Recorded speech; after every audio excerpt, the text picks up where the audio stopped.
Meet Bianca. Not only is she breathtakingly beautiful, but she's also one of the fiercest warriors on the continent. In battle, she charges through enemy lines on horseback, effortlessly shattering armor as if it were mere paper. Anyone who dares to stand in her way is left as nothing but a pile of bones. The captain of the Holy Knights journeyed to a neglected corner of the empire, where she encountered a feeble yet arrogant young noble. With bravado, the boy challenged her to a duel, boasting that he could defeat her in just 3 strikes. Bianca, unfazed, dismissed his bravado, suspecting he might be under the influence of something stronger than mere confidence. However, when he picked up a stick to use as a weapon, she felt insulted by this random noble's arrogance. Fueled by anger, she accepted the duel, determined to teach him a lesson in front of the crowd. Those watching had already begun to count the boy as dead. Bianca charged in, eager to end the duel swiftly. However, the boy enveloped his stick in a blue aura and struck with such force that it cracked the captain's shield. On his second blow, her shield shattered into fragments. With Bianca vulnerable and down, he delivered a final blow that landed squarely on her backside, knocking the blonde girl out cold.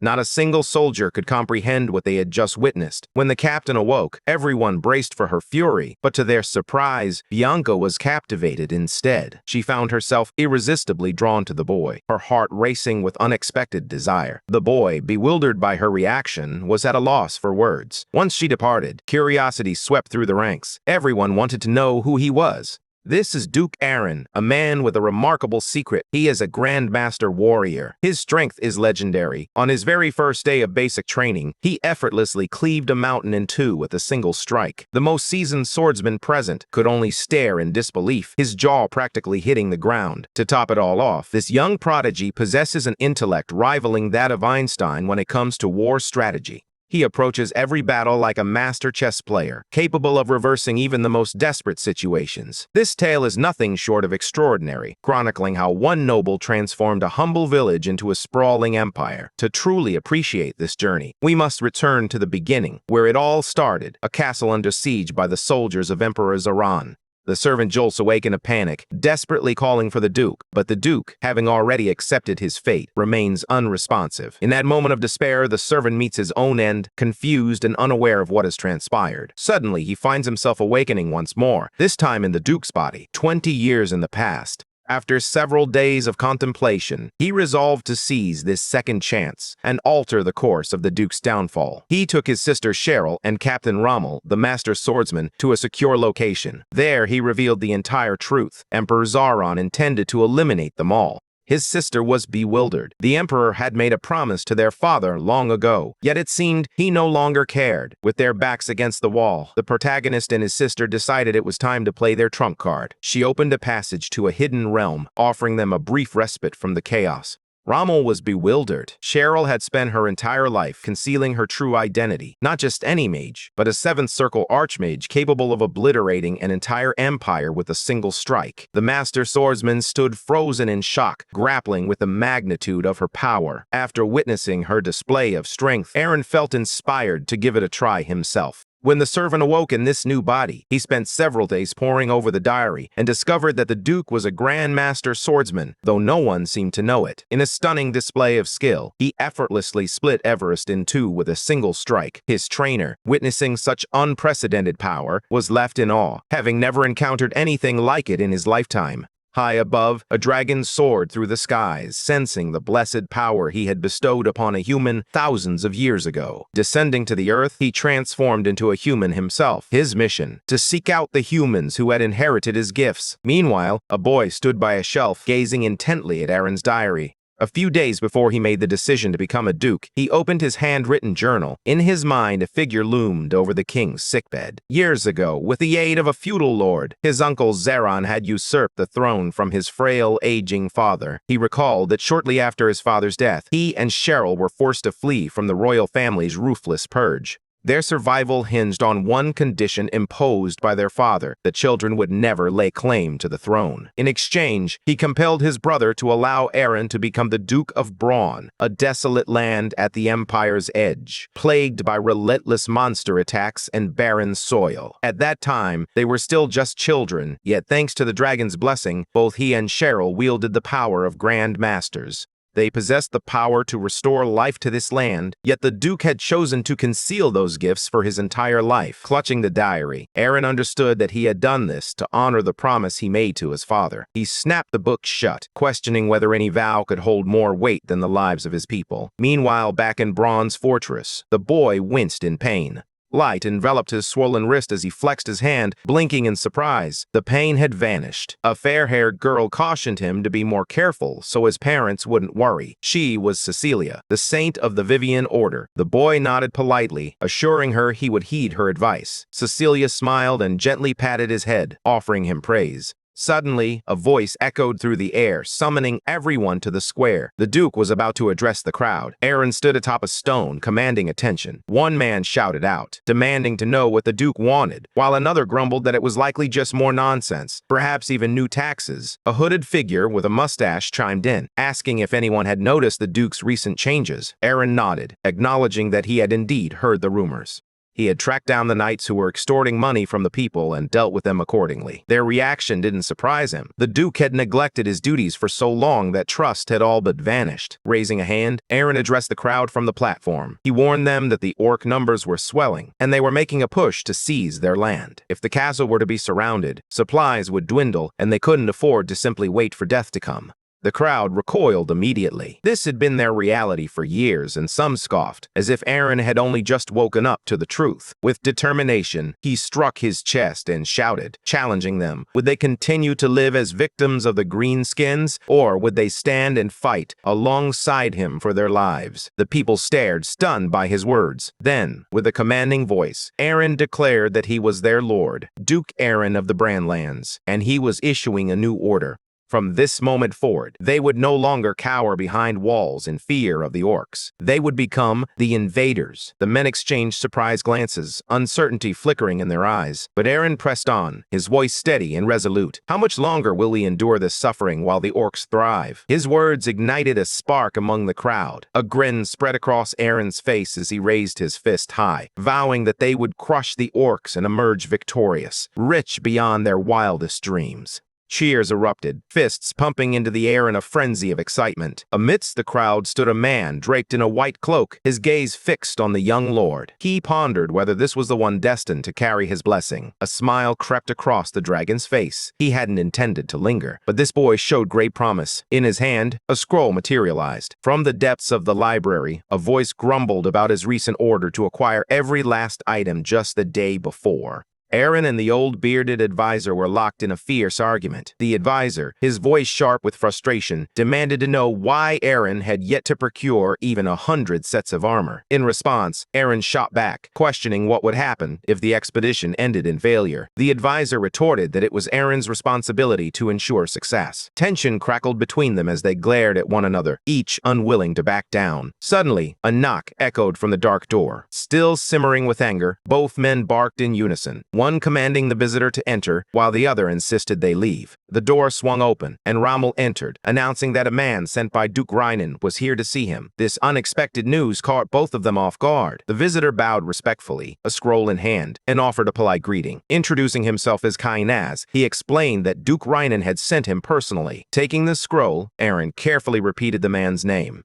Aaron recalled Kainaz referring to himself as a strategist before vanishing a year later. With a face like that, he was hard to forget. As he opened the letter, Aaron noted that it had been 3 years since he had settled in Bran. The letter revealed that not a single day went by without painful reminders of his struggle to survive in that hellish place. This time, Duke Rhinan was sending a promising strategist along with a bit of gold for the treasury. He hoped Kainaz would prove to be a valuable ally over the next 3 years, and that fate would allow them to meet again someday. As he held the scroll, Aaron reflected on Duke Rhinan's unwavering loyalty to the late emperor. Suddenly, a realization struck him, and his eyes widened. He turned back to the man and asked, "A little gold?" The old advisor's eyes sparkled with greed at the mention. Kainaz chuckled, confirming, "I did indeed send some." The old advisor's disappointment was palpable, as he remarked that it was understandable, given the Duke's own struggles. But Aaron quickly dismissed that notion. "The money is sufficient for gear," he asserted, "and the rest should be used to clean up the city." The advisor stared at him, bewildered. "Clean up the city?" Aaron raised a finger, ready to elaborate. He laid out his reasoning clearly. If they wanted a future, they had to put their money to work. Allowing gold to languish in the treasury was a waste. Investing it was the smarter choice. If they didn't maintain the city's cleanliness, disease would continue to spread, threatening their most valuable resource, the people. With a dwindling population, it would become increasingly difficult to defend their territory, potentially leading to the collapse of the entire castle. Behind his fan, Zyron pondered Aaron's logic. It wasn't flawless, but he was certainly on the right track. Few people planned that far ahead, and even fewer cared about hygiene. Perhaps Aaron truly had the potential to manage his nest after all. As the old man stormed out, he muttered that they could do whatever they pleased now that he had quit. The door slammed shut behind him. Aaron regarded Kainaz, recognizing him as Duke Rhinon's strategist. The timing felt serendipitous, especially since he had just intended to delve into strategy books. Rubbing his chin thoughtfully, Aaron expressed his gratitude for the recommendation, but explained that he couldn't appoint Kainaz as chief strategist just yet. Doing so might incite rebellion among his people. Kainaz nodded in understanding, acknowledging the wisdom in Aaron's caution. With a hint of anticipation, Aaron added that he looked forward to witnessing Kainaz's skills in the upcoming war against the orcs. Behind his fan, Kainaz reluctantly agreed to assist with the campaign. He couldn't help but find it amusing that such a pitiful man still had doubts about him. Aaron smiled, expressing his confidence in Kainaz, saying he was counting on him. If all went well, they could work together for the next 3 years. Kainaz fanned himself slowly, intrigued. The more he learned about Aaron, the more fascinating he became. With a determined voice, he vowed he wouldn't let him down. Lowering his head, Aaron recalled that once the war with the orcs concluded, his next ambition was to develop the dungeons. The brunette looked taken aback by the revelation. A week later, Aaron stood before a gathering of warriors. With one hand on his hip, he inquired whether everyone had memorized the plan or if anyone needed it explained once more. Silence hung in the air as no one responded. Sensing their hesitation, Aaron took a firm stand. "It's time to move out," he declared, pointing his sword forward. "Today, we will crush the orc nest and return with riches." The soldiers rallied, raising their spears in unison. With a decisive nod, the gates swung open, and Aaron led the charge on horseback. Soon, they arrived at a cliff overlooking the dark expanse of the forest. Aaron gazed downward, his thoughts drifting to Kurok, the orc chief who had seized a citadel and transformed it into a den of chaos. He recalled how those monsters had devastated their food routes, a calamity that ultimately spiraled into a devastating famine just a few years later. Clenching his fist, Aaron resolved to confront this threat before it escalated further. Just then, Rommel approached from behind, announcing that they had located the kobold archers. Without turning around, Aaron asked how many monsters there were. Rommel replied that there were 5 groups, each containing 5 or 6 creatures. Aaron then turned and called for Cheryl. She peeked out from the tent, and with a hint of annoyance, he crooked a finger at her. "I'm already coming," she sighed, grasping her staff as she made her way through the forest. A fireball shot upward, a dazzling display of magic. It was a 3rd circle spell, and Cheryl couldn't help but boast that its power rivaled that of a 5th circle spell. With a brilliant flash, the flames surged forward. One kobold, brandishing a club, stood defiantly in front of its companions. But as the fireball descended, the kobolds looked up in terror, only to be engulfed in a searing blaze. Engulfed in flames, the monsters let out piercing screams as smoke billowed into the air. The group stood in stunned silence, watching the chaos unfold. Rubbing his head in disbelief, Aaron echoed her words. A 3rd circle that hits like a 5th. He had specifically warned them against using magic above the 3rd circle to avoid attracting the Emperor's attention. Offended by his reprimand, Cheryl playfully stuck out her tongue at him. Aaron shielded his face, regretting that he hadn't anticipated her using anything other than piercing wind. If he had known, he never would have brought her along. Waving his fan, Zyron remarked that the Emperor would find out sooner or later, and as long as the soldiers remained silent, it shouldn't stir up any trouble. Aaron closed his eyes for a moment, then relented and asked if they had located the right place. Zyron replied with unwavering confidence that they had a plan. The day before the battle, he had outlined a strategy. The ideal outcome was to eliminate the monsters before the real war commenced. With limited options at their disposal, the smartest move was to lure the enemy into a more advantageous location and strike them down there. Aaron, seated at the table, inquired why this approach was essential. Zyron explained that it was the only way to minimize their losses significantly. He noted that the orc tribe boasted around 2,000 fighters. Even if they managed to win in a direct confrontation, the casualties would be devastating, particularly since they only had 500 warriors at their disposal. Cheryl and Rommel both nodded in agreement. Zeron continued, emphasizing that as the attackers, every move needed to be meticulously planned. His strategy was to send in the cavalry first, luring the orcs into a chase. With a smile, Zeron turned to Aaron. "Are you suggesting we use 100 cavalry as bait?" Aaron inquired. Zeron nodded, emphasizing that speed was crucial. Once the orcs entered the forest, they would spring the ambush. The archers and marksmen were tasked with eliminating at least half of the enemy. After that, they would drive the remaining orcs into open ground and encircle them with heavy knights until they surrendered. Aaron praised the plan, his confidence unwavering. He then turned his gaze forward, announcing their commitment to Zeron's strategy. In the aftermath, monster corpses littered the charred forest floor. A few goblins approached the bodies, but just as quickly, they darted off to the side. A rider near the cliff caught the rustling sound, his instincts on high alert. Behind him, Zeron noted with intrigue that these orcs were anything but ordinary. With scouts deployed, they would be prepared to fight at the first hint of danger. Smiling, one of them suggested turning those advanced orcs into slaves instead. Aaron glanced over, still concealing his expression behind his fan. Zeron proposed that such a labor force could significantly aid Aaron's dungeon plans. The idea struck Aaron like a bolt of lightning. He acknowledged that it was a good idea, but questioned whether monsters would truly serve a human. As far as he knew, they only obeyed dragons. In his human form, Zeron chuckled and clarified that orcs followed strength above all else. Being a dragon wasn't a prerequisite. Aaron turned his gaze away, stating he would consider it later. He didn't want greed to lead to further losses today.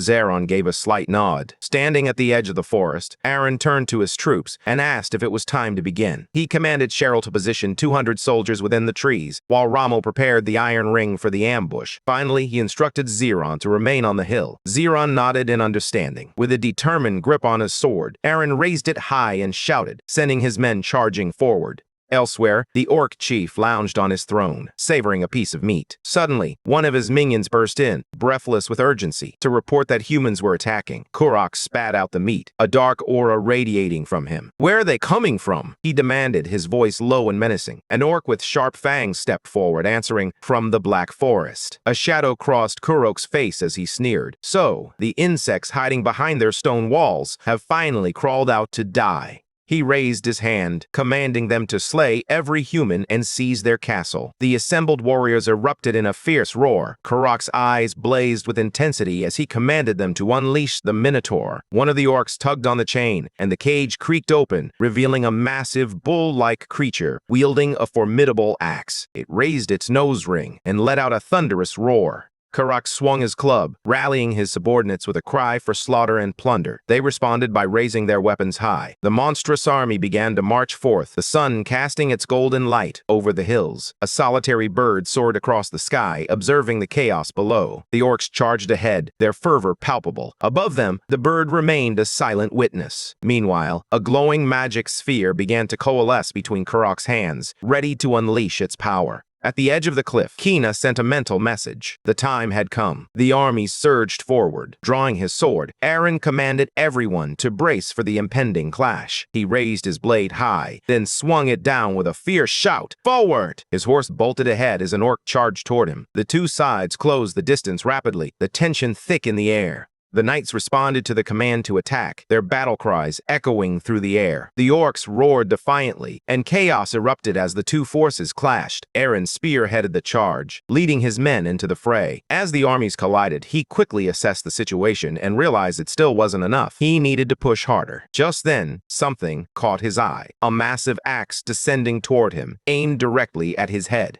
The massive Minotaur threw back its head and let out a bone-chilling scream. Aaron and the soldiers flinched, instinctively covering their ears. With urgency, he called out to them, urging them not to fear the beast and to keep pushing forward. The knights exchanged uncertain glances, but then Aaron charged ahead with a fierce battle cry. A hulking green monster loomed in his path. Without hesitation, Aaron raised his sword, ready to confront the threat. He recalled Zeron's words about leveraging manpower for the future, so when he struck, he chose to use the flat of his blade. As the monsters closed in, it dawned on him that they had been lured into the depths of the Black Forest. Without hesitation, he commanded a retreat. There were simply too many foes, and even the orcs appeared taken aback by this sudden decision. The human forces pivoted instantly, their retreat igniting a roar from the orcs, who believed victory was at hand. With the Minotaur at the forefront, they surged forward to pursue the fleeing soldiers. Just as intended, the humans lured the orcs out of the forest. Suddenly, a rider galloped up from behind, urgently warning Aaron that the enemy was hot on their trail. He called out to the red-haired woman, assuring her that he would manage this part, and instructed her to fall back to the hill.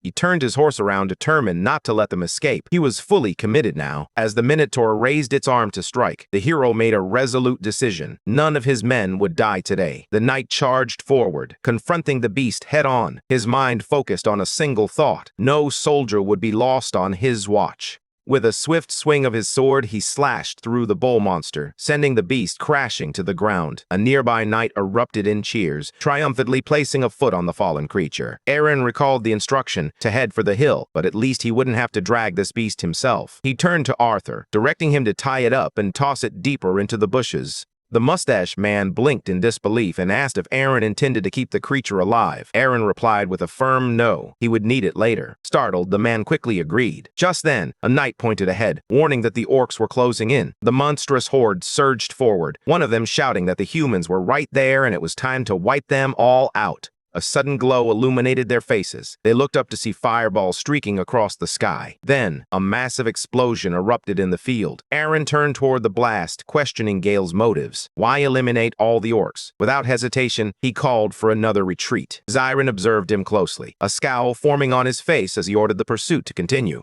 They were determined to avenge their fallen brothers. The knights rode fiercely toward the setting sun, their hearts burning with resolve. But the orcs were relentless, charging after them with savage fury. Suddenly, one of the knights was struck in the temple, flipping backward and collapsing to the ground. In that critical moment, a line of shields rose before the orcs, and human knights emerged behind them, standing resolute and ready to defend their comrades. The green-skinned monsters snarled at the sight before them, their shields locked together, forming an impenetrable wall. Yet Aaron strode past the line, unflinching and fearless. Looking down at the creatures, he declared that Zyren and his entire clan were trapped. However, he offered them a single chance for survival, a duel between their leaders. The stakes were high. The losing side would become slaves. The orc leader scowled, expressing his deep mistrust of humans. He feared that if he agreed to any terms, his orcs would be slaughtered. In response, Aaron swore on his warrior's honor, demanding the same pledge in return. The chieftain retorted, declaring that humans possessed no honor. This only fueled Aaron's resolve, prompting him to command his knights to tighten their shield wall. In unison, they locked their shields together, ready for whatever was to come.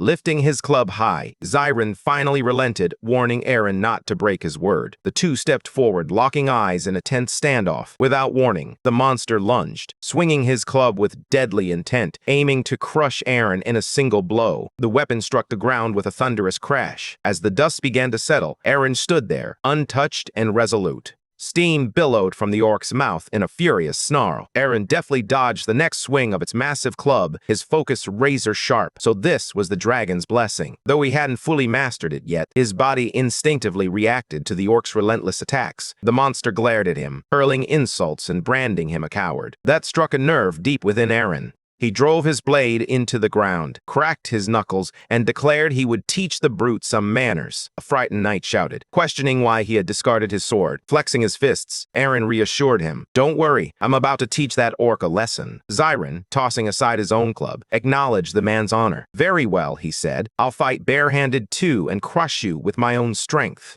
A watching knight couldn't shake the thought that, no matter how strong Aaron was, an unarmed man stood little chance against an orc. The beast lunged forward, its claws poised to strike. The knight knew all too well that orcs dedicated their lives to combat. They were stronger than most humans, and their claws were lethal, especially since Aaron wasn't even wearing gloves. The monster charged in with terrifying speed. Aaron tracked the claw as it lunged toward him, his eyes locked on its every movement. To his surprise, the hand seemed to move in slow motion. As he pivoted his body, he contemplated which punch to counter with. The orc, eager to test the boy's reflexes, clenched his fist and swung, but Aaron dodged effortlessly, slipping past the attack with precision. The fist barely grazed Aaron's cheek, the impact sending him sliding backward. He touched the scratch, realizing it hardly hurt at all. Behind the shield wall, one warrior nervously questioned whether Aaron was truly losing, and what fate awaited them if he did. Zarin, with a fierce determination, pounded his chest and declared that every human would become their slaves. He positioned himself directly in front of Aaron and growled menacingly. In response, Aaron raised a single finger and told him to be quiet. The orc stiffened at the command. With a sudden burst of energy, Aaron leaped up, extended his hand, and declared that this was their day. In one swift motion, he smacked the orc across the face, sending the chieftain crashing to the ground.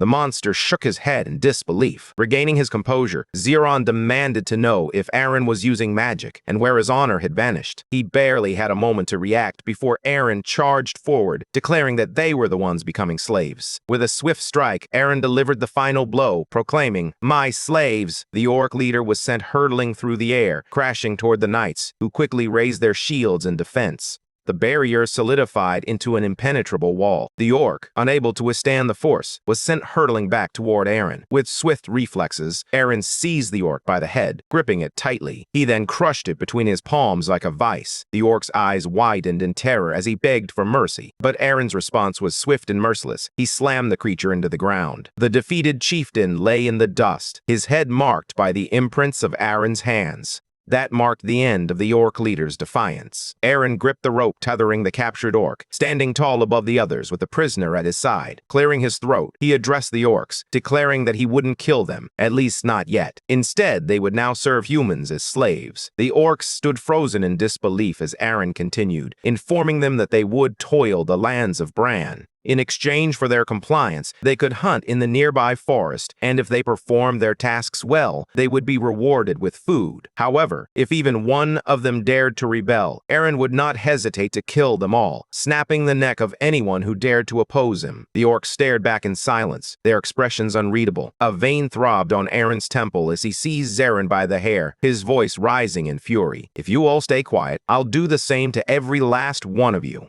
That settled it. The monsters quickly responded in unison, acknowledging their understanding. Aaron smiled and declared that, as compensation for wasting his time and for their misdeeds, they would surrender food from their own stores. The soldiers rode back into the fortress, greeted by cheers from the crowd as Aaron returned victorious after defeating the orcs. Aaron offered a brief wait before commanding a knight to bring in the orcs. The prisoners emerged from the portal, their expressions a mix of fear and defiance. With a swift motion, Aaron raised his sword, demonstrating his exceptional skill in swordsmanship. As a piercing wind surged around him, shockwaves rippled outward, sending tremors through the air. The bound orc quivered under the weight of that immense power. Facing the captives, Aaron proclaimed that the orcs would now serve the formidable might of the dragon. They pressed their foreheads to the ground, only lifting their heads when commanded. Aaron pointed his sword at them, reminding them of the devastation he had wrought upon the city alone, urging them to never forget their place. The following day, Xeron knelt and vowed that his brothers would never utter a word about Aaron's power. If any of them dared to seek revenge, he would be the one to stop them.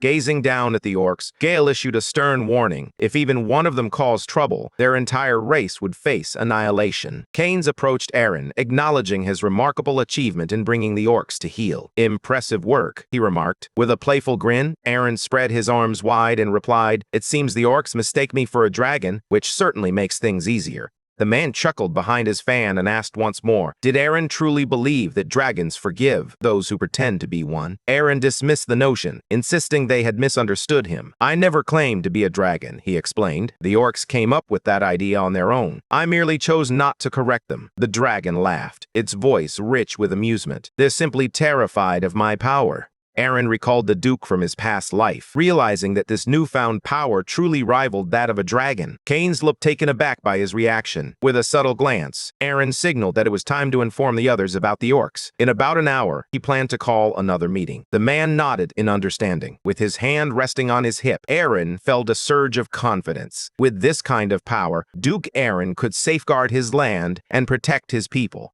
Even if he were to fail, he knew he had to try. Did that old promise to the former king truly hold such weight? He snapped his fingers, shaking off the thought. Keeping those promises was not his priority. His first duty was to protect his people, as any noble should. He envisioned the crowned man and resolved to be fully prepared for the battle that would determine their fate. During the duchy's post-war meeting, Aaron confidently declared that the campaign against the orcs had ended in total success, with no losses to report. He attributed much of this victory to the Gale, who sat nearby, her lips puffed out in clear annoyance. The man bowed graciously, acknowledging the praise, but emphasizing that none of it would have been possible without Aaron's leadership. Frustrated, she slammed both hands on the table and shouted, demanding to know why no one was recognizing her contributions. Had they forgotten how she had obliterated the orcs with her magic? Aaron turned to her, incredulous, and asked who had given her the order to blow them all up. We could have enslaved those orcs and put them to work instead, he pointed out. Gael simply stuck her tongue out at him in response. Undeterred, Aaron continued, noting that their territory had now expanded fivefold. Now it's time to discuss how to make the most of it, he declared, his mind already racing towards dungeon development. His subordinate was left speechless. Max, the duchy's administrator and a spy from a humble noble family, gasped in disbelief. Are you really planning to use the dungeon to trap tourists? He asked, incredulous. Aaron turned to the man with the fan and inquired if the plan was already in motion. With a knowing smile, the man replied that he had indeed been busy. But yes, the preparations were complete. He placed a massive scroll on the table, unfurling it with a flick of his wrist, and declared it the complete dungeon opening and development plan. The scroll sprawled across the entire surface, drawing a mix of reactions from everyone present. Aaron broke the silence with a clap, praising Kane for his efforts. Then, placing a reassuring hand on Kane's shoulder, he pointed out that the plan still needed two crucial elements. The dragon, taken aback, asked what he had missed. Aaron gestured with a smirk, explaining that they would recruit adventurers, push them to their limits, and force them to sign contracts, effectively turning them into his slaves. Max's eyes widened in horror as he exclaimed that such actions would tarnish Aaron's reputation as a noble. Aaron dismissed his concern with a wave of his hand, stating that reputation meant little when people were starving. Nobles are still human, and without food, they're just like their subjects. Aaron glanced at Zarin, who erupted into laughter. Hiding behind his fan, Zarin remarked that Aaron had once again strayed far beyond common sense. Embarrassed for missing the point, Aaron vowed to include the part about deceiving adventurers in the plan. Meanwhile, Max clutched his head, convinced that everything had spiraled into complete madness. At this rate, the duchy was facing certain doom. The following day, Aaron and his companions strolled through town. Spotting an elderly man, Aaron inquired if he was truly responsible for sanitation. The bald man nodded, confidently asserting that if Aaron wished, he could allocate the entire winter budget to it. Under my command, we certainly wouldn't starve, he declared. Aaron frowned, retorting that they still had food, especially with their savings intact. The old man shrugged. What savings? Did Aaron think war gear for fighting orcs just fell from the sky? He glanced at the townspeople and added that the cleanup had already cost enough. There was no reason to waste more money on it. Aaron's expression hardened with anger. Pointing at him, he snapped, "Cleaning isn't just for show. It prevented illness from spreading, but the city was in dire need of regular cleaning. The workers who had fought bravely during the war with the orcs deserved to be compensated with food." The finance officer exhaled deeply, muttering that this situation could spell disaster for everyone. Aaron surveyed the street and grasped the gravity of the problem. Soon they would have neither food nor proper sanitation. The pressing question was, how could they resolve this crisis? One man gestured ahead, informing Captain Rommel that a nun was once again using healing magic without permission. Aaron turned to inquire about the nun's identity. Suddenly, a bright glow emanated from behind the crowd. Rommel remarked that it had to be a nun from the Vivian Order, known for her healing abilities. Aaron's thoughts darkened as he recalled that this very order was soon to face annihilation at the hands of another. His eyes widened in shock. "Healing people?" a guard shouted from behind the crowd, declaring that this was forbidden. Who gave permission to use sacred magic illegally? The crowd fell silent, tension thickening the air as people began to back away. The hooded girl quickly apologized, her voice trembling. "I didn't know." The guard observed the retreating crowd, his expression stern. Just then, a desperate man stepped forward, cradling his baby in his arms. "Please, priestess," he pleaded, his voice breaking. "My son is dying. You have to save him." An elderly man shouted that if they were going to kick the girls out, they should at least build a hospital. After all, the girls were helping. Why stop them now? A desperate father seized the guard's robe, demanding to know if he would take responsibility for his son's death. The nun raised her hands in a gesture of peace, assuring everyone that they would return. Just then, a pleased voice cut through the tension, freezing everyone in place. They turned to look. Aaron extended his hand, signaling the nun to continue. Nearby, the girls began to whisper among themselves. Stepping closer, Aaron expressed his gratitude for their assistance. After all, they were his subjects, and he had no reason to send the nuns away. With a nod of authority, he officially granted them permission to continue their work. The townspeople raised their hands in celebration, their cheers echoing through the air. Cecilia turned to Aaron, her eyes filled with gratitude and a hint of shyness. Aaron felt his cheeks flush and quickly looked away, only to turn back to her moments later. He explained that while the nuns could continue their work, Cecilia needed to accompany him. The girls exchanged small smiles at his words. As Aaron walked ahead, he pondered that in this moment, religion seemed to fade into the background. Free treatment was a given. If necessary, he'd work them to the bone. Later in the meeting room, a nun unexpectedly threw herself onto Aaron's lap. Startled, he quickly pushed her off, pondering whether she knew that holy maidens lose God's blessing when they touch men. Cecilia gazed at him in awe and asked if he truly intended to build the temple. Taking a sip, Aaron replied with a casual smile, "Why not?" As the girls beamed with joy, the old man lurking behind them seethed with anger. "Why not?" he shouted, his voice laced with frustration. "They have no money. If they build a temple, the treasury will be drained." Aaron, maintaining his composure, replied that he was aware of that, but wondered if they didn't have some funds tucked away. The man's fury erupted as he retorted, "The former emperor left that money for a true emergency." Aaron announced that the emergency had arrived. The bald man bowed, accepting the grim reality. With tears glistening in her eyes, Cecilia smiled and expressed her gratitude. However, Aaron raised a hand to halt her. In exchange for his kindness, he had conditions for her order. Cecilia clasped her hands, her voice steady as she asked, "Conditions?" Aaron nodded, raising a finger. "It's about holy water," he said. He had heard it could be created right in the temple, and Cecilia promised to help cultivate the land to produce it for them. Blushing slightly, she happily agreed. Aaron narrowed his eyes, probing further. "Are you saying you can make as much holy water as I want?" With a serene smile, Cecilia closed her eyes and whispered her agreement. A few weeks later, a man hurried up the stairs, breathless with urgency. Aaron turned to see Zarin, fan in hand, his expression a mix of excitement and concern. "The orcs have discovered a hidden dungeon near their fortress," Zarin announced, his voice steady despite the frantic pace. Curiosity piqued, Aaron asked. "What kind of dungeon are we talking about?" Zarin unfurled the orc chief's report, ready to reveal the secrets that lay within. Karak described the location as a long-abandoned dungeon. Aaron inquired whether the old records had any mention of it. "Wasn't there supposed to be a dungeon master?" he asked. Zarin dismissed the idea with a wave of his hand. They had found nothing of interest. Now it was merely a nest teeming with monsters. Standing opposite Aaron, Ziron questioned, "Do you really intend to develop a place like this?" He couldn't fathom how they would attract tourists to the place. As he walked beside him, Aaron pondered the situation. An abandoned dungeon wouldn't entice anyone with tales of a newly discovered, high-ranked dungeon. But then, a thought of Cecilia crossed his mind. A sly grin crept across his face. He had it. He knew just how to draw adventurers in. He spun around, declaring that they would spread a rumor about the dungeon holding an elixir of eternal life. Zarin stared at him, bewildered, and pointed out that they had nothing of the sort. Aaron nodded confidently, insisting they did. Before them, a container of water rested at the foot of the statue. Zarin's gaze shifted to Cecilia as she healed a man, and he leaned in closer, intrigued by the radiant light surrounding her. Cecilia radiated an incredible amount of holy power, leaving Ziron in disbelief. It was as if divine energy was flowing directly from her. What kind of person was she? When Cecilia spotted them, she turned and rushed over to Aaron, her eyes filled with admiration. Behind her, the aura of the holy maiden felt almost overwhelming. Zarin shut his eyes against the blinding light, wincing as he wondered how no one else seemed to feel that overwhelming divine power. Aaron stepped back, and Cecilia stumbled forward but quickly regained her balance, a soft smile gracing her lips. Embarrassed, Aaron averted his gaze and asked if everything was all right, all the while reminding himself not to forget Cecilia's significance in his life.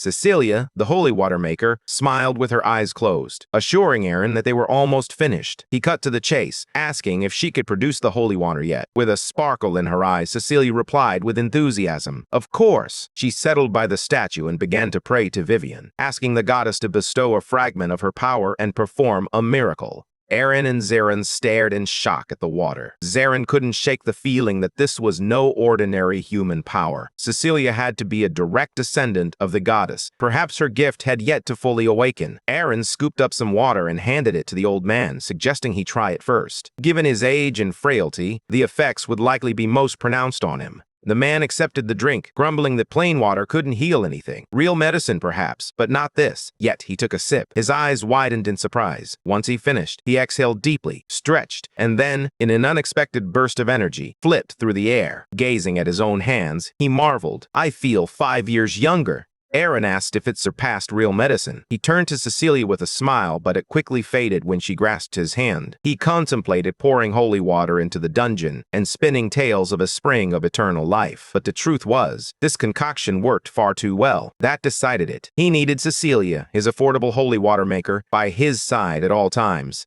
He gestured for Ziron to come closer. Ziron stepped in, curiosity evident on his face. Covering his mouth, Aaron leaned in and whispered, asking how difficult it would be to spread rumors about an elixir. Ziron playfully tapped his mouth with a fan, insisting that powerful holy water like this was unique, nowhere else to be found. While it might not grant true eternal life, it would certainly be tempting enough to lure in adventurers. Aaron smiled, feeling a sense of anticipation. Everything was in place, and it was finally time to head to the dungeon. Cecilia regarded him warmly, her eyes sparkling with excitement. "I want you to meet someone," she said. Aaron raised an eyebrow, curious. "Who?" With her hands clasped together, Cecilia replied, "It's the captain of our order's holy knights." Aaron's surprise was evident. "The Vivian Order has holy knights?" Before him stood the gleaming golden shield of the knights, their heavy armor glinting in the light. Unlike most warriors, these knights prioritized defense above all else, dedicating their bodies to the divine in order to withstand and repel any attack. As Aaron surveyed the group gathered before the castle, he couldn't help but think that their united front could rival the fortress itself. With a heavy heart, Cecilia lowered her gaze and quietly revealed that only one captain of the holy knights remained.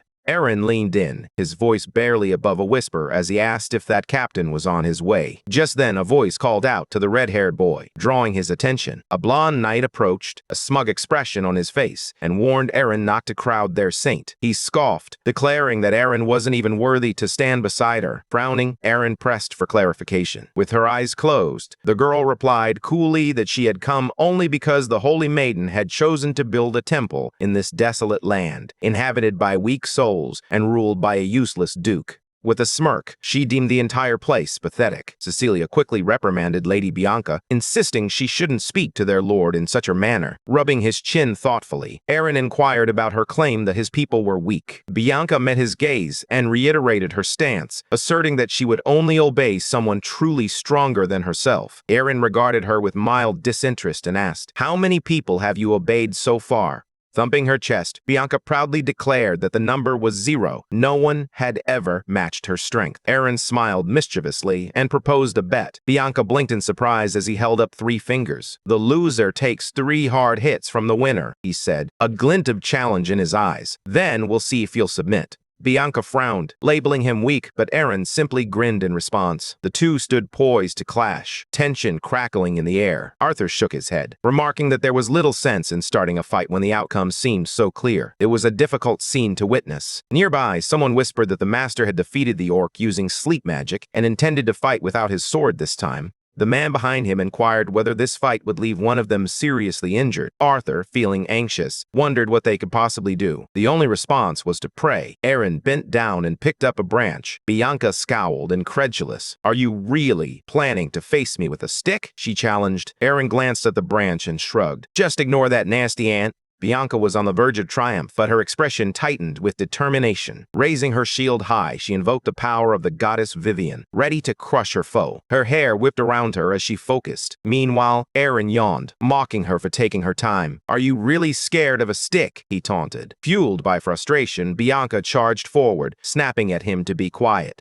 In an instant, she closed the distance. A blue light enveloped the branch as Aaron swung with all his might. The strike collided forcefully with her shield, causing Bianca to drop to one knee. Glancing down at her, Aaron taunted, "Is one hit from a branch all it takes?" He struck the shield once more, and cracks began to spiderweb across its surface. Panic flickered in Bianca's eyes as the shield threatened to shatter. The shield shattered, and Bianca fell to her knees. Aaron locked eyes with her, a reminder of their wager lingering in the air. 3 hard blows for the loser. He raised the branch, declaring this the first strike, and brought it crashing down against the back of her head. The knights could only look away, their hearts heavy with despair. But Aaron wasn't finished. He lifted his weapon once more, preparing for the second blow. Bianca trembled as she struggled to regain her composure. With one final blow, she collapsed to the ground. Aaron stood over her, declaring that the punishment was complete and warning her never to insult him on his own territory again. Barely able to lift herself, Bianca pushed up from the ground, her eyes meeting the stunned gazes of those around her. With a peculiar smile, she remarked that no one had ever humiliated her so thoroughly before, and then, with a hint of defiance, she asked him to take her in.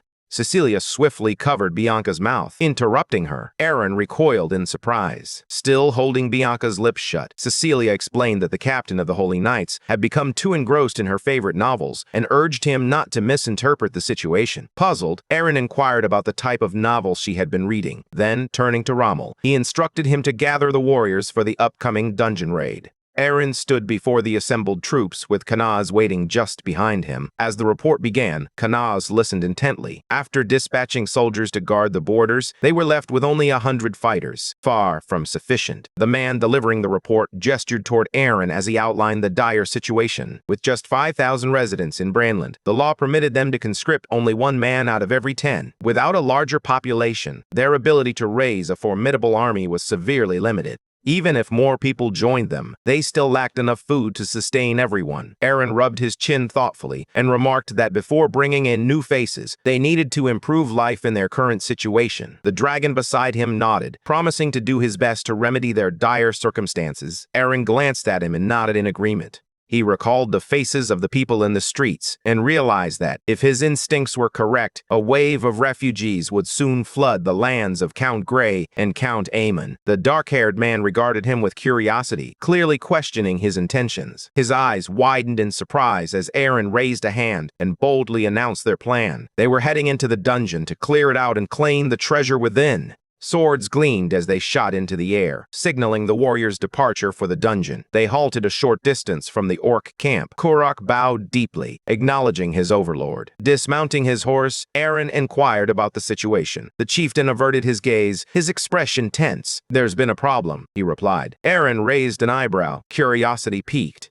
Soon, they made their way to the second floor of the dungeon, deep within the sacred grounds of Aten. An orc gestured ahead, noting that his brethren had begun to behave oddly. Shiro rubbed her arms, glancing around as she asked if everyone else felt that unsettling chill. In front of them, several orcs were enveloped in a swirling purple mist. The group stared in astonishment as the distorted orcs bared their teeth, revealing a menacing intent. They rushed in, but Kuro shouted for them to stop, his eyes wide with urgency. If they didn't, the Overlord would slaughter them all. Shiro dashed forward, but one of the orcs swung its massive club, sending him flying back. His body collided with the others, and a gray substance oozed out, rising ominously into the air. Watching intently, Kanaz cautioned them to be careful.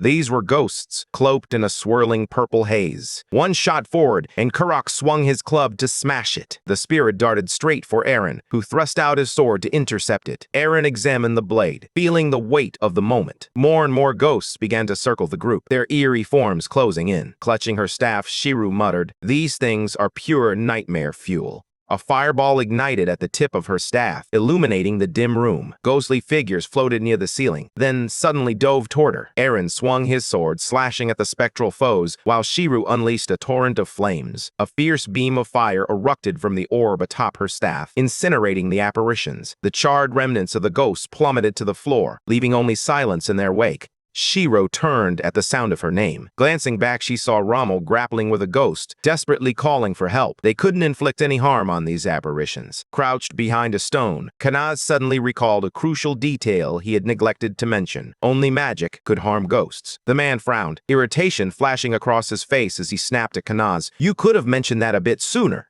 Shiro aimed her staff at him, commanding him not to move. In an instant, fire erupted from the staff. Aaron landed right beside the knight, and the tip of his sword ignited in flames. Gripping the blazing blade, he felt the heat surge through him. Meanwhile, Karak's club flared to life before disintegrating into ash. The orb at the end of Shiru's staff remained frustratingly silent. The knight, undeterred, swung his sword with deadly intent.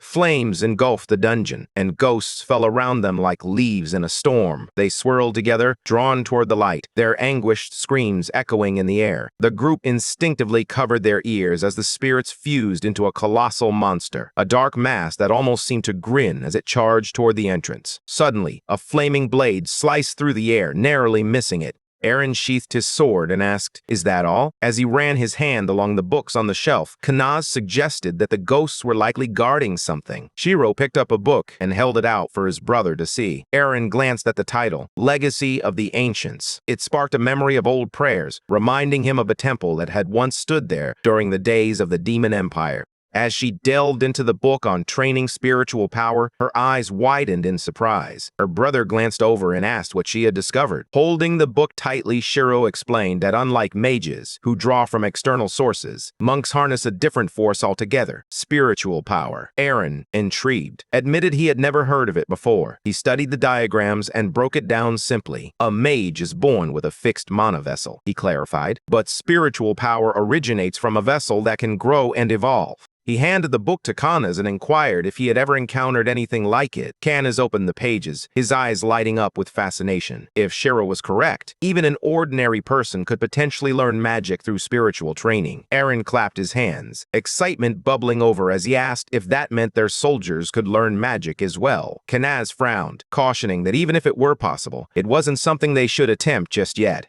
Aaron turned to him, curiosity in his eyes. "Why not?" he asked. Kanaz suggested they explore the area first. The dungeon was drenched in blood, a grim testament to the countless battles that had taken place within its walls. Turning away, Kanaz pondered aloud. Perhaps the training was too brutal, or maybe the power itself was just too dangerous, leading them to turn on one another. Aaron glanced down at the book in his hands and decided, "I'll hide it for now." On the third level, Aaron faced off against a peculiar green creature. Once the battle was won, the group discovered a chest brimming with gold. Aaron turned to Kuruk and declared that the orcs could take half of the treasure, while the remainder would remain behind. Kanaz closed his eyes and implored his master for half of the gold. Aaron raised an eyebrow and asked what he needed it for. With a fan partially obscuring his face, Kanaz replied that the dungeon felt too easy, leaving adventurers without a genuine sense of danger. Aaron stroked his chin, acknowledging the truth in Kanaz's words. With a flourish, Kanaz spread his hands, suggesting that the gold could fund several upgrades to the dungeon. Aaron gazed up at him, seeking clarification once more. Before long, the orcs set to work, diligently reconstructing the dungeon. In no time, a complex maze emerged within its depths. Kanaz found himself standing in one of the newly created passages, surveying their progress.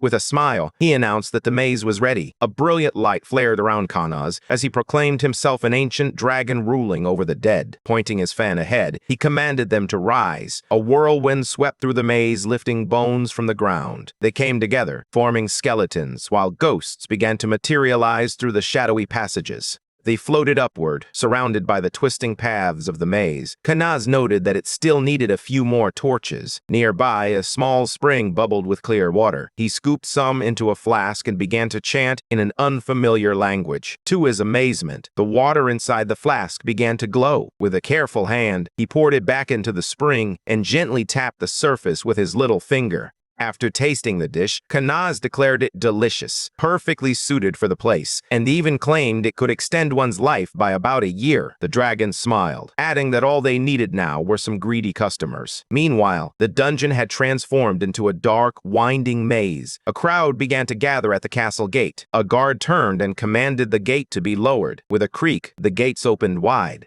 A man adjusted his hat and grumbled about the impending heavy rain, pondering when winter would finally come to an end. As he entered, he noticed that all the guards were now clad in new armor. Trailing behind him, the furry girl inquired if they had discovered something valuable in the new dungeon. Perhaps an artifact? Otherwise, she couldn't understand why they were spending so much. Pointing ahead, the man asked if she thought that place was a waste as well. The building's windows glimmered with light. He smiled slightly and mentioned that the other places were still under construction. But yes, this one was new too. She closed her eyes and mused. That meant they were eagerly awaiting guests, or rather, their gold, which would soon transform into food and drinks.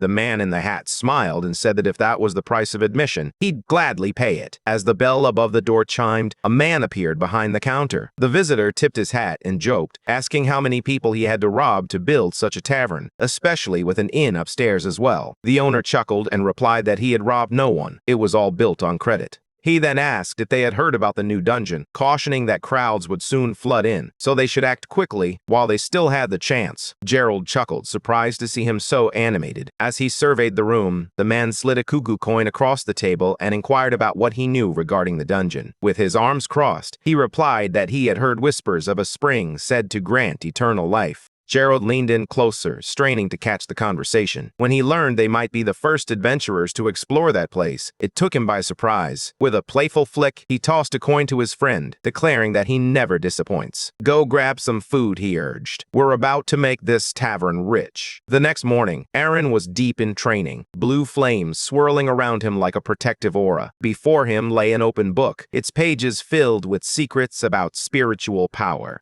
With his eyes closed, Aaron acknowledged that he still hadn't fully harnessed the dragon's blessing. Kanaz was right. This knowledge was dangerous. Yet Aaron yearned for power he could truly claim as his own. Suddenly, his body tensed, and a blue mist began to swirl around him. A girl approached, calling out for her master. Aaron opened his eyes.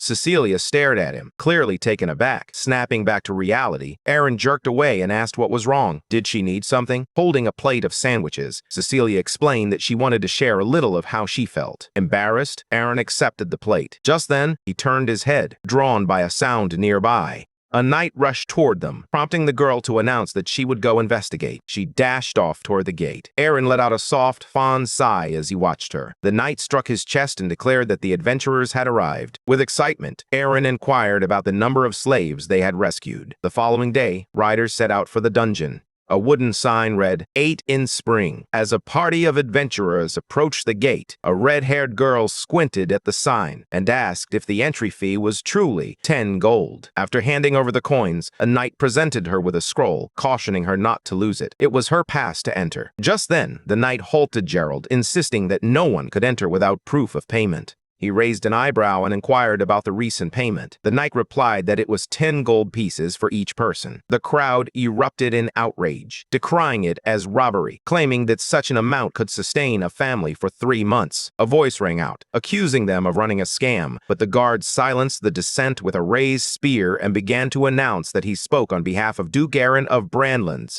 the owner of the land. He echoed Aaron's words. 10 gold could always be earned again, but the elixir of eternal life might vanish at any moment. They had to decide which held greater value. An adventurer reached into his pocket and dropped a pouch into the guard's hand. Meanwhile, another seller shouted to the crowd, claiming the dungeon was teeming with undead, and all they needed was holy water, just 1 gold. Gerald held up his own bottle, insisting he already had some. The sly merchant waved it off, claiming it was from a different church. He boasted that the holy water from the Vivian Church was far more potent. Adjusting his hat with a somber expression, Gerald reluctantly handed over a few coins. The merchant thanked him with a sly smile and, hands clasped together, inquired if Gerald was also interested in some magic gear. Gerald closed his eyes in irritation, demanding to see what was being offered. At the next stall, a sign boldly proclaimed emergency rescue requests for 100 gold per person. Skeptical, he inquired about the latest scam. The seller, a wiry man with a confident grin, placed a gray stone in Gerald's hand. Patting his chest, he insisted, "This is no scam. This special artifact can save an adventurer's life for just 100 gold.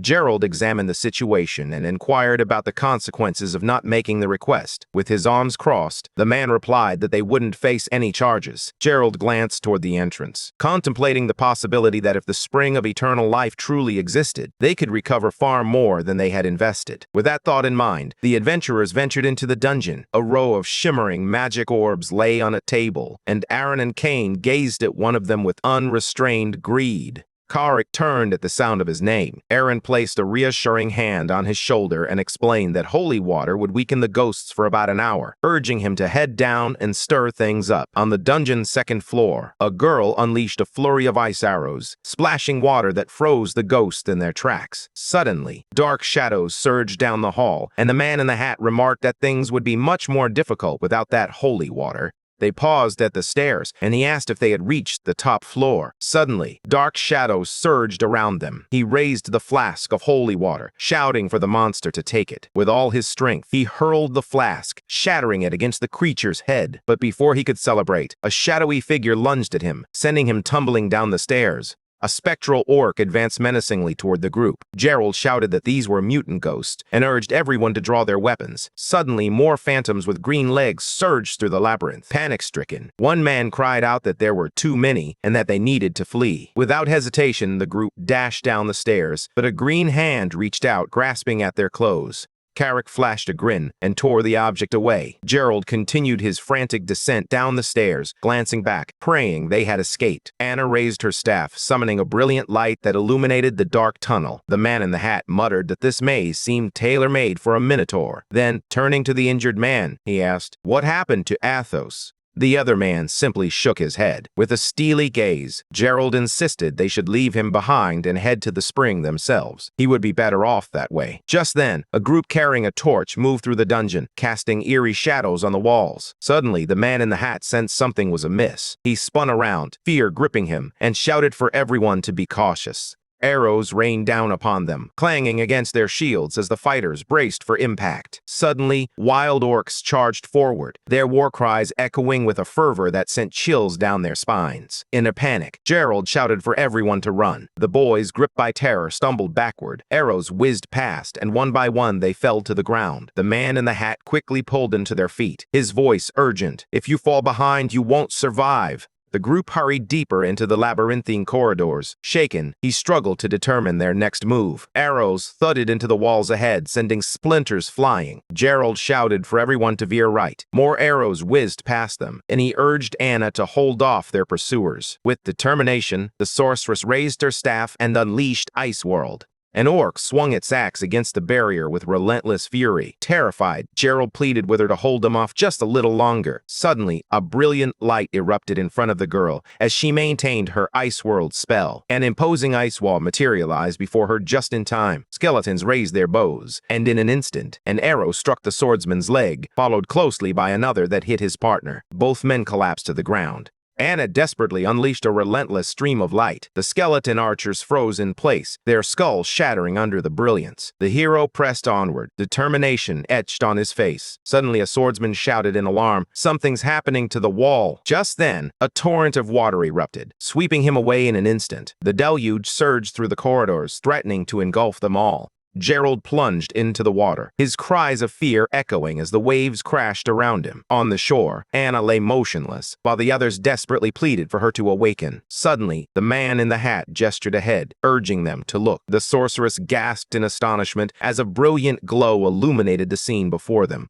Overcome with excitement, the girl exclaimed that it was the source of life, but her expression shifted abruptly, and she urgently urged them to run. The boys turned, bewildered by her sudden change. Blocking their path was a massive bull wielding an axe, its eyes glowing a fierce red. With a menacing roar, it dragged the axe along the ground, sending everyone sprinting in terror. Gerald locked eyes with the creature, terror gripping him as he realized they were done for. He hit the ground, the artifact clattering beside him. In that moment, a thought flashed through his mind. He recalled the tales of wielding 3 stones simultaneously. He shook his head, the weight of the knowledge settling in. Each stone was worth 100 gold pieces. The massive bull advanced, its intent clear. Then, without warning, it charged, ready to strike. Gerald let out a desperate scream. Fighters rushed forward, bravely interposing themselves between the monster and their ally, but their shields were no match for its overwhelming force, sending them flying. An ice arrow suddenly struck the beast squarely in the head, momentarily distracting it. Now, the colossal creature loomed over a red-haired girl clutching a staff. With a swift motion, it seized her, lifting her effortlessly off the ground. In a brutal display of power, it slammed her down, and her anguished cry echoed through the chaos.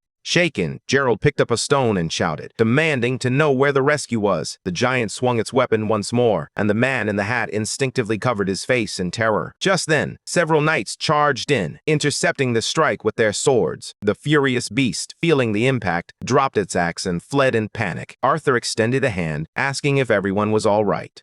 Still on the ground, Gerald shot back nervously. "Do I look all right?" The mustached man smiled, reminding him that he had just saved his life. Nearby, the source of life continued to glow. The hero dipped a flask into the magical water, glancing at her in surprise before letting out a sigh. Meanwhile, Arthur, still clad in armor, asked if they were ready to move. The knights began to depart from the source, leaving it behind. Meanwhile, an orc sat beside a trembling bull as rain poured from the darkened sky. Standing beneath the downpour, Gerald shouted with joy, celebrating their survival. Suddenly, 3 cloaked girls approached him. The fighter, taken aback, asked what priests were doing in this place. With a smile, one of the girls held up a piece of paper and said that if he wanted treatment, all he needed to do was press his thumb on it. He examined the paper closely. It stated that special treatment would cost 300 gold per person. Survival was assured, but they accepted no responsibility for the outcome. If he didn't pay in full after signing, the debt would increase by 50 gold each month. Should it remain unpaid, his body would belong to the Duke for a decade. Gerald counted on his fingers, realizing that until he settled the 300 gold, an additional 150 would be tacked on each month. The priest gazed at the wounded, questioning whether he truly intended to ponder while his friends perished. The man in the hat released a weary sigh, then pressed his finger to the magic contract. In an instant, a chest overflowing with coins materialized before him. Kind bowed to the Duke, reporting that they had fulfilled the orders completely, even bringing back several slaves. With a satisfied smile, Aaron declared the job a resounding success, attributing it all to his unwavering trust in them.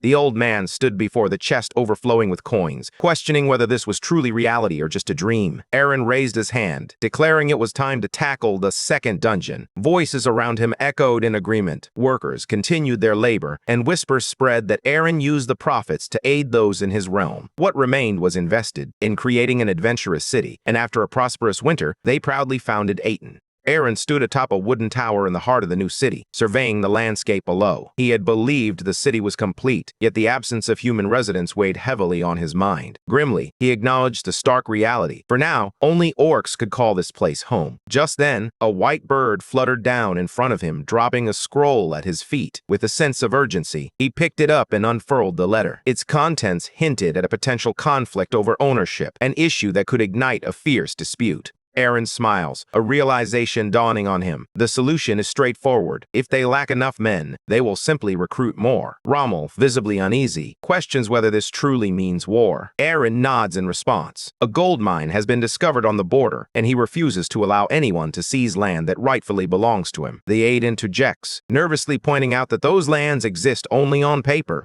Gray and Eamon had separated them long ago. Aaron believes that now is the perfect moment to act. With both counts at each other's throats, he intends to exploit the chaos. Rommel sits beside him, still trying to grasp the plan. He leans in, listening intently, then poses a crucial question. Is Aaron truly planning to confront both counties simultaneously, especially when their forces are 5 times larger, or perhaps even more? Aaron remains composed as he asserts that the territory is too significant to overlook. The 2 county heads are bronze vassals, making their lands his responsibility. Gale's eyes widen in shock as she questions whether this move won't attract the Emperor's attention. Fearing he would inevitably intervene, Aaron closes his eyes, a hint of determination in his voice, as he replies that the Emperor cannot interfere if his actions are justified. To him, it feels as though the Emperor is simply biding his time, waiting for him to stumble. The old man's anger flares as he hears the grim news from the army. In a sudden burst of fury, he slams both fists on the table, directing his wrath at Aaron. Startled, Aaron's gaze shifts to Zarin, whose fury is palpable. We should eliminate anyone who dares to claim land that rightfully belongs to us, Zarin declares, his voice seething with intensity. Aaron, taken aback by the outburst, attempts to respond, but Zarin grips his hand tightly, emphasizing, "This isn't about the gold, it's about our right to this land." Aaron is taken aback, retracting his hand as Zarin declares he isn't motivated by money and is prepared to give everything for the cause. Meanwhile, Aaron knows he must concentrate on the looming war. Suddenly, the door bursts open, drawing everyone's attention. Arthur rushes in, his expression fraught with urgency. "An urgent report just came in," he stammers, "and it's serious. Gray and Eamon have both moved their armies to the front of the gold mine." Aaron's expression tightens. He knows they must act quickly. He extends his hand and commands Rommel to gather the knights immediately. They are heading out without delay. Nearby, soldiers overhear their lords bickering inside the tent. One boasts that he has owned the mountain for 10 years, while the other retorts that the first barely arrived and the land was already his. Gray and Eamon continue to shove and hurl insults at each other, their tempers flaring. One soldier calls the other thick-headed, only to be met with a mocking response about his claim and title. Suddenly, another army appears on the horizon, their blue banner emblazoned with a golden crown. The stunned soldiers quickly recognize it as Duke Braun's flag. Gray and Amon freeze, confusion etched on their faces as they wonder why Braun has arrived. Just then, Aaron rides up in full armor, halting before them. The two lords find themselves eating dust. With a smile, Aaron casually inquires about their well-being. They quickly bow in greeting, but Aaron's demeanor shifts abruptly. He demands to know what they are doing on his land, ordering them to leave at once. His words hang in the air, leaving them utterly stunned. With a dismissive wave of his hand, Aaron declares that the Emperor's decree grants him ownership of everything in this place. One of the counts begins to protest furiously, but another quickly silences him. Bowing deeply, he asserts that his family has held this land since ancient times, cautioning Aaron that if he continues to push, the situation could turn dire. Aaron's temper ignites at the challenge. Drawing his sword, he demands to know how they dare defy the royal family's command. In an instant, weapons are drawn from all sides. Zarin steps forward, urging them to consider negotiation instead. The counts are taken aback at the mention of war. With a faint smile, Ziran reveals he's already caught wind of their military buildup. One count retorts sharply, insisting that Aaron has no stake in their affairs. Undeterred, Aaron points at them and proposes a deal. He'll bring 1,000 warriors, one of the counts declared, and they can muster the same. If he wins, the land will be his. The counts exchange silent glances, the weight of the situation settling in. Finally, one of them spoke up, requesting time to think. Behind the tent, they huddled together, deliberating. They couldn't deny the truth. The land rightfully belonged to Aaron. Legally, he had the upper hand. One of the counts smirked, a glint of mischief in his eyes. Why not silence the fool and split the riches among ourselves, he suggested, a plan already forming in his mind. The bald count nods in agreement, clearly intrigued by the proposal. This could be their opportunity to split the mine's riches evenly. Zarin, standing beside Aaron, observes the situation and remarks that it doesn't seem like they'll accept the offer. Aaron smiles knowingly and replies, "Don't expect reason from them. Their greed is far too powerful." The aide glances at Aaron, curiosity in his eyes, and asks, "How can you be so certain?" Aaron spreads his hands, declaring, "This isn't just any small mine. It's supposed to be a massive gold mine." Then, lowering his voice, he confesses, "I started that rumor myself." Zarin stares at him, disbelief etched on his face. "Wait, what? That sounds impossible." Aaron smirks, revealing his true intentions. "My real target was the two villages." The gold mine was merely a lure. A month earlier, Aaron had stood with a letter stating that the two counts had no conflict whatsoever. It dawned on him that they never intended to wage war on their own. A sly smile crept across Aaron's face as he resolved to create the very conflict they claimed didn't exist. He picked up a quill and began drafting orders to spread a rumor about a vast gold mine hidden between their territories. In the present, the counts reluctantly agree to Aaron's terms, but add two of their own. First, they choose the battlefield. As the tension rises, they set the date for the fight. With a calm demeanor, Aaron inquires about the second condition. One of the counts places a piece of paper and a quill on the table, declaring that if they emerge victorious, they want the mountain. Their territory will be liberated from Braun County, and a signed treaty will be sent to the Emperor for approval. Aaron, taken aback, inquires once more about the approval. The counts exchange glances, sensing they've momentarily unsettled him. One of them clarifies, "Without the Emperor's approval, there can be no war." As Aaron sits across from them, he begins to contemplate the implications. Finally, he picks up the quill and nods in agreement. "Everything will happen in 1 month." The men grin, confident that Aaron's plan has come to an end. But Aaron merely smiles, aware that they are unwittingly informing the Emperor that he will be handing them the land. Later, Aaron, Zarin, and the riders race through the forest. With his eyes closed, Zarin remarks that even if everything seems to be going according to plan, trouble is still on the horizon. Aaron turns to him, curiosity piqued, and asks what he means. Zarin explains that even if they gather every fighter available, they won't exceed 500. Once the Emperor learns about the war, Aaron and Gale will find themselves in a precarious situation. Aaron nods in agreement, acknowledging the gravity of their predicament. He admits they still haven't managed to utilize the orcs effectively, but he can ask Ziran to seek out mercenaries. With a hint of anxiety, Ziran reveals that the gold mine is a fabrication. He supported the war effort, but if the old man discovers the truth, it could unravel everything they've worked for. Aaron mentions the irate old man, assuring everyone that they will find a way to deal with him. For now, it's best to act as if they know nothing. As he gazes at the orange sky, he hopes his younger sister has succeeded in her mission. The riders hasten toward the castle. Upon reaching the gate, the guards draw their weapons, shouting that the Duke is absent and demanding the intruder leave. In the midst of the chaos, a desperate elf girl steps forward pleading to see Aaron. A frightened soldier begins to respond, but his words falter as he notices Aaron's return. The girl spins around in shock, her eyes widening at the sight of Aaron sitting confidently on horseback before her. Dropping to her knees, she pleads for assistance, introducing herself as Keishi, the chief elf's daughter. With a serious expression, Aaron questions her. Why would an elf come here seeking help after your people have slain mine? He knows well that the wood elves reside far to the north in Brune, near the dragon's nest. They have always kept their distance from humans, existing in a world of their own. The village of Brune is renowned for its formidable defenses, a fact that Aaron and the others have not forgotten. With tears glistening in her eyes, Teishi reveals that evil spirits have attacked their home, wreaking havoc. If Aaron agrees to help, she promises that elves and humans can forge a friendship. Aaron thinks quickly. Capturing both the evil spirits and the elves could turn the tide in his favor. He asks Keishi if she's proposing an alliance. He agrees to help, but insists that an alliance alone won't suffice. Desperate, Keishi offers all the gold they possess. Aaron responds that he wants the elves to be recognized as official residents of his territory. Still kneeling, Keishi looks up at him in shock, her voice trembling as she asks if he truly means it. Aaron declares that by coming here, she speaks on behalf of her people, whether she intended to or not. Keishi, feeling the weight of his words, nervously replies that she can't make such a decision lightly. Turning his horse away, Aaron tells her to forget he ever said anything. In a moment of panic, Keishi shouts that she agrees. A smile spreads across Aaron's face as he responds, "Good, then we'll sign a contract and you should come with me." The council members are visibly shaken by the news of the Death Knight. Keishi stammers, confirming that it truly was him, accompanied by an army of thousands of zombies and skeletons. Aaron's expression darkens as he contemplates the implications. He suspects this could be the work of a demon or a formidable necromancer. With urgency in his voice, he insists they must act quickly to save as many elves as possible. Raising his hand, Aaron declares that everyone has 3 hours to prepare.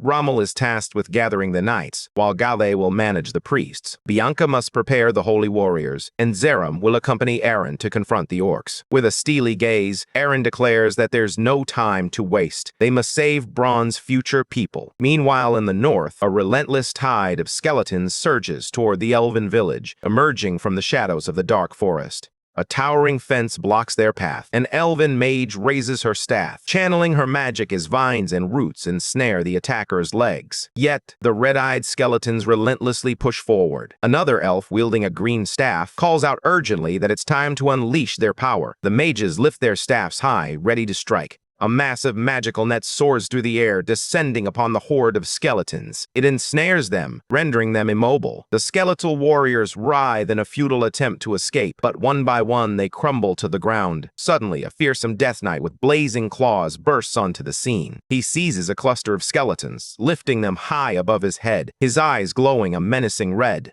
Purple beams pierce through the barrier, scattering bones in every direction. The zombies surge toward the fence, scrambling over one another in a desperate bid to break through. The sorceress, now on edge, unleashes a torrent of green energy. Towering, tree-like creatures emerge, their vines ensnaring the advancing zombies. Skeletons cling to the massive trunks, struggling to restrain the relentless onslaught. An elf standing behind the commander speaks up nervously, insisting they need fire. With her head bowed, she silently offers an apology to the forest spirits. Then, her fury ignites as she calls for total incineration. A massive blast erupts, tearing through the area as flames surge toward the fence. Sparks dance and scatter in every direction. The Death Knight raises a hand, commanding the attack to begin. A massive tide of zombies surges forward, growling and hissing, their faces contorted with rage. Suddenly, their heads explode in a shower of gore, leaving the scythe-wielding enemy in stunned disbelief. Above, a colossal dragon soars through the sky, followed by more dragons that sweep across the battlefield. Ropes dangle from their tails, as a voice calls out urgently, "Drop the holy water!"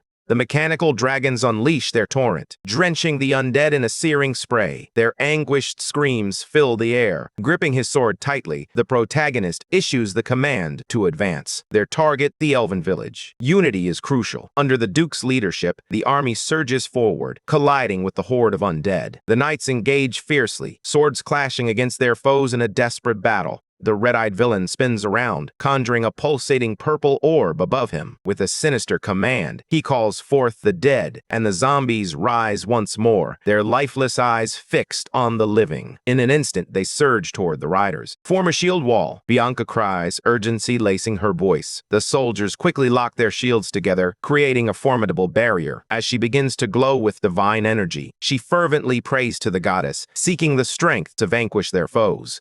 A massive beam of magic descends from the sky, followed by a blinding flash. The zombies stretch their arms toward the radiant light as the entire field is engulfed in holy brilliance, incinerating the undead. In a fit of rage, Rommel bellows about the Death Knight, rallying his army as he charges forward. The villain catches sight of their approach, and one warrior brandishes a flaming sword, ready for battle. As he charges forward, another fighter throws a blue bottle at the villain. Holy water splashes across him, momentarily stunning the Death Knight. In a swift motion, Ramo darts past and slices off the creature's bony arm. A heartbeat later, the Death Knight's head tumbles from its shoulders. The surrounding zombies and skeletons freeze in shock. Ramo calls out that the Death Knight is down, but warns that the battle is far from over. They must continue the fight. As the battle rages on, the protagonist observes and realizes their plan has succeeded. The undead advance has been halted. Beside the Duke, an aide inquires about their next move. Zarin responds, noting that the Death Knight was merely a puppet. The true target is the necromancer or the demon pulling the strings. If it is indeed a demon, Cecilia will track it down.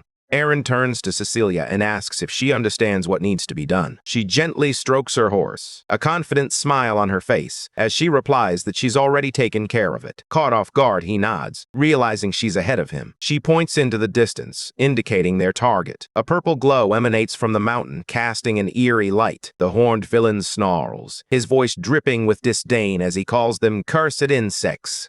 From the edge of the cliff, she screams in frustration, lamenting the time wasted on the Death Knight. Now, she realizes she must take control once more. Gathering a pulsating purple sphere in her hands, she calls upon the fallen souls to heed her heart's command. Her eyes ignite with determination as she orders them to fulfill her will. But before she can complete her incantation, a sudden brutal blow strikes her head, twisting her face in agony. The girl collapses to the ground, cradling her horned head as she groans in pain. Her gaze shifts, and she notices the tip of a sword hovering just in front of her. Aaron stands over her, blade pointed menacingly, demanding to know how she could dare to attack his future people. She recoils, a flash of hatred igniting in her eyes as she asks, incredulous, if he truly referred to them that way. Fuming with rage, she gathers a swirling mass of energy in her hands and calls him an idiot. With a fierce shout, she unleashes a powerful beam aimed directly at him. The blast hurtles toward the protagonist, but he dashes forward, determination etched on his face. In one fluid motion, he slices through the attack, leaving her in stunned disbelief. Suddenly, blood spills from her mouth, a stark reminder of the consequences of her fury. Aaron tells her she still has time to choose before the mana drains from her heart. Die or become his slave. Terrified, the necromancer drops to her knees, struggling to comprehend his words. Aaron's blazing eyes reveal a power that far exceeds that of any ordinary human. He watches her intently, warning that if she remains silent, he will interpret that as her choice to die.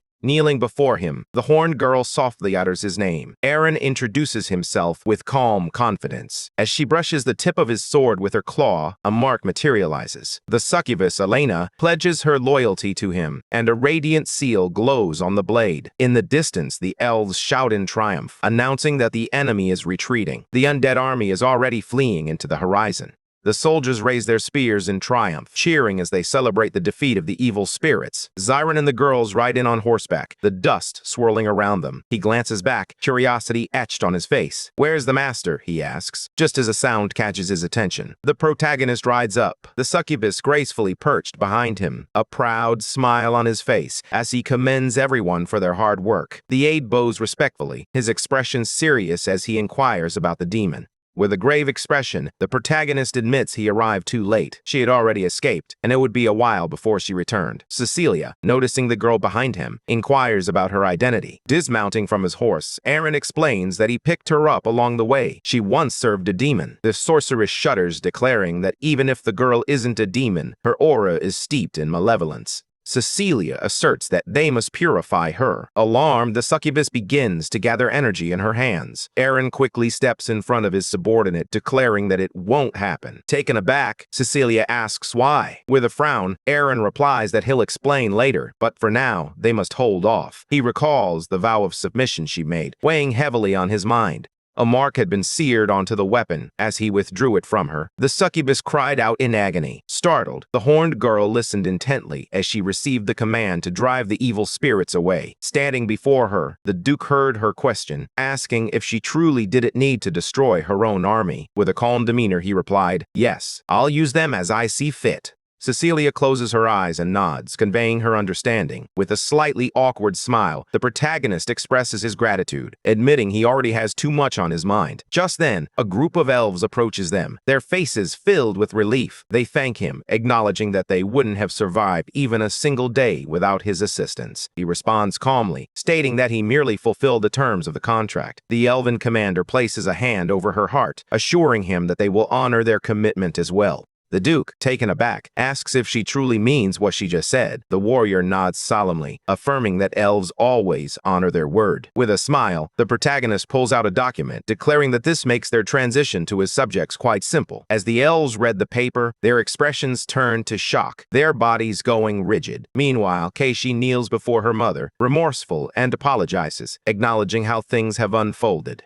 The red-haired man bows his head and inquires if they wish to break the contract. The commander closes her eyes in silence, contemplating the weight of the decision. After a moment, she kneels and declares their obedience, only asking how they should address him. With a serious tone, the protagonist replies that all his subjects call him master. The elves then proceed through the gates, their fate intertwined with his. Aaron has welcomed 1,500 survivors, each of whom has lost half their people to the malevolent spirits. As they navigate the desolate streets, he remarks on the eerie emptiness surrounding them. With a hint of optimism, Aaron welcomes them to the city of explorers. However, he quickly notes the pressing labor shortage and emphasizes that they will need to fend for themselves for the time being. Turning to a nearby child, he adds gently that they only have enough food to get started. The armored Duke comes to a halt, her gaze fixed on the boy. He offers her a choice, the good part or the bad part first. Puzzled, the elf opts for the good news. With a serious expression, the protagonist declares that he will provide 1,000 elves with enough food to last a month. The stunned commander raises an eyebrow, inquiring about the other 500. Is that the bad part? He replies coolly that he has a job for them. They have just 1 week to gather 500 elves and send them to his castle to serve. Shocked, the elf asks for clarification. Aaron smirks, confident in his position, and replies that from his perspective, every aspect of this deal is advantageous. The hero moves a chess piece, a smile creeping onto his face as he concedes defeat. No one is probably better at this game than you, Your Highness, he admits. The ruler chuckles, responding, "Ah, but you are the true champion here." If he had played seriously, victory would have been his. Just then, an old man entered, announcing that the king was needed for an urgent meeting. His vassals awaited him. The crown ruler let out a weary sigh. They had only played 1 match, and he had hoped to spend the day with his friend. If his presence was only required in name, he suggested that an assistant could take his place. The old man with the monocle informs the ruler that Counts Scray and Ammon seek approval to commence the war. The king dismissively waves his hand, indicating he'll sign the papers so they can fight to their heart's content. However, the old man's expression shifts to one of gravity, as he warns that this conflict encroaches upon Duke Aaron's territory. The king's demeanor darkens as he inquires about his nephew. The aide solemnly nods in response. The ruler rises from his chair, turning to his friend with a determined glint in his eye. "We'll finish this game another time," he declares. "But next time, don't hold back." With that, he strides away, pondering whether Aaron truly intends to take things to that level. Taking his seat before the council, the king adjusts his golden crown and addresses the room. "I've heard reports of the war in Brown," he begins, his voice steady. "Has the rumor already spread across the empire?" He then turns to seek their opinions. His gaze lands on the gray-haired advisor, who responds with a sly smirk. Duke Aaron has every right to that newly discovered gold mine, he declares. Therefore, we should approve the war request. However, the representative from the neutral faction interjects, voicing his concern. This war will devastate us. If we lose, all of Braun could be wiped out. A gray-haired man firmly asserts that war contradicts imperial law, suggesting they should reject it rather than violate the very rules they established. His rival closes his eyes, conceding that he is indeed correct. A haunting memory surfaces, a promise made on a deathbed to protect the children. The king smirks, rising from his throne. He acknowledges that the argument is sound, yet it still falls short of overturning the law. The ruler declares his approval for war and requests the necessary documents. Later, he sits at a table, deep in thought. A gray-haired man approaches and bows, stating he has come as ordered. Without lifting his gaze from the papers, the ruler quips, "Can the Duke read minds?" Taken aback, the man asks for clarification. The king smirks, recalling their earlier conversation about the impending conflict. The other man stands in stunned silence, unable to respond. With a laugh, the ruler remarks on how surprising it is to hear his own thoughts voiced aloud. For a duke new to the imperial faction, that's quite an accomplishment. The man lets out a nervous chuckle. Satisfied, the king adds that it's reassuring to have someone by his side who shares his ambitions, something that can only benefit the empire.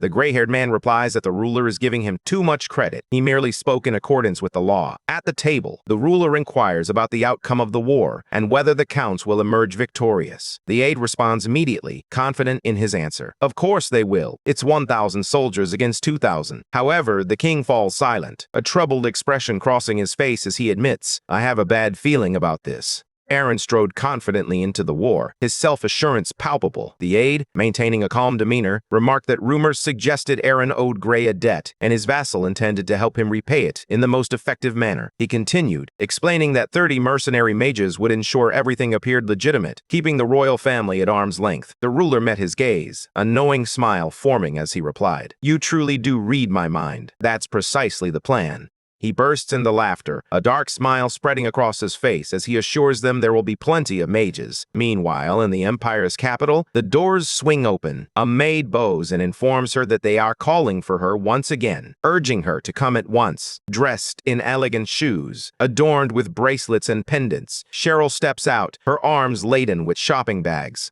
With a smile on her face, Cheryl notices that breathing feels easier now. Shopping truly does alleviate stress. As she strolls down the street, she contemplates her next stop, unaware that trouble lurks just behind her. A group of thugs is trailing her every move. Sensing their presence, Cheryl sharpens her focus. The time for relaxation is over. Now is time to tackle her brother's errand. As she turns the corner, the thug continues to pursue her, a sneer plastered on his face. Suddenly, their expressions shift to shock. Cheryl smirks, channeling magic into her hand. In an instant, a massive explosion erupts right in the heart of the city. Cheryl grips one thug by the collar, her gaze piercing as she warns him, "I won't ask twice. Where's the secret casino?" Before long, they arrive at an ancient castle nestled in the hills. The battered thugs escort Cheryl outside, and one of them reluctantly opens the door for her. She raises a hand to shield her eyes from the blinding light. Stepping inside, she finds herself in a vast hall teeming with people. The crowd erupts in excitement, waving betting slips and shouting their support for either Aaron or Gray. Observing the chaos, Cheryl can't help but wonder what kind of place this is. Her gaze shifts to the main board, where the Bren War is prominently displayed. Duke Aaron versus the Aemon and Gray Alliance. With the outcome anticipated in just 25 days, a smile spreads across Cheryl's face. She has found exactly what she was looking for.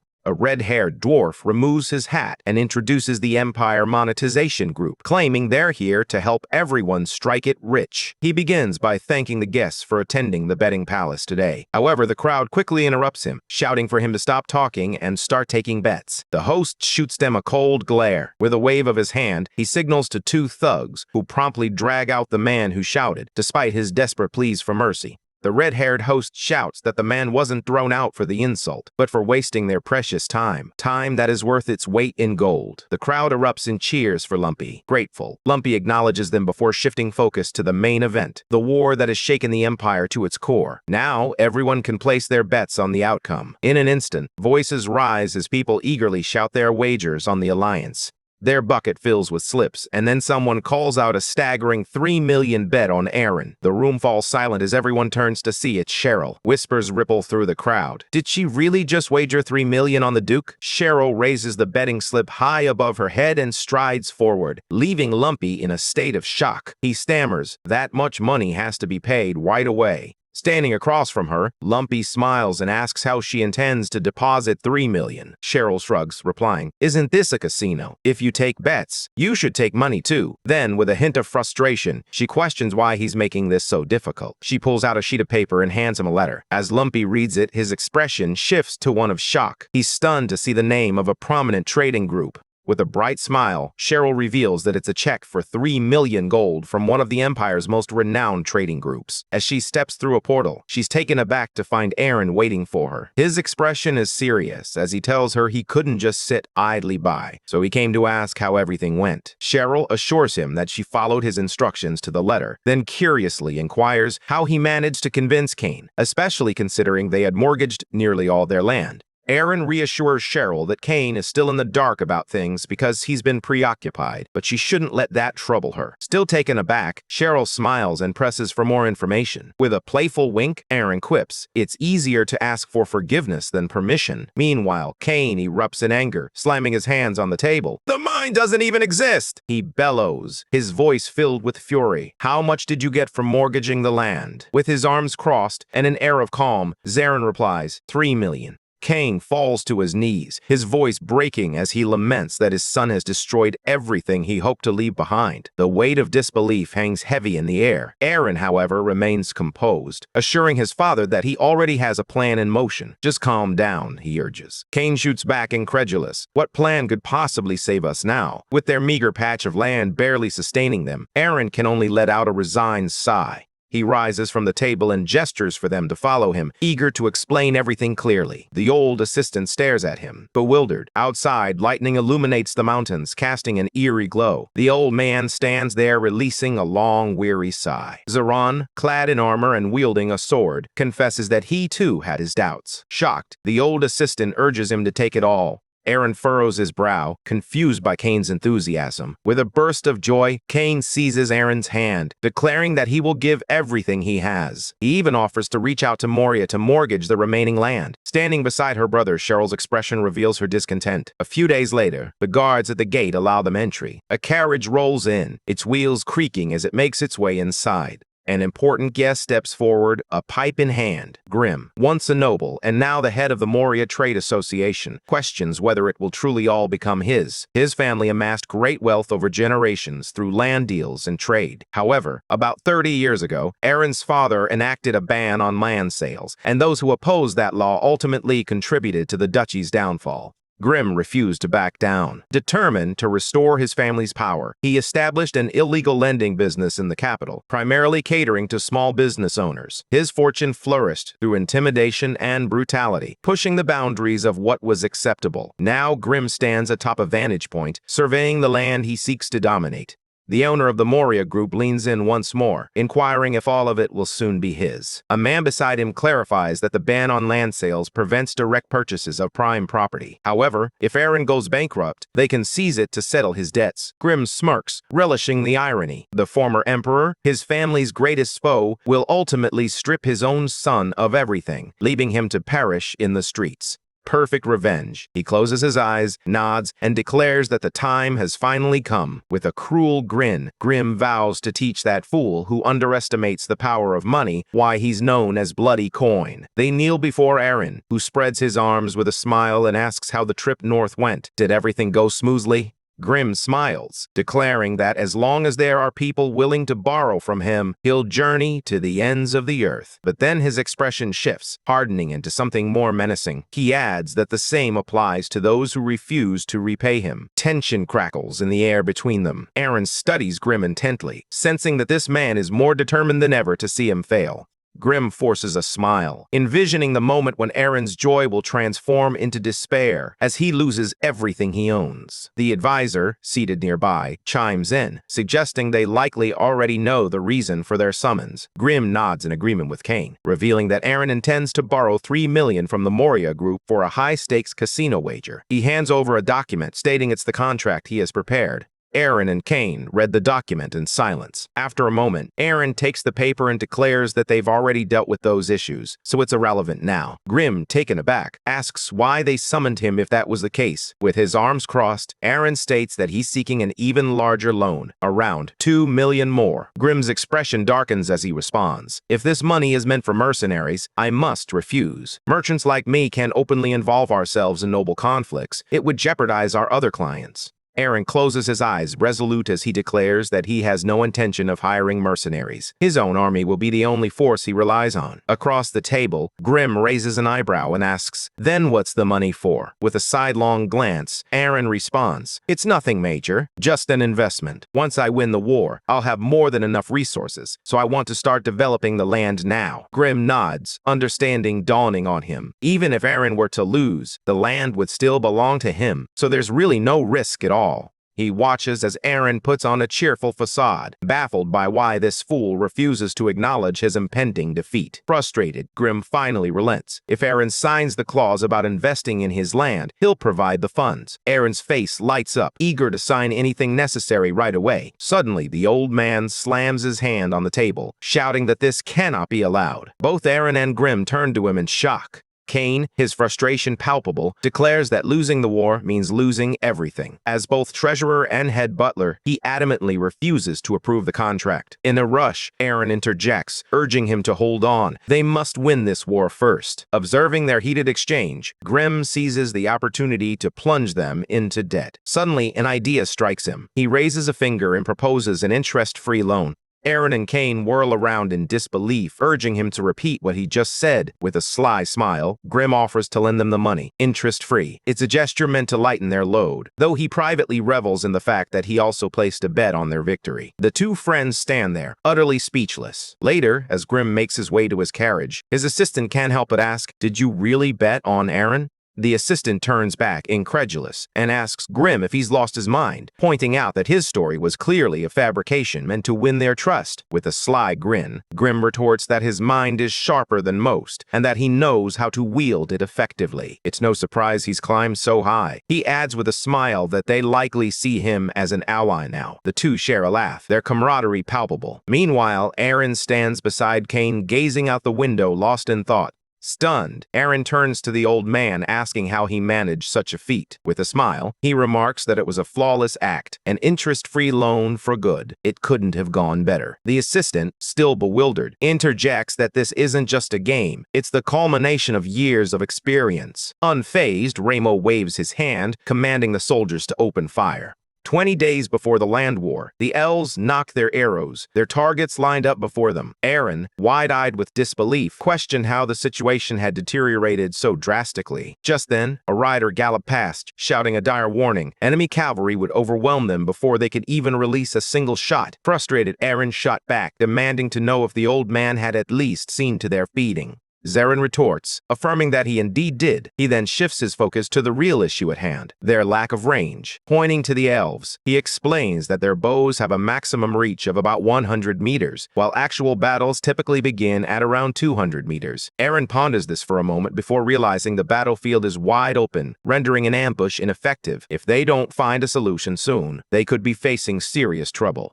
He adds that the entire empire will be watching, so he can't intervene with his own power. Nearby, Ziron, in his dragon form, agrees that they shouldn't directly join the fray, but insists that Gale must be prepared in case things take a turn for the worse. Ziron explains that wars like this are essentially battles of variables. If they can manage those factors, he asserts, they can level the playing field to a fair fight, 1,000 against 1,000. Aaron furrows his brow, questioning how that could be possible. With a serious expression, Ziron points out the obvious issue. They still have no idea if their arrows can even reach the target. Such uncertainty is unacceptable to him, so he intends to eliminate the distance problem altogether. As he speaks, he fans himself thoughtfully. Aaron, intrigued, asks what he means. Zarin responds with a straightforward explanation. To craft new bows, they require rare materials and a skilled blacksmith capable of forging the weapons quickly. Aaron furrows his brow, expressing concern that they have less than 3 weeks. He questions where they will find everything in time. The cloaked assistant confidently replies that they need just 3 days, promising to secure both a blacksmith and all the necessary materials. Aaron's eyes widened in disbelief as he asks, "Can that really be done so quickly?"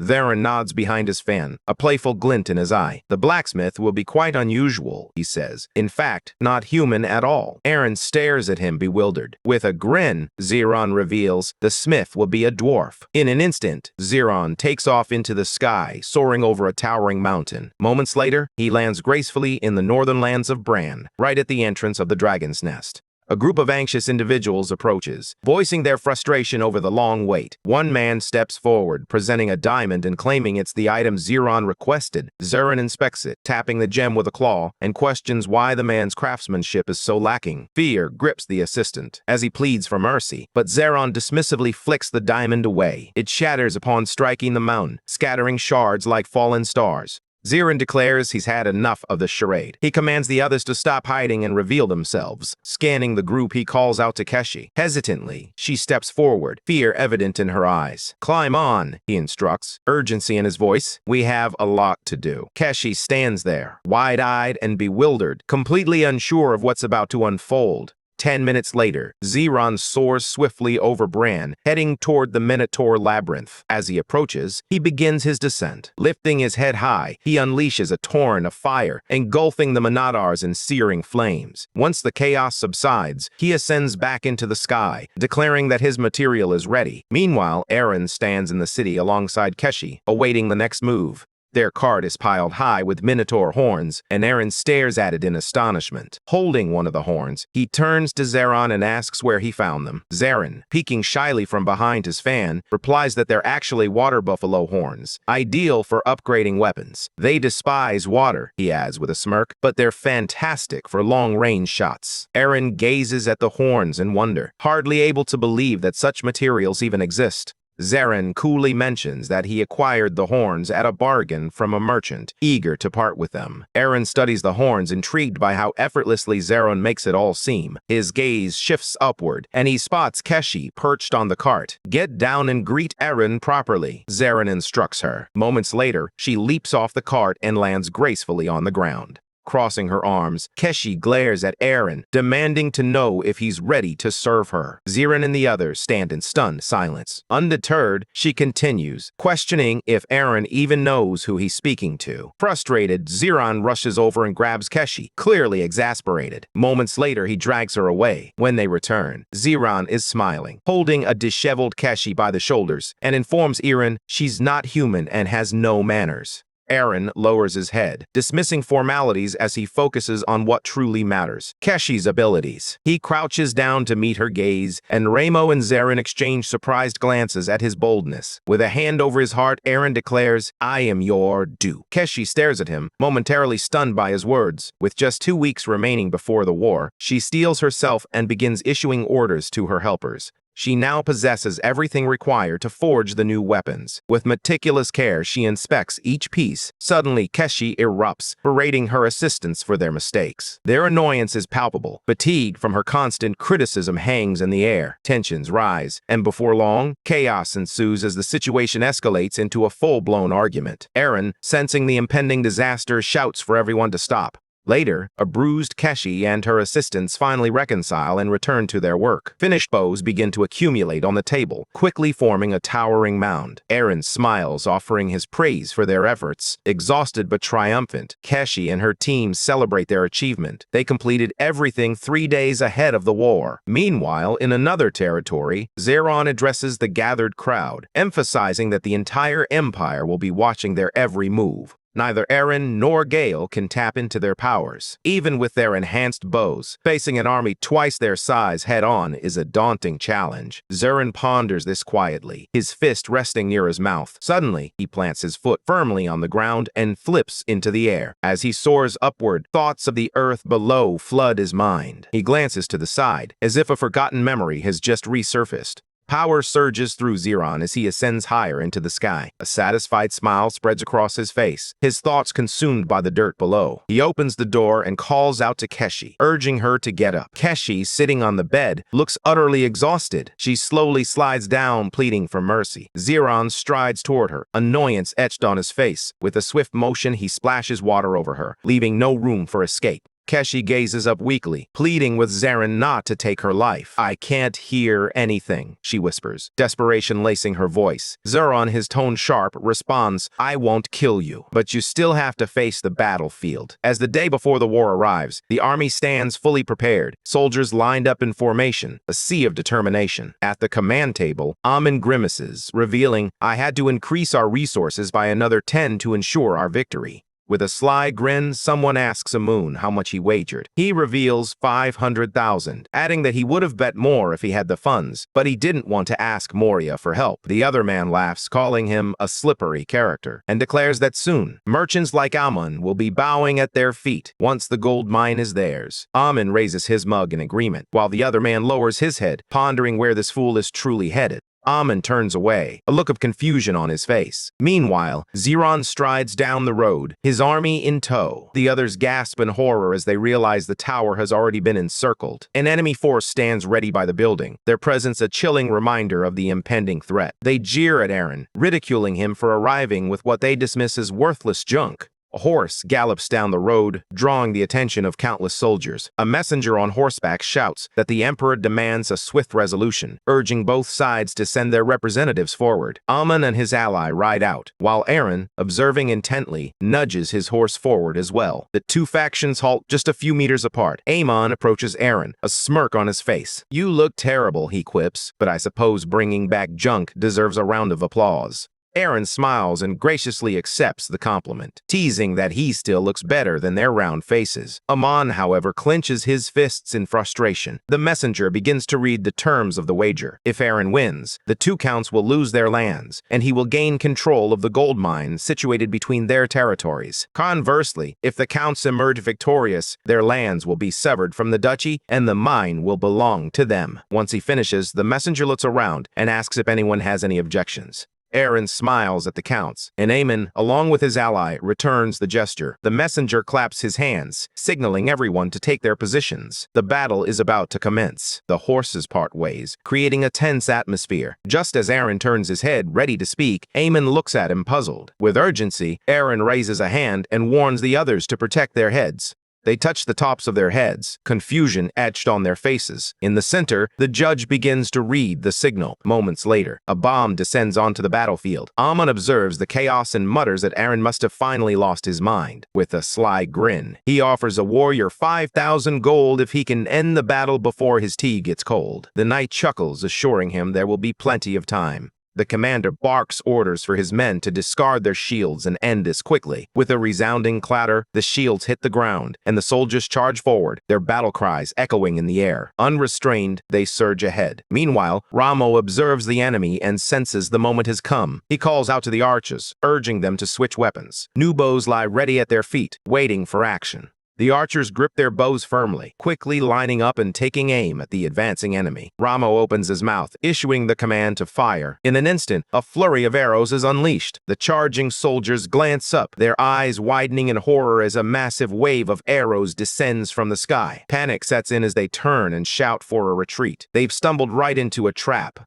More arrows were already aimed at them. The leader charged forward, shouting for everyone to duck and spread out. The warriors quickly pulled back. Ramo raised his hand, signaling for the siege towers to be prepared. The men by the tower stood their ground, unflinching in the face of danger. One of the soldiers deftly maneuvered the cannons into position. A horse surged forward, its powerful strides capturing Eren's keen attention. Zyron observed with a satisfied smile, clearly pleased with the unfolding scene. Moments later, the cannons roared to life, launching an iron net through the air. The hooks plunged deep into the ground, securing the net like an impenetrable barrier that ensnared the warriors within. The enemy swung their swords in desperation, but their efforts proved futile against the unyielding trap. The leader glanced back at his men, assuring them they could handle the situation. Suddenly, a surge of power coursed through the net, and he looked up, bewildered. Confusion clouded his mind as he struggled to comprehend what he was witnessing. Meanwhile, Ramo and the archers stood poised by the tower, ready for action. With a mocking gesture to his head, the hero taunted them, reminding them of the one place they had been instructed to protect. A storm of arrows rained down, and the warriors shouted to one another, urging them to dodge. Within moments, blood erupted into the air. Amun and his ally watched in fury as the grim reality of their defeat sank in. One of them seized Amon, demanding to know why he had ordered the men to drop their shields. Amon turned away, visibly shaken, and murmured that he had hoped for a very different outcome. He raised a hand, signaling for reinforcements. Another unit charged in, shouting that they needed to intercept the enemy before they could regroup. The horses thundered forward, their hooves pounding the ground. The commander glared at the approaching foes, barking orders for his men to take them down. Arrows flew once more through the air. Ramo glanced across the battlefield, his eyes meeting Bianca's. Bianca charged forward, her warriors rallying behind her. She raised her shield, channeling her power into it to protect her people. A brilliant glow radiated from the shield, enveloping every warrior in its warmth. A shimmering magic barrier materialized around the heroes, fortifying their resolve. With this newfound protection, they surged ahead, ready to face whatever lay before them. Meanwhile, Aemon stood frozen in fear, unable to comprehend the unfolding chaos. Eren and Zeren exchanged dark smiles, their arms crossed defiantly. Despite the counts, and Eren's forces being outnumbered, the battlefield felt heavily tilted against the protagonist. The commander gestured toward the densely packed enemy ranks. One furious count barked orders for the infantry to take the right flank and engage the enemy cavalry. With a roar, the army surged forward to attack. Ramo tightened his grip on the sword as he spotted the approaching enemy. With a decisive turn, he commanded half of his men to follow him, while the others continued to engage the enemy cavalry. The mounted knights surged forward, their formation splitting into two. One rider raised his blade high, shouting that now was the moment to strike. 200 cavalry charged headlong into a force of 1,000, the clash echoing across the battlefield. The warrior raised his sword in a fury, his eyes blazing with determination. The enemy count dwindled to 975. The cavalry charged forward, cutting through their ranks and reducing their numbers to 923. The spearmen, gripped by fear, stared at the oncoming riders. As they caught sight of the fierce commander leading the charge, panic set in, and they cried out for help. One soldier, overwhelmed by terror, attempted to flee. He took a deep breath and pushed himself up, only to find the enemy standing right in front of him. Bianca charged at him, her glare filled with fury. She collided with him, sending him flying. Meanwhile, the cavalry continued to break through the enemy lines. One rider glanced back over the field, where the counts watched, a mix of shock and exhilaration etched on their faces. One of them turned to the mages, snapping that they needed to be stopped. The others shouted at the mercenaries to take action. The sorcerers struck their staffs and began chanting, blue energy swirling around them. They raised their staffs, conjuring magical projectiles that soared overhead. Bright blasts of mana tore through the sky, hurtling toward the enemy. Standing beside his aide, Eren immediately sensed the danger. Energy bolts were hurtling toward them. Rommel, noticing the incoming magic, froze for a brief moment. Several blasts struck the ground, erupting in a shower of debris. In a panic, Eren shouted Rommel's name. Fortunately, Rommel had already raised a barrier just in time. Eren exhaled in relief. Rommel glanced up to see the barrier beginning to crack, a stark reminder of how narrowly they had escaped disaster. His gaze shifted ahead, landing on the mages in the distance. With a decisive command, he instructed his men to disregard the retreating infantry and redirect the cavalry toward the mages. As he turned his horse around, a formidable force loomed ahead, shouting that they were finished and had nowhere left to run. Rommel turned his head, tension radiating from him as the counts watched with smug smiles. The cavalry was completely surrounded. Observing the battle unfold, Eren couldn't help but acknowledge Rommel's brilliance as a commander. Yet this situation was overwhelming, even for him. With determination, Eren thrust out his hand, commanding the infantry to advance and rescue the cavalry and their captain. The soldiers charged in, and Eren turned to Zeren, declaring his intent to save the commander while leaving the mages to him. An aide, visibly stunned, mentioned the Emperor's spy, but Eren dismissed it with a wave. Rommel's life was his priority. He would handle the spy later. With determination etched on his face, he called for Cheryl.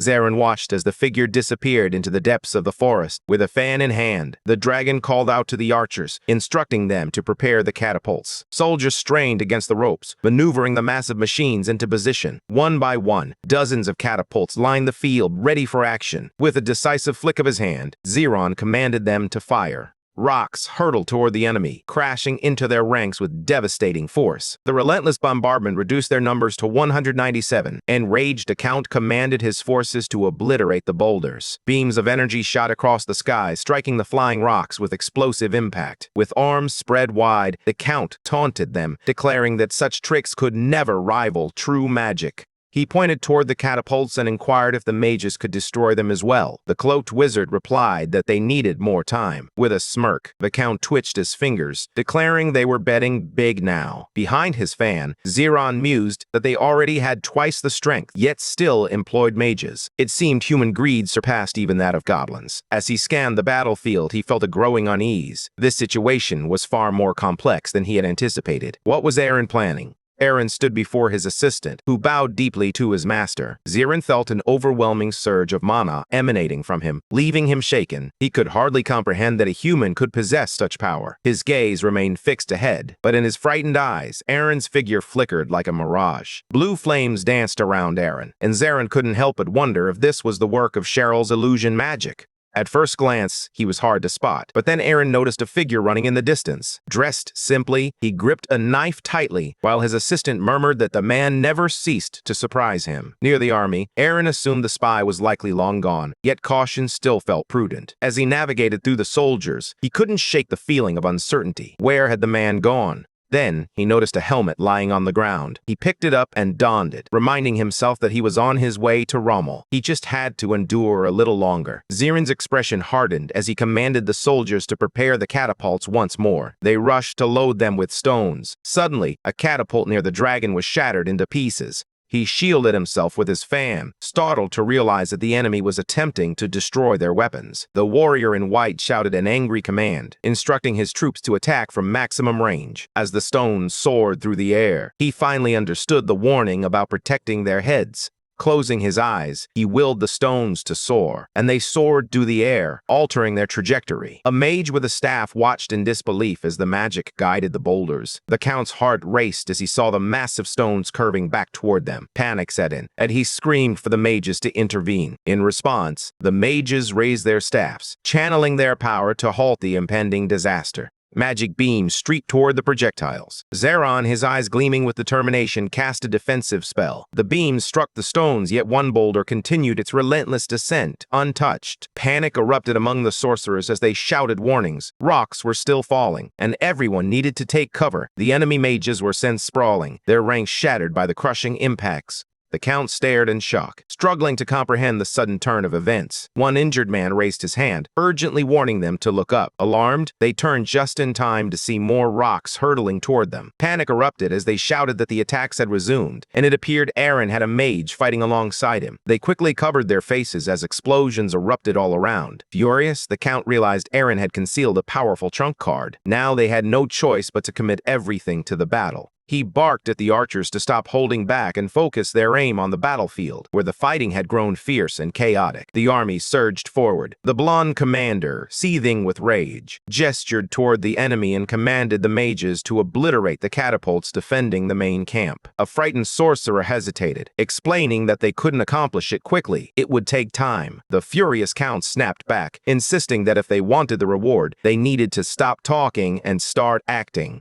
The wizard quickly grasped the situation. He turned to the others, instructing them to target the boulders and defend the camp. The mages raised their staffs toward the sky, summoning droplets of water that began to gather ominously. As the boulders descended upon them, they plunged into the water with a resounding splash. With a flick of their minds, they levitated the rocks and sent them flying away, triggering a series of explosions. Zeron watched in astonishment, dismissing it as a mere cheap trick. A smirk crept across his face as he contemplated his next move. Turning to the archers, he commanded, "Light your arrows and fire them as far as you can." The elves knocked their flaming arrows ready for battle. With a commanding roar, the dragon signaled the attack. Hundreds of blazing arrows soared through the sky, leaving trails of fire in their wake. But then, a surge of magic altered their course. The terrified Count shouted in disbelief, realizing that even the arrows had caught fire. In response, the mages raised their staffs, channeling their power once more. With a swift incantation, torrents of water surged forth, crashing into the fiery arrows.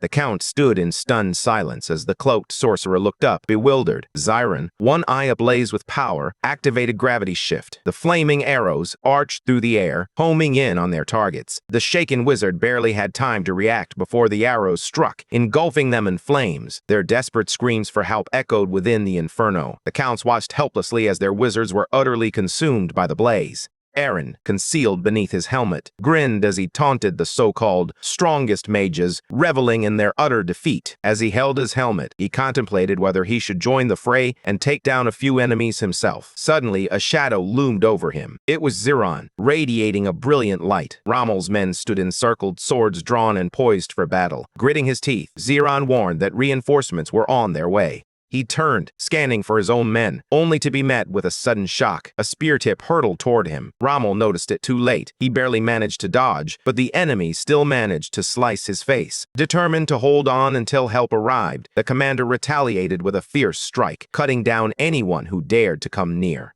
Enemy soldiers fell one after another as Rommel tightened his grip on his bloodied sword. Fueled by rage, he shouted that help was on the way and that they must fight to the bitter end. In response, the knights raised their swords high, rallying behind their commander, who stood firm and resolute. Armored allies lined up behind him, creating an unyielding wall of strength. The enemy, witnessing their unwavering resolve, stared back in fear. Bianca stood surrounded by her soldiers, her gaze suddenly shifting to the horizon. Startled, she spotted the massive enemy force ahead and realized the cavalry captain was in peril. Without hesitation, she spurred her horse forward, calling out for the cavalry to engage the enemy riders while the crusaders followed closely behind. Her units surged into action, charging to provide support. Meanwhile, a battle map revealed that the Count still held the numerical advantage. A terrified soldier spins around, his eyes widening as he spots Bianca and her squad charging in. A voice shouts that the enemy is closing in. With fierce determination, Bianca cuts through the ranks, blasting soldiers apart and sending armor flying in every direction. "We need to crush this force first, then save the knight captain," she declares, her resolve unwavering. As more soldiers rush toward them, she raises her shield, expertly countering an attack and sending one assailant sprawling backward. Bianca weaves through the crowd, scattering the enemy forces in her wake. The Count's infantry captain shouts in alarm, insisting they cannot allow her to break through. Spearmen quickly form a line, instructed to seal off the rear. From her vantage point on horseback, Bianca watches as a massive enemy force closes in, blocking her path. She steadies herself behind her white shield, bracing for the relentless blows that rain down upon it. Peeking out, she realizes they responded more quickly than she anticipated. With determination, she rides on and calls out to the goddess Vivian. As her shield begins to glow, she continues her fervent prayers. Eyes closed, she pleads for Vivian's blessing. A radiant light envelops her, causing the soldiers to cry out and shield their eyes. Seizing the moment, Bianca gives the order to attack. Amidst the chaos, Aaron deftly navigates through the enemy ranks. Ahead, he hears a chilling threat. Anyone who dares to flee will be killed. As he surveys the scene, he spots the captain, identifiable by the white kerchief tied around his hand. A swordsman bellows orders to his troops, urging them to advance, calling their foes filthy rats. Suddenly, a dagger plunges into his back, silencing his bravado. He turns in terror to face the fierce Duke, who looms before him. The man drops to the ground, wiping his blade clean. "You're the rat who came to kill me," Aaron declares, and in an instant, the enemy commander falls lifeless to the ground. Aaron glances back, his mind racing with thoughts of saving Rommel. Just then, another line of spearmen advances, and among them stands a bald man, his presence commanding attention. Understanding that he must eliminate their leader as well, Aaron charges forward. He deftly weaves through the soldiers, his movements fluid and precise. With a swift thrust, his knife plunges into the infantry commander, who crumples to the ground, blood staining his lips. Just like that, two commanders lie fallen within the ranks of the army. Xiron observes in silence, but then, with a sudden burst of urgency, he shouts that the commander is dead and orders every unit to retreat. The shaken soldiers argue among themselves, questioning whether the commander is truly dead and who will give orders now. One soldier, his shoulder wrapped in a white bandage, raises his voice, calling for all of the Count's troops to listen. Xiron frowns at the sight of the bandage. The archer commander steps forward, urging his men not to let the enemy sow confusion among them. He points at their foes, declaring firmly that there's nowhere to run. They must attack. 1,000 enemy troops encircle Rommel's cavalry, spears piercing the armored knights. The Duke's commander watches in anguish, his heart heavy with grief. Then, with a surge of fury, he roars in defiance. Zyren, filled with anticipation, observes the chaos unfold. The archer commander reaches out in desperation, his hope dwindling. Aaron, teeth clenched and knife in hand, understands that he must act one last time. He breaks into a run, catching sight of the enemy's back. Aaron realizes this is the last commander. He swings his blade, aiming for the man's back, but several swords suddenly intercept his strike. The sight of that soldier takes him by surprise. With a smirk, the man taunts, "Did you really think I wouldn't see this coming?" Zyren smiles, sensing the tension in the air. The enemy glares at him, bewildered. The helmeted Duke questions whether his instincts were correct. He retracts his blade, preparing for what comes next. The soldiers clash, swords locking in a fierce struggle. Aaron, consumed by rage, unleashes a furious assault on the men surrounding him. The last commander witnesses the chaos and is gripped by panic. With bloodshot eyes, he bellows frantic orders, insisting that they must eliminate everyone. Aaron swiftly cuts him down before he can finish his sentence. He then turns and calls out for Rommel, who is on the ground, surrounded by flying spears and filled with despair. In a dramatic turn, someone crashes into the attackers, sending them sprawling. It's Bianca and her soldiers, stepping in to shield their ally. From atop his horse, Arthur shouts that the enemy has lost its commanders, declaring this the perfect opportunity to strike. The Count's army murmurs in disbelief. Reinforcements have arrived, and the infantry finds themselves cornered. As flames engulf the battlefield, shouts of retreat echo through the chaos. With a grin, Aaron dons his helmet, knowing he has done all he can. Suddenly, a brilliant light flares around him, and boulders come tumbling down. An explosion erupts, shaking the ground beneath them. The letter reveals that Duke Zyren faced off against the Earls. Despite starting with an army half their size, he emerged victorious. Now the Earls find themselves encircled by Zyren's forces. He strides toward them, unflinching. With a smirk, he remarks that their fearful faces are a delight to behold. The terrified Earls tremble in place. Tapping his head, Zyren reminds them of his warning to protect it. A terrified noble stands frozen, questioning how he can possibly walk through a storm of arrows. As he begins to draw his sword, he demands to know what kind of magic this is. In an instant, several blades materialize before his face, and he freezes in sheer terror. Zyren, steadying his weapon, challenges the minor vassal, asking how he dares to insult such an honorable victory. With a fierce swing of his sword, the young noble shouts that he will kill Zyren today and restore order to these lands. Before Zyren can make his move, one aide urgently calls for him to stop, questioning what good it would do to kill the viceroy. Seething with anger, Zyren demands that the aide release him. He asserts that insulting the ruling family is tantamount to insulting the emperor himself. The terrified aide drops to his knees, pleading for mercy and admitting his mistake. Zyren then turns to the other count, inquiring about the fate of the trembling man before them. The count, recognizing the gravity of the situation, also kneels and concedes defeat. With a calm demeanor, Zyren declares that if they agree, their cities will henceforth belong to the duchy. The defeated lords bow their heads in submission, acknowledging his wishes. Zyren commands that the annexation commence that very evening, sternly warning that any exploitation of the citizens, even in the slightest, will result in the loss of their titles. One lord breaks down in tears, while the other simply stares in stunned disbelief. The following day at noon, Zyren sits at a table surrounded by his advisors, ready to discuss the next steps. Gale beams as he points to the paper, declaring it a betting slip from Betting Castle. With his eyes closed, he notes that one entry is for 3 million, while another indicates a 2 million debt, and the payout has skyrocketed nearly tenfold. The old man grins widely, exhilarated. He tosses the papers into the air, exclaiming that this war could net them nearly 50 million gold. Zyren gently urges the elder to calm down, reminding him that this money will be put to good use. With a wild gleam of joy in his eyes, the old man asks once more if he heard correctly. Zyren grips his head and replies that while money is important, the true aim of the war was to secure workers. A man raises 2 fingers, declaring that the campaign has yielded 2 territories in 1 city. With the land acquired after clearing the Black Forest of Orcs, Brand's domain has now doubled in size. At the table, Zyron emphasizes that the funds must be allocated to settling the expanded land before they can gradually cultivate it further. He continues to outline the plan with a serious demeanor. Then, with a weighty pause, he drops a bombshell. He's gonna become a loser from the north. The entire council is taken aback. Startled, Cheryl turns to her brother, her eyes wide with confusion. "What do you mean?" she asks, her voice trembling with concern. Zyron explains that following the war, the Lord and every noble beneath him will scrutinize their every move. He warns that if they continue to conceal their strength, they will be crushed before they have a chance to grow. With a sweeping gesture of both hands, Zyron declares his intention to feign loyalty to the Emperor, providing him and his followers with what they desire, until the moment is right. With a grin, he declares that they'll keep the spoils for themselves, leaving the others to choke on the bones. Just then, a young man bursts in, announcing the arrival of the owner of the Moria Merchant Guild. Still smiling, Aaron replies that he's already here, turning to the council. He states that the meeting is over and instructs everyone but the elder to return to their duties. Grim, visibly agitated, waves a paper in the air, shouting that it's proof. Pointing at Zyron, he declares that if they win the war, the Duke must pay 5 million gold. Aaron's annoyance is palpable as he turns to the old man beside him, questioning whether they even have that kind of money. Gale replies calmly, "We don't even have enough for food and daily necessities." Grim jabs at the paper once more, insisting that the Duke is obligated to pay. The elder narrows his eyes, demanding to see the document.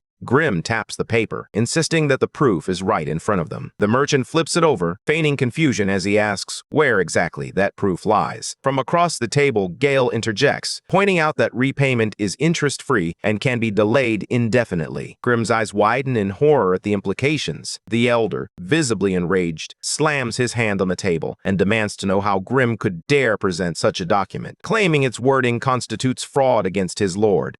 The assistant glances at Zyron, suggesting they teach this man a lesson before word reaches the capital. Zyron presses his sword against Grim's throat, declaring that he would die for this lie. Terror fills Grim's eyes as the cold steel touches his skin. Aaron interjects, offering Grim one last chance to save himself. Trembling, Grim asks what he means. Zyron swings his sword, driving it forward with determination. Grim instinctively raises his hands, pleading for mercy. But then, he notices the blade embedded in the table before him. Zyron's voice booms as he declares that Grim must swear an oath on that very sword. Trembling with fear, Grim stammers, "What oath?" Zyron points directly at him, his tone commanding as he proclaims that Grim will become his vassal and dedicate himself to the Bronze Lands. Several days later, on the Western continent, a lone swordsman stands in quiet contemplation. A bird alights on his hand, and he unfolds a letter detailing Aaron's hard-fought victory. Suddenly, a group of sword-wielding soldiers rushes toward him. With unwavering confidence, he swings his blade. In a single, fluid motion, he pierces through them all. As he pulls his bloodied sword free, the air thickens with tension.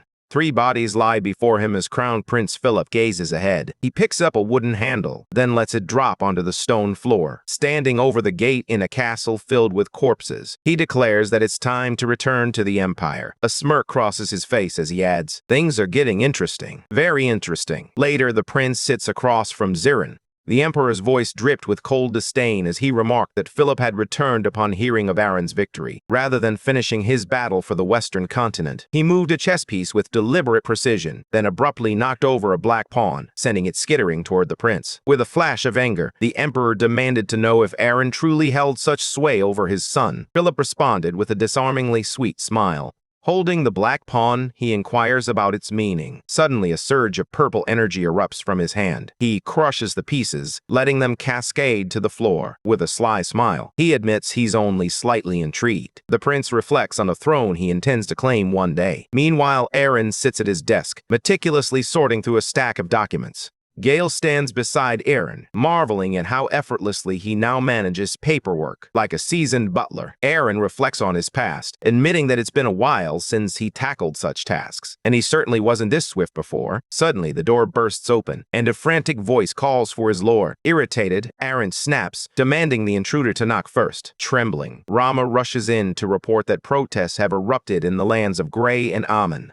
Guile and Aaron are taken aback by the shocking news. After a moment of contemplation, Aaron suggests that the people likely didn't act on their own. The counts must be pulling the strings. A sly smile crosses his face as he declares that he'll give them exactly what they're asking for. Meanwhile, Almond is enjoying his lunch when he hears someone calling for him. Still holding a fork full of meat, he declares that his lord has finally chosen to dine. Suddenly, a man bursts in with a letter, shouting that war has been declared. Amon leaps to his feet, demanding to know what he means. Aaron, resolute, leads his army out. Surrounded by stunned advisors, one of them asks if he's truly starting a war, and why. Aaron's response is simple and chilling. It's treason. Amon deployed soldiers disguised as civilians to incite the protest. He also broke his oath, meaning that if he loses, his land will be forfeit. Rommel, visibly anxious, cautions that this type of land battle has strict troop limits, and Amon has double the forces, making war a reckless endeavor. With his arms crossed, Aaron acknowledges the truth in Rommel's words. Surprised, Cheryl asks why he would proceed under such circumstances. Raising a finger for emphasis, Aaron replies that the Emperor will perceive it the same way, and that's precisely the point.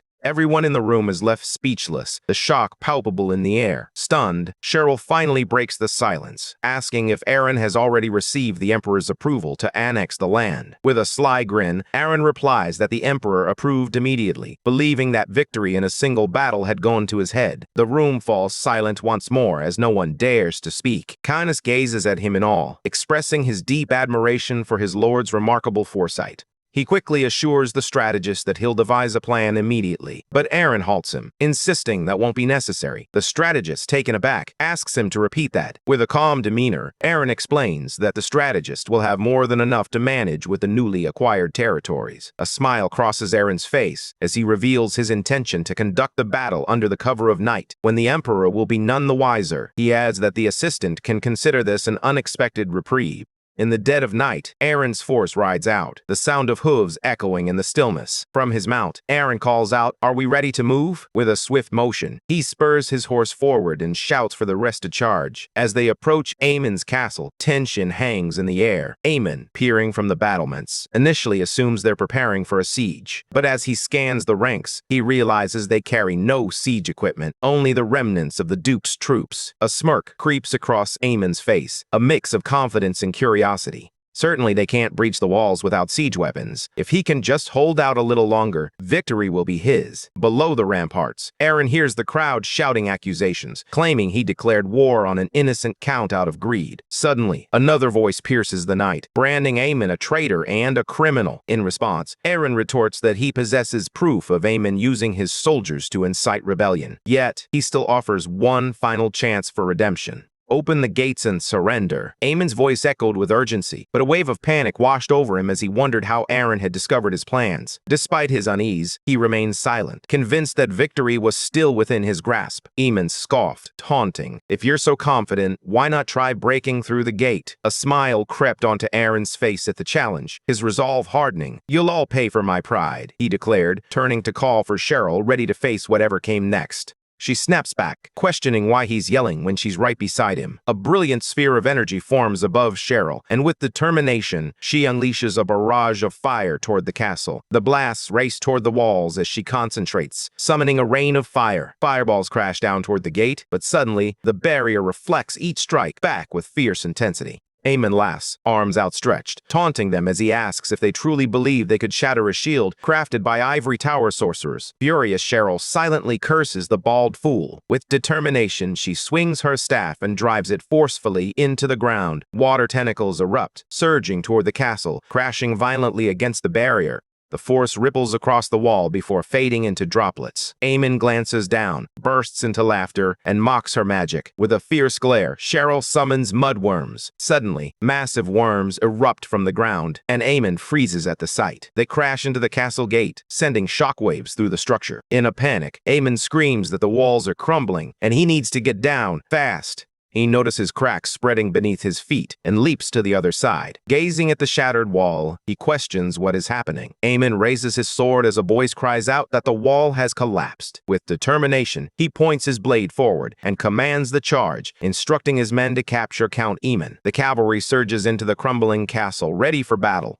From atop the wall, Amon commands his men to fire, determined to halt the advancing troops. The archers take aim, releasing a volley of arrows that pierce through the ranks of the charging soldiers. Enraged, Amon bellows for his men to continue the assault, his forehead creased with fury. Meanwhile, riding ahead, Rommel witnesses the arrows raining down on his soldiers. He quickly dismounts and rushes to a wounded man, urgency etched across his face. Furious, he bellows that only a handful of enemies remain, urging his men to press forward. The army responds with a low, determined charge. At Amon's command, the soldiers on the wall continue to unleash a relentless barrage. Suddenly, Amon's gaze shifts, shock etching his face, twisted with rage. He kicks a soldier and shouts that he commanded him to fire. The man collapses, clutching his stomach in pain. The soldiers surrounding him watch in silence, their eyes fixed on his trembling form. Amon growls that anyone who hesitates like that fool will be crushed by his own hands. The warriors remain silent, their expressions unreadable. Standing before the castle, Amon declares that these soldiers will soon become his people. With sword in hand, he vows that he won't allow Amon to treat them however he pleases. Just then, Cheryl steps up behind him, grasping his hand firmly.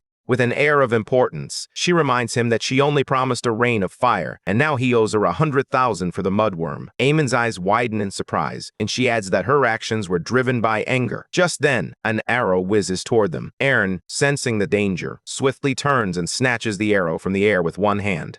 He spots a group of archers ahead and mutters that they're getting too bold. Aaron glances at Cheryl and nods in agreement to the 100,000. Suddenly, he vanishes. In the blink of an eye, he's already charging forward. From the wall, Amon shouts that victory is within reach if the soldiers can take down that bastard. Arrows rain down on Aaron as he races below, but he deftly dodges each one. He understands that the quickest way to end the conflict for both sides is to capture Amon and bring the fight to a swift conclusion. With determination, he bursts forward and leaps onto the wall, sword swinging. Amon gasps in horror, exclaiming that it's impossible. Aaron responds with a fierce slash, his eyes glowing red. Amon and his soldiers watch in stunned disbelief. The guards, gripped by fear, turn and flee, while the bald count shouts after them in vain. They rush past Aaron only to collapse to the ground in exhaustion. Amon, now terrified, pivots to escape, screaming for everyone to scatter. In a fit of rage, he delivers a punch to one of his own men, sending shockwaves through the ranks. Another soldier is sent tumbling off the wall, and Aaron's fury boils over. He watches in disbelief as Amon, unable to protect his own, treats their lives with utter disregard while fleeing. Fueled by anger, Aaron lunges after him. As he ascends the stairs, Amon's voice rings out, commanding his men to attack.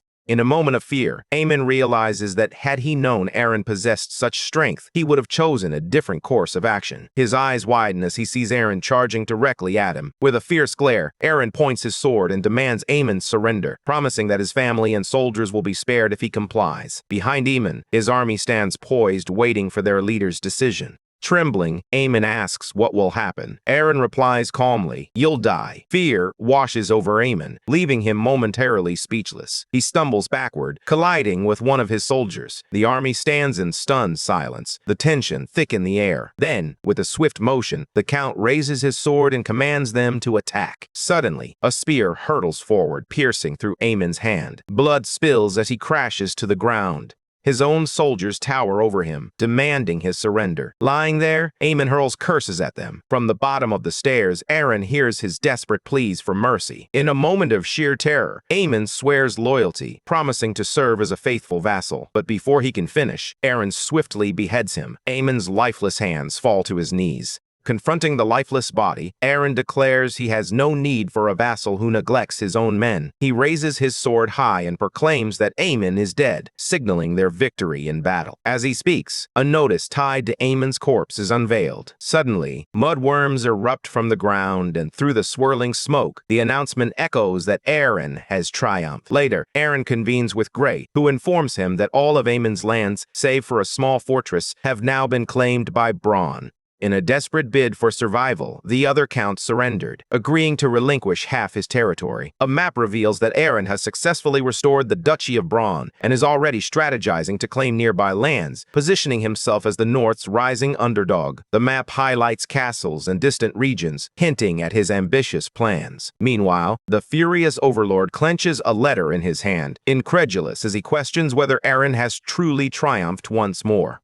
An aide beside him confirms the news. The ruler, visibly angered, questions whether this is the same man who had previously claimed the boy lacked the troops to win, not once, but twice. With a sigh, the gray-haired aide reveals that Aaron has triumphed once more, this time aided by a mysterious sorceress. Another advisor interjects, noting that a single duchy's rebellion is hardly enough to forge an empire. He emphasizes that the true concern lies not in Aaron's newfound power, but in what he intends to do with it. The ruler inquires about the aide's meaning. With a grave expression, the aide explains that Aaron's true intentions remain a mystery. While restoring Braun is one matter, the pressing question is whether Aaron will choose to submit to the Empire or rise against it. The ruler reminds him that Aaron vowed to concentrate on his own affairs and remain within the duchy. If he were to break that promise, the Empire would certainly take notice. The aide inquires about the implications if Aaron were to restore the duchy and halt his ambitions there. In that case, the Empire would have no justification to oppose him. This revelation leaves the ruler momentarily speechless. As two warriors engage in a fierce battle, it's clarified that the imperial decree still adheres to the law of free war among vassals. Zeron elaborates that he established this law after ascending to the throne, a strategic move to secure the loyalty of the nobles.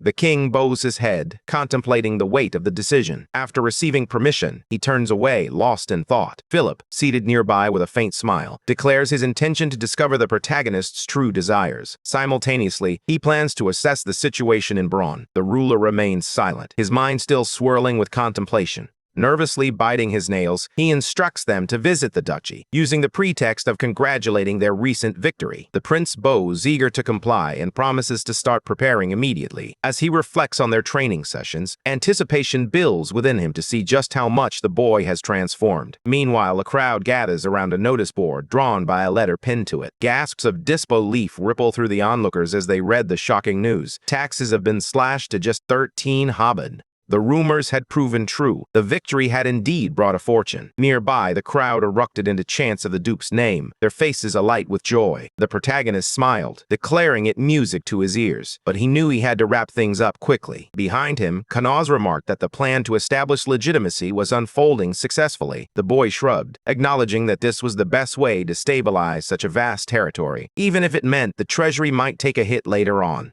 Aaron inquires earnestly about the progress of the dungeon project, wondering when the second one will open. Kanza mentions Elena, noting that she's been on her best behavior. He shares that the abandoned tower has been restored, with dark knights now stationed on the upper floors. The Duke nods, visibly relieved to hear she's doing well. Curiosity piqued, Aaron asks how Kanza deduced that she was a demon. With a playful flourish, Kanza fans himself and replies, "There's nothing about this project that I don't know. Besides, he has someone who can handle the Dark Knights," she said confidently. Cheryl dashed forward, calling out to them, her breath coming in quick gasps. Finally reaching Aaron, she struggled to catch her breath before blurting out, "The prince and his group are coming to congratulate you." The protagonist raised an eyebrow, wondering if just Philip's name was enough to rattle her so much. Perhaps he knew him, but this was the first time he was hearing about him. The teenager gazes intently at the fallen boy before suddenly gasping in surprise. "It's him!" she exclaims, recognition dawning. "The one who beat him before." Aaron rubs his chin thoughtfully. "That means it's the Crown Prince," he replies. Startled, the girl nods in agreement, adding, "He hates being called that." An aide chimes in, "Well, that's obvious. The prince is here as a delegate to congratulate him, and likely to keep him in check as well."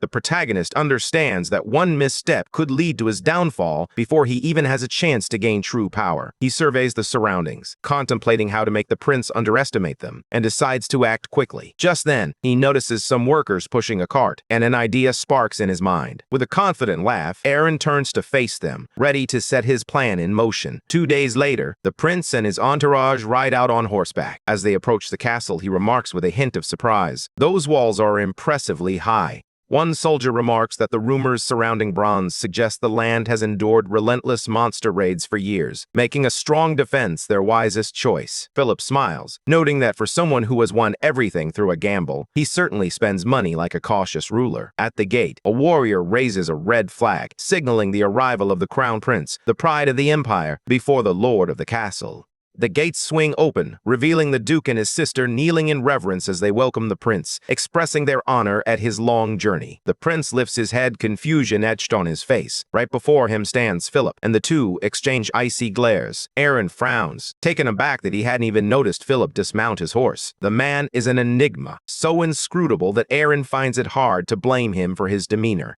The Crown Prince remains silent, observing the sharp glint in the boy's eyes. He extends his hand, acknowledging that it has been some time since they last met. The protagonist bows his head in agreement and politely inquires about the Crown Prince's well-being. With a smile, Philip remarks that Cheryl has blossomed into a true beauty. The red-haired girl rolls her eyes and replies, "I'm already tired of hearing that." Furious, the protagonist snaps at her for speaking to the air in such a manner. Still wearing a smile, the prince suggests they set aside the formalities and return to their old ways. The Duke bows his head once more. Just as he kneels, a desperate shout for mercy pierces the air. The prince turns toward the wall, where a man is screaming at another to move if he wants to survive. He delivers a swift kick to the unfortunate man's stomach, sending him crashing against the wall. Around them, workers hurriedly transport building supplies. Rameau barks orders, urging them to move faster while there's still daylight, threatening punishment for anyone who dares to slack off. From below, the Duke calls out, questioning what the commander thinks he's doing on the day of the prince's visit. The furious man shouts defiantly at his lord before hastily descending to his knees. With a trembling voice, he confesses to committing a terrible sin. In response, the Duke delivers a swift kick to his stomach, demanding to know how he dared approach so closely. He kicks him again, his voice rising in anger as he accuses the man of ruining the atmosphere right before the crown prince. Aaron, his fury palpable, declares that the man deserves to die. Suddenly, a hand rests on his shoulder. He shrugs it off, turning to see Cecilia standing before him, her expression filled with anger. "What are you doing? Bringing an apostle into a sacred mission?" she demands. In response, the Duke drops to his knees, crying out for the saint. Nearby, Philip observes the uniforms, realizing they belong to novices of the Vivian Church. With a smile playing on his lips, the prince muses whether the protagonist has succumbed to the cult's influence. An armored soldier leans in, quietly informing him that she is a saint from the Vivian Order. Philip nods, already aware, and questions why such an obvious detail needs to be pointed out. The aide, maintaining his composure, gently reminds him that many lives were lost in the Empire's holy war against that very order. Suddenly, a purple flash slices through the tension, interrupting their exchange. Those people weren't killed for their faith or rebellion. They were labeled heretics. The prince reflects grimly, believing that religion has only brought harm to the empire, and those fools have truly dug their own graves. Just then, the Duke approaches him, beaming with a bright smile. The emperor's son can't help but wonder if this is why such fools keep meeting their end so easily. Aaron scratches his head, noting that the townspeople typically don't behave this way when the crown prince arrives. He bows his head, apologizing for forcing the prince to witness such a grim scene. The prince pats his shoulder reassuringly, dismissing it as nothing out of the ordinary. "Such things happen when you rule alone," he says, suggesting they head inside to talk. The protagonist manages a strained smile and begins to explain, but the prince's questioning gaze halts him. Turning away, the protagonist adds that he should escort the prince, but it's prayer time now. Philip's expression tightens. The Duke maintains his smile, declaring that as Lord, he must pray for his land. With everything happening, he insists on using his time wisely. He then clings to his sister, exclaiming that Cheryl will take care of him. A young man steps forward, urging everyone to hurry and serve the prince. With that, the protagonist dashes off, promising to return soon. The crown prince sits in confusion, grappling with the events that just unfolded. As night descends upon the castle, he finds himself at a lavishly set table, surrounded by an array of dishes, servants bustling about, and Cheryl by his side. One of the servants taps the table lightly, breaking the silence. "When do you think the Duke will return? We've already been waiting for an hour." Cheryl remains silent, sipping her tea before gently placing the cup down. Suddenly, a man leaps to his feet, shouting that if the Duke has left, he won't be returning. They should stop asking. An uneasy silence blankets the room, and every gaze is filled with animosity. The prince, unfazed, calmly presents the man with a choice. Taken aback, the man stammers, asking what he means. Philip responds that he can either apologize or face death, having just insulted the crown. The aide stares at him in shock, then drops to his knees, pleading for forgiveness and swearing he would give his life if commanded. Cheryl stands silently across from him, then casually waves her hand, suggesting she should check if he's still praying. The servant, beating his chest in desperation, assures her that he understands. Cheryl turns back to the crown prince, arms crossed, and questions him with a hint of sarcasm, asking if this is truly enjoyable for him. "You haven't changed at all," she adds, demanding to know what he meant by insulting the crown. Philip meets her gaze and replies, "Neither have you. You still react the same way." Just then, a man across the room beckons Cheryl, urging her to look outside. Cheryl approaches the window, curiosity piqued. A crowd is gathered below, their expressions a mix of surprise and concern. "The prayer must be over," she murmurs. The man beside her gestures urgently. "Look closer," he insists. Cheryl leans in, her heart racing. As she peers down, shock washes over her. Her eyes widen in disbelief. Below, villagers wielding pitchforks are setting fire to something. A man brandishing a torch bellows, "The Lord has joined a cult and has been terrorizing us. He must be stopped." The crowd brandishes their pitchforks, demanding his departure. Just then, the Duke bursts into the room, dropping to his knees. He apologizes for his tardiness and vows to take proper care of him from now on. Philip, bewildered, asks if everything is all right, noting the commotion outside. Aaron blinks in surprise and questions what he means. Turning to his sister, he inquires about what transpired. With a calm demeanor, the red-haired girl remarks that it's nothing out of the ordinary, just the crowd again. Philip is caught off guard by her use of the word again. Meanwhile, the Duke, absent-mindedly picking his nose, refers to them as those pests once more. Aaron, feigning ignorance, proposes a rather drastic solution. They should simply kill them. Turning to his sister, he suggests they dig a few graves as they usually do, though he admits that burning the bodies might be a more efficient option. His sister nods in understanding, her expression revealing a mix of resignation and acceptance. She glances back at her brother, a mischievous grin spreading across her face as she asks if she can take down one herself. The Duke smirks, chiding her not to be so blunt about it. Meanwhile, the prince absorbs every word, a growing unease settling in. Philip begins to realize that this isn't just a tyrant, it's something far more disturbing. He can't shake the thought that this boy not only survived 2 brutal land battles, but still reveres the very cult responsible for the massacre.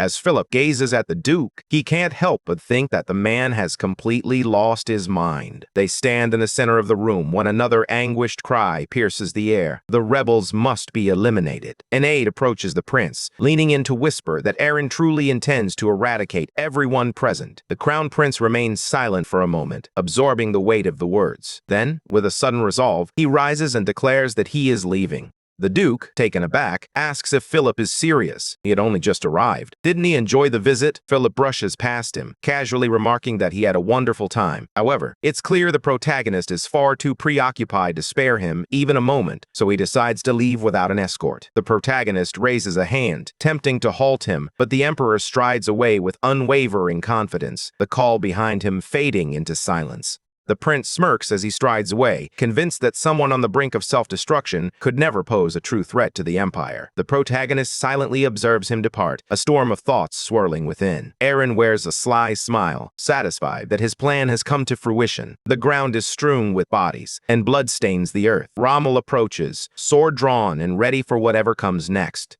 The protagonist steps in behind the fallen man, crouching beside him. In a hushed tone, he warns that the crooked lord has arrived. With determination, Arthur pushes himself up, swinging his sword as he shouts for the corrupt lord to leave. In response, the Duke delivers a sharp punch to Arthur's forehead, urging him to calm down. Undeterred, the protagonist and Rommel stand together, ready to confront their foe. With a smile, the protagonist hoists a sack and declares that the show is over. 2 days later, Philip finds himself seated across from Zeron. A frown creases Zeron's brow as he questions Philip about Aaron's true intentions. Philip returns the gaze with a smile, asserting that there was nothing to uncover. Aaron merely appeared to be a man on the brink of self-destruction. Unconvinced, Zeron presses him once more, his unease palpable. Gazing at his father, Philip reveals the chilling truth. Aaron is part of Vivian's unholy cult, exploiting the people and even slaughtering an entire crowd of protesters without a hint of remorse. As Aaron smiles, Cheryl interjects, highlighting a more pressing concern. It's not just that he's cruel, he revels in it, and so does his sister. Zeron, with a smirk, acknowledges the tragedy of innocent lives lost, but provocatively questions whether such chaos might actually serve Aaron's interests.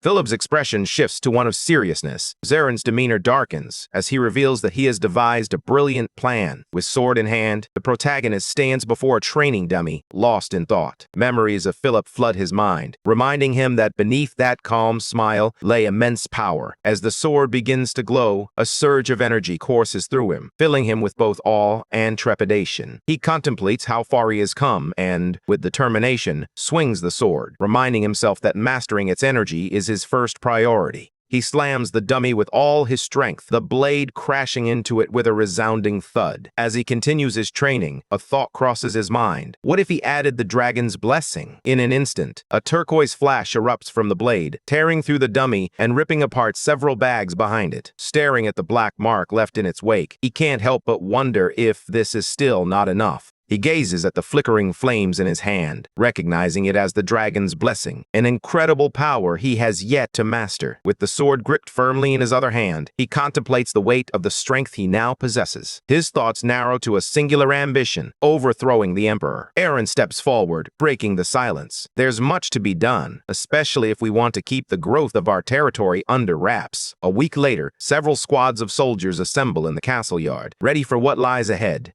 Clad in armor, Arthur stands resolutely among the elves. Across the battlefield, Rommel surveys the scene, flanked by his warriors. With a commanding presence, he turns and barks an order for everyone to assume turtle formation. Spears and shields clash together as the soldiers swiftly take their positions, locking their shields in unison to create an impenetrable barrier. With a calm demeanor, Arthur raises his voice, giving the order to fire. Dozens of arrows rain down, striking the shields with a relentless thud. Rommel squints through a gap in the defense, his heart racing. Arthur raises his sword, commanding his troops to take aim. One elf draws her sword, and soon the others follow suit. They charge forward, intent on breaking the turtle formation. Watching intently through the crack, Rommel knows they must hold on just a little longer. The elves advance rapidly, their commander frowning as he commands them to hold their position. Arthur sprints alongside his comrades, shouting for everyone to jump. In unison, the warriors leap into the air, descending upon the turtle formation below. Rommel smirks, raising his hand to signal the spears. With a swift command, the spears thrust upward in perfect synchronization. The elves charge forward, only to collide with the deadly points, their cries of pain echoing through the battlefield. One by one, they fall to the ground. Rommel barely flinches as Arthur charges at him. Instead, Arthur is met with a crushing blow from a shield, sending him sprawling to the ground. Dazed and terrified, he catches sight of a practiced spear nearby, its shaft stained with blood. With a sly smile, Rommel extends a hand and asks, "Did you really think jumping in was a good idea?" The protagonist approaches, stating that they are doing well. He lifts the spear and inquires about the origin of this idea. Rommel replies that it was Canis's suggestion, emphasizing that new recruits need to become accustomed to seeing blood before facing real battles. After examining the spear, the protagonist acknowledges its genuine usefulness. Just then, a servant bursts in, delivering urgent news for his lord. Breathless, the man collapses to his knees, delivering the urgent news. The holy state of Paris has begun mobilizing. The protagonist glances at him and replies, "If they start a war with the Empire, I doubt I'll miss them much." Panic washes over the messenger as he shouts that their forces are already marching toward these lands. Both Rommel and the protagonist are taken aback. At the table, Max grimly states that they have 10,000 troops, while the enemy boasts over 20,000, reinforced by the church's knights, a formidable force indeed. Sitting nearby, the protagonist questions the nature of the conflict. Why do they call it a war? Why is it an invasion? And why is the Empire remaining silent? A monocled advisor replies, "The Holy State seeks to eradicate its enemies, while the Empire refrains from intervening due to its diplomatic ties with Paris." Cecilia remains silent, her thoughts hidden. Behind his fan, Canis adds, "It's possible the Holy State has orchestrated this move with the Empire's tacit approval." The Duke, still in shock, asks again. His aide, maintaining a calm demeanor, points out that the timing is too coincidental. The Crown Prince had just been here. Overwhelmed, Aaron buries his face in his hands, blaming himself. He had intended to deceive Philip, but never considered the consequences that might follow. Silence hangs heavily over the table. Cecilia begins to tremble, rising to her feet. "We should leave," she declares. There is no reason for their lord to put himself in danger for their sake. Caught off guard, the protagonist hesitates, wondering if he should truly send them away, but he quickly dismisses the thought. The church's holy water is a significant source of income, and he will need the crusaders' strength in the days to come. Turning to Cecilia, he speaks in a calm voice, and she meets his gaze, uncertainty flickering in her eyes. He tells her that this was his mistake, urging her not to blame herself or consider leaving. Embarrassed, Cecilia blurts out a response. The Duke turns away, calling for Canis to follow him. As he strides off, he emphasizes the need to understand the Empire's position in the war. The protagonist sits across from his assistant at the table, his expression serious. "It's time to begin," he declares. With a swift motion of his fan, the advisor unleashed a powerful spell. A brilliant beam of light shot up from the castle tower, slicing through the fabric of space to connect with another tower. The lamp flared to life, casting an intense glow. Furious, Aaron turned to the Crown Prince, his voice rising in anger. "How could you allow a holy state to declare war when Bran is part of our empire?" Standing before a corresponding lamp, Philip replied, his expression grave. "I opposed it along with the Emperor, but the feudal lords insisted on this course of action. Aaron pleads for soldiers to join their cause, warning that without support, they are doomed. Philip listens in silence, desperation etched on his face. Aaron, invoking their shared royal blood, begs him to remember the days of their youth. In response, Philip snaps back, questioning what Aaron truly means by death. If they wish to survive, they must abandon the church. Suddenly, the lamp flickers and goes dark. Philip shields his face, filled with shame for ever believing this worm was worth his time. Aaron remains seated in silence, his hands clasped together. He turns to his assistant and states, "This is how things stand." Canis nods in understanding, acknowledging the Empire's position.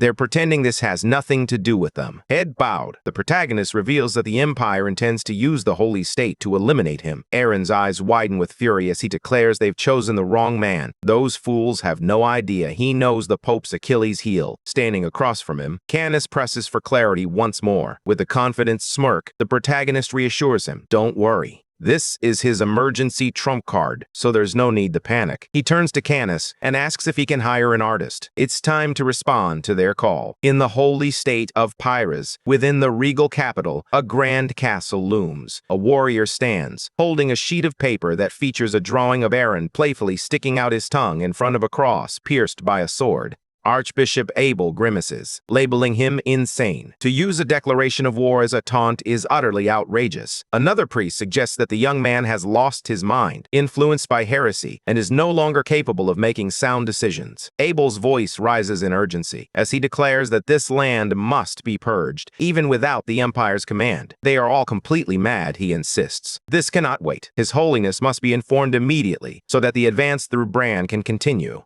Pope Ignace commands his forces to march forth and purge the blasphemous land. Before him stands a formidable army, 500 Crusader knights, and approximately 2,000 additional soldiers from various orders, nearly a fifth of the Holy State's total might. Canis stands by the map, poised to outline the strategy. Addressing the gathered advisors, he reveals that the enemy boasts around 20,000 troops, while their own numbers hover around 10,000. Recognizing that this will be a defensive war, the Duke understands their primary needs, a formidable army and ample supplies. He marks the map in red, his pen hovering over the forest. "We must stop the enemy at the entrance," his advisor insists. Lost in thought, the Duke requests some more detailed strategy. With a flourish of his fan, Canis interjects, suggesting they unleash chaos and fear using Vivian's divine magic bomb, the very same weapon that had once devastated the poor during the Crusades. The revelation hangs in the air, leaving the entire room in stunned silence. Across the table, Cheryl breaks the tension, questioning whether that bomb is even allowed. If the method to create it is truly lost, what are they supposed to do now? Canis remains composed, explaining that this is precisely why he summoned Sister Cecilia. Shocked, Cecilia turns away, insisting that the instructions are genuinely gone.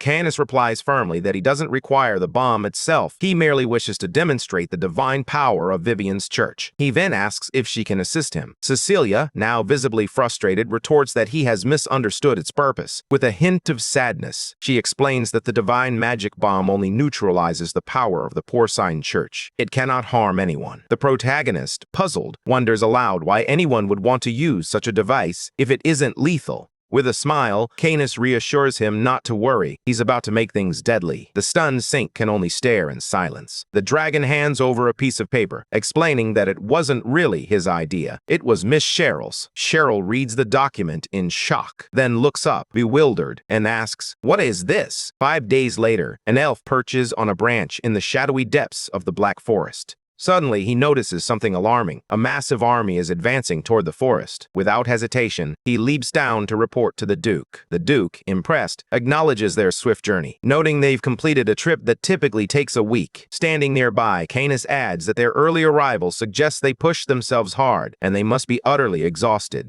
Behind his fan, Canis remarks that with a commander this impatient, those men surely won't leave quietly. The Duke smiles, assuring him that they are merely following orders. Aaron glances toward the tent and calls for his sister. She peeks out, looking exhausted. The protagonist calmly asks if she managed to hide it properly. Cheryl throws her arms up in frustration, exclaiming that she endured days of hardship to pull this off. Instead of allowing her a moment's rest, he insisted she cover everything up and return to work immediately. Meanwhile, the archbishop stepped outside to greet the incoming riders. One horseman reported, just as Abel had suspected, that there were no ambushes in sight. With a smug grin, he added that engaging the army would be nothing short of suicide. At least the Duke wasn't a fool. The commander raised his hand, issuing a chilling order. They were to wipe out the enemy before sunset. The soldiers raised their swords and spears, letting out a fierce roar. From behind a tree, the protagonist muses that they seem determined to get themselves killed. Aaron raises a hand, commanding every unit to take their positions. The spearmen swiftly form ranks, and the entire camp advances in unison. A contingent of riders charges into the depths of the forest. As Abel rides ahead, visions of victory dance in his mind, dreams of becoming a cardinal, and perhaps one day, even the Pope. Suddenly, the squad comes to an abrupt halt. Frustrated, Abel spins around and commands them to maintain formation. It's then that he notices bright beams of light piercing through the trees. Startled, the archbishop struggles to comprehend the spectacle before him. A powerful wave of energy ripples through the entire forest, sending a shiver down his spine. The enemy commander bellows from his horse, declaring that those are divine magic bombs. From a nearby tree branch, the protagonist casually remarks that the view is actually quite nice. Cheryl, stunned, snatches a leaf and screams, demanding to know what's happening. Zyron, with a calm demeanor, explains that this is a method for creating magic bombs. Unlike the divine variety, these can actually kill. He lays it out matter-of-factly. First, a surge of divine power rekindles the enemy's fear from the religious war. Then, the magic bombs unleash a devastating explosion, igniting everything in their path. Zyren, concealing himself behind his fan, calmly declares that this is the entirety of their plan. Flames engulf the forest, and cries of terror echo through the chaos. It's a divine bomb. Standing before his scorched soldiers, the archbishop screams in fury, recognizing the very bombs that haunt his past. One warrior steps forward, and a purple circle materializes around him. He freezes, stunned by the scene unfolding around him. A soldier from the Holy State stands frozen in terror, ensnared by the magic as purple light coils around him. The archbishop raises a guard against the blinding flash, shielding his eyes. Abel gazes at his own attribute in astonishment, murmuring to himself that something feels amiss. Suddenly, he recalls that Vivian Church's divine bombs are designed to disable power, not to kill. The bald commander is taken aback, realizing that this new weapon is intended to plunge them into chaos and ultimately finish them off. Gritting his teeth, he curses Aaron under his breath, calling him a bastard. With determination, he raises his hand and commands his troops to hold formation and charge forward. From a tree above, the Duke calls out to the dog of the Holy State, serving a false god, urging him to listen closely. Abel turns to face him. The Duke, with a calm demeanor, declares that today he will deliver justice in the name of the goddess. Enraged, the archbishop bellows, demanding to know how this boy dares to insult Lord Perez. He raises his scepter, invoking the great lord. A blinding light descends upon the protagonist as the archbishop calls for the blessing of the iron hammer. A beam strikes the ground near the Duke, sending smoke curling up from the scorched earth. The protagonist stares at the scene, bewildered, while the bald enemy simply smirks in response. Suddenly, a massive yellow fist looms overhead, descending rapidly toward him. Reacting instinctively, he leaps off the branch just in time. He lands safely below, watching in awe as the colossal fist crashes down, splitting the tree cleanly in half. Meanwhile, the Duke regards his foe with an unsettling calm, unperturbed by the chaos unfolding around him. Abel simply smiles back at him, a calm expression that contrasts sharply with the chaos around them. Aaron can hardly believe it. How can Abel laugh while his men are engulfed in flames? But he knows that smile won't last. Furious, the Duke swings his hand, barking orders for the knights to eliminate this cultist. Suddenly, his soldiers surge from the forest, their voices rising in a chorus demanding the cultist's death. Taken aback, Abel's smile falters as he asks, bewildered, "What do you mean? It wasn't me. It was the heretics. How dare they insult a servant of the Lord?" From his mount, the archbishop vowed to cleanse them of their blasphemy. Suddenly, an aide rushed over, urging him to retreat. Enraged, the archbishop waved his scepter dismissively. In a fit of fury, Abel struck the aide, furious that anyone would dare suggest retreating after such an affront to the Lord. Suddenly, an armored knight rides up before him, seizing the archbishop's scepter. The bald man is taken aback, lifting his visor in shock. The aide warns that if Abel commands the attack, he and the Crusader Order will fight to the bitter end. However, should they falter, every soldier in this campaign will face annihilation at the hands of the heretics.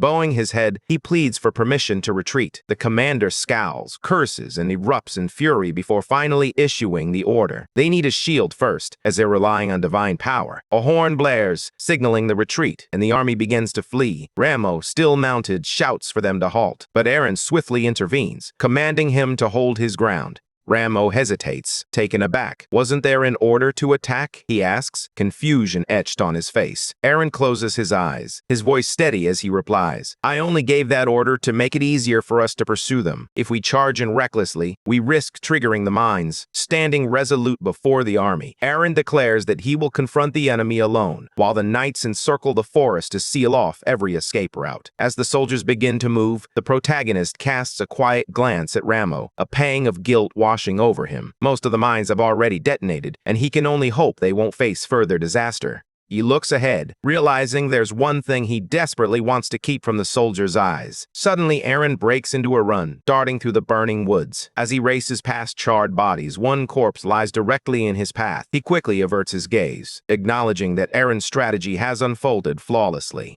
He slashes the air with his sword, his gaze fixed on the army ahead. A question lingers in his mind. Should he unleash more power now? Channeling his mental strength, he swings his energy blade, which glows a vibrant green as he invokes the dragon's blessing. With a decisive motion, he sends the attack hurtling toward the enemy. A terrified soldier turns just in time to see the deadly strike approaching. He raises his hands instinctively to shield himself. Just in time, he narrowly avoids the attack, but the wave cleaves through the men behind him. Overwhelmed by horror, he collapses to his knees. The Duke approaches from behind, rushing past him before halting abruptly. Trembling in fear, the soldier begins to pray. The Duke turns back, a grin spreading across his face as he realizes his plan has succeeded. With a smirk, the protagonist reveals that he can now harness the dragon's blessing using his mental energy. He just needed a real fight. Then, the Duke charged forward once more. The entire scene played out in the magic ball. Zyron observed intently, noting how much the kid had truly grown. The protagonist pressed on, determination in his stride. Aaron shattered the wall, unleashing his power without restraint. Gripping his sword tightly, he understood that mastering the dragon's blessing within him would require much more training. With a steely gaze fixed ahead, he contemplates the battles that lie in wait against the monsters, channeling purple energy, reminiscent of the territory war. He strives to master the dragon's blessing. The Crown Prince looms in his thoughts, a reminder that merely expanding his land won't suffice to challenge the Emperor. Determined, he trains relentlessly on dummies, pushing his spiritual power to evolve and strengthen in an entirely new manner.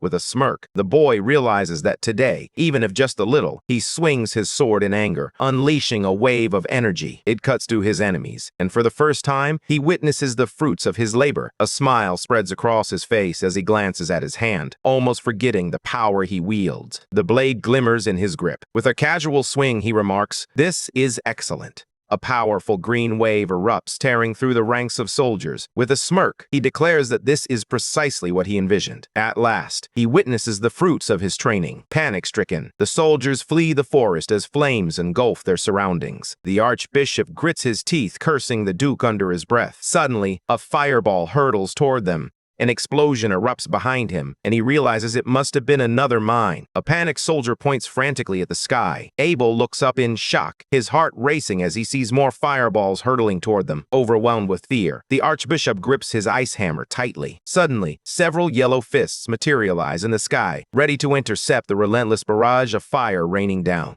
With a grin, the bald commander inquires how they plan to handle the situation. Panicked soldiers shout that even more enemies are approaching. As flames race toward the cavalry, Cheryl furiously summons a rain of fire from above. Abel reassures everyone, declaring that he can manage that level of magic, urging them not to panic. Meanwhile, fire projectiles relentlessly pursue the fleeing riders. The Archbishop, scanning the horizon, spots an army looming ahead. Ramo raises his sword, rallying his comrades for victory, but to his shock, it suddenly disappears. Enigmatic hands of magic emerge before him and the army, casting an eerie shadow over the battlefield. A soldier behind him shouts for a retreat, insisting he will hold the rear guard. From his vantage point on horseback, the Archbishop proclaims that divine protection is on their side. They must flee swiftly. With urgency, a group of soldiers dashes into the depths of the forest. Ramo's voice boomed as he commanded everyone to leave the canyon immediately. Just then, the commander heard someone calling his name. Emerging from the shadows of the forest, the Duke appeared, locking eyes with his lord. The protagonist, maintaining his composure, remarked that there was a strong possibility the enemy had gathered outside the canyon, signaling the end of their pursuit. As he scanned the forest road, he spotted the enemy forces, a grim realization settling in. He had hoped to catch them off guard much earlier.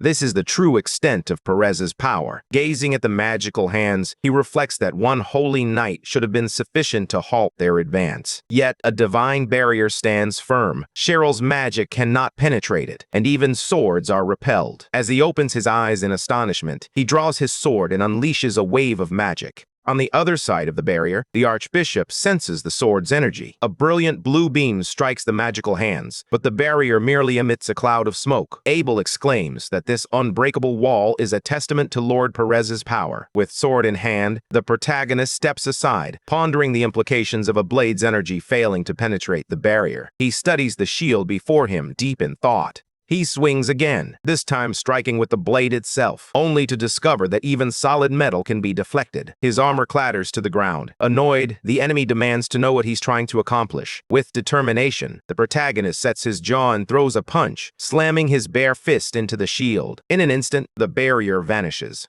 With a smirk, he taunts, "Was that really meant to be an impenetrable wall?" At his command, his men surge forward to capture the Archbishop. Mounted knights swiftly encircle the holy warrior. Wincing, he senses that this could be his final moment. In a desperate move, Abel draws a blade and calls out to Perez. The Duke leaps into action. With a fierce determination, Abel swings the blade toward himself, shouting that he will follow his god. The protagonist swiftly knocks the weapon aside and seizes his opponent by the throat. With a chilling gaze, he demands to know where he thinks he's going. This is just the beginning. Meanwhile, a report reveals that Abel has lost half his army to magic mines. He drags the battered survivors to the border castle, forcing them back into formation. Aaron strides confidently across the border, leading 5,000 troops, his heart swelling with pride at the thought that he hasn't lost a single soldier. This marks his first decisive move to seize the Holy Kingdom. In the heart of the city, the Vatican of Parasa stands tall. A servant kneels before the Pope, delivering urgent news from the Archbishop. As the Pope opens the letter, he reads its contents in silence, the weight of the message heavy in the air. Suddenly, a gasp escapes one of the men present. "The servants of Parasus have been defeated," he exclaims, disbelief etched across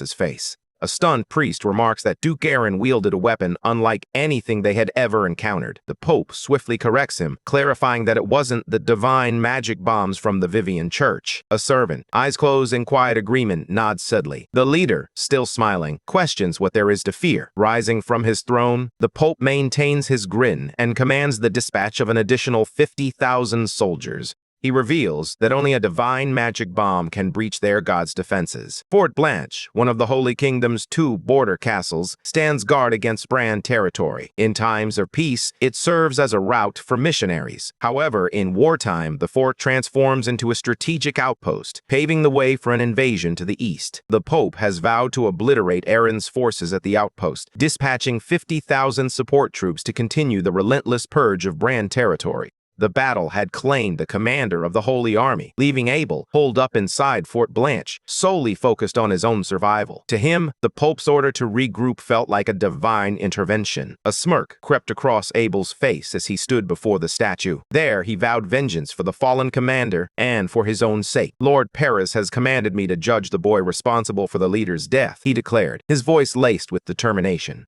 With just 5 days until reinforcements arrive, Aaron reads a letter revealing that enemy troops are already on the move. Ramo commands the elves to unleash their arrows. Desperate to capture Fort Blanche swiftly, Aaron employs every tactic at his disposal. Meanwhile, priests line the castle walls, their eyes fixed on the incoming arrows. A brilliant light flares from the ramparts, illuminating the tense atmosphere. Boulders soar through the air as fists emerge from the radiant barrier. They pivot to face the incoming attacks, giant palms crashing down to shatter the rocks into dust. No matter the siege weapon Aaron employs, the Saints' barrier remains impenetrable. Every effort is thwarted. The Church's divine shield halts all assaults.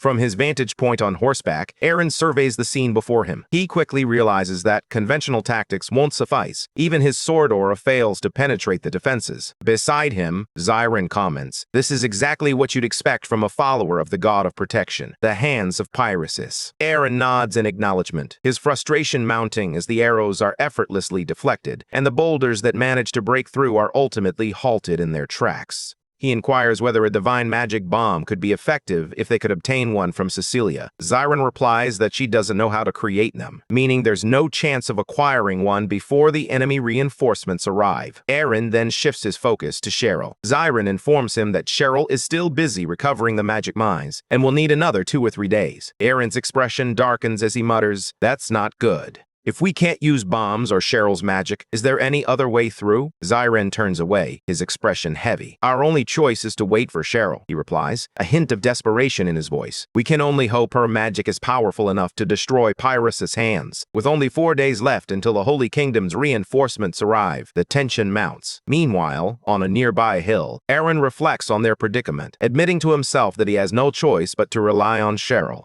The commander orders the elves to unleash another volley of arrows. They streak toward the castle, but Aaron's relentless assaults seem futile. The siege is devolving into a frustrating battle of attrition. Later that night, Aaron gathers with his advisors around a map. Zyron speaks up, noting that the enemy forces are even stronger than anticipated. "We can't afford to sit idly by while we wait for Cheryl to recover," he warns, urgency lacing his voice. Aaron's eyes widen in surprise as Zyron responds, "Even if Cheryl were to recover immediately, there's no guarantee her magic could breach the defenses." With a decisive snap, he closes his fan and adds, "But I've prepared a backup plan." Zyron leans over the map, his finger tracing a route. While Fort Blanche is under siege, the enemy has 2 options. They can concentrate all their forces to eliminate us, or they can bypass the castle entirely and march straight into Braun territory. Zyron asserts that supply lines are the real issue at hand. The enemy force is simply too large to retreat without complications, and leaving any units behind would jeopardize their rear guard. With a swift motion, he knocks one game piece over with another, emphasizing his point. Aaron and Rama observe in silence, tension hanging in the air. After a moment, Zyron carefully sets the piece back down and concludes that the enemy will likely attempt to break through by sheer force. Aaron, concerned, asks what this means for their plan.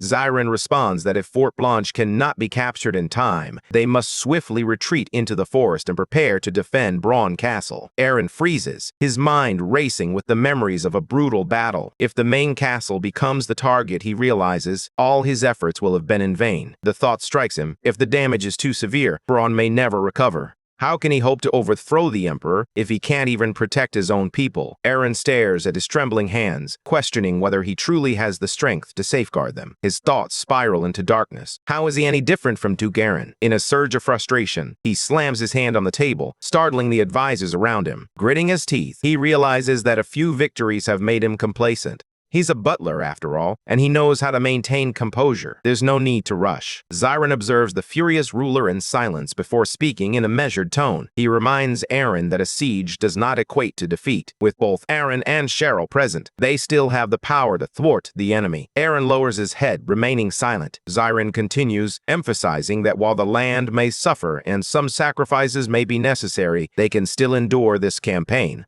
The word strikes Aaron like a blow. He gripped Zyron's robe tightly, his voice rising in fury as he demands to know if Zyron truly suggested sacrificing their people. "If we lose them, then everything we fought for will be in vain," he shouts, his anger palpable. Zyron, taken aback, struggles to find his voice. As Aaron's glare intensifies, Zyron reflects on the harsh reality of war, thinking that casualties are an unfortunate norm, and perhaps Aaron is simply overwhelmed by the weight of it all. Rommel intervenes, pulling them apart with a firm grip. "Hold back for now," he urges. "Save that anger for the sacred kingdom." He reminds them that they still have 3 full days ahead. Aaron releases Zyron's robe, bowing his head in remorse. "I'm sorry," he admits. "I lost control, and it won't happen again." But Zyron counters, the real fault lies in not finding a better solution. Another advisor promises to do everything in her power to find a way to capture Fort Blanche. Suddenly, a voice pierces the tension, shouting about 200,000 gold. The men turn in shock, calling out Cheryl's name. With a hint of exasperation, Cheryl questions why no one can seem to act without her and why they all look so glum. She strides over to her brother, her brow raised, and asks if he's tried that attack. What was it called again? Bursts?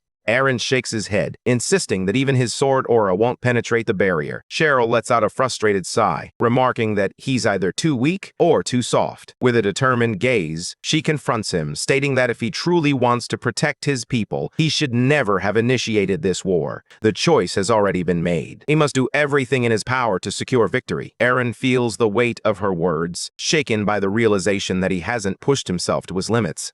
Cheryl turns and walks away, but Ramo stops her, demanding to know what she meant by 200,000 gold. The barriers loom ahead of her, a stark reminder of their predicament. Meanwhile, at the map, Aaron keeps his head down, grappling with his thoughts. Bitterly, he admits to himself that Cheryl was right. His hands tremble as he resolves that they must win, no matter the cost. His gaze drifts to a sword resting on the table, its blade glinting ominously in the dim light. Cheryl approaches the castle, her staff firmly in hand. Suddenly, she halts, a wave of uncertainty washing over her. This isn't a spell she typically employs, and she knows it will consume far more mana than she's accustomed to. In her current state, she questions whether she can muster the strength to execute it. With determination, she studies her target intently. This is her only chance to bring the castle down in a single, devastating strike. She grips her staff tightly as blue energy swirls around it. Cheryl takes aim at the castle, water surging from the tip. Even this may not be enough, she mutters, her expression tightening with determination. A small water spirit materializes in the air, only to shatter into countless droplets moments later. Cheryl's heart sinks as she realizes she needs at least a few more days of rest to regain her strength. Panic sets in. After boasting so confidently, admitting her powerlessness now would be utterly humiliating. Just then, she senses Aaron approaching. He stops nearby, inquiring about her thoughts. Cheryl snaps back, insisting it's nothing. She waves him off, commanding him to prepare the soldiers, or else she'll burn everything down herself. Before he departs, Cheryl reminds him not to forget her gold. Aaron smiles and assures her he won't. He then turns to the commander, commanding the army to prepare for battle. A short while later, a guard on the wall notices movement in the distance. Something is approaching.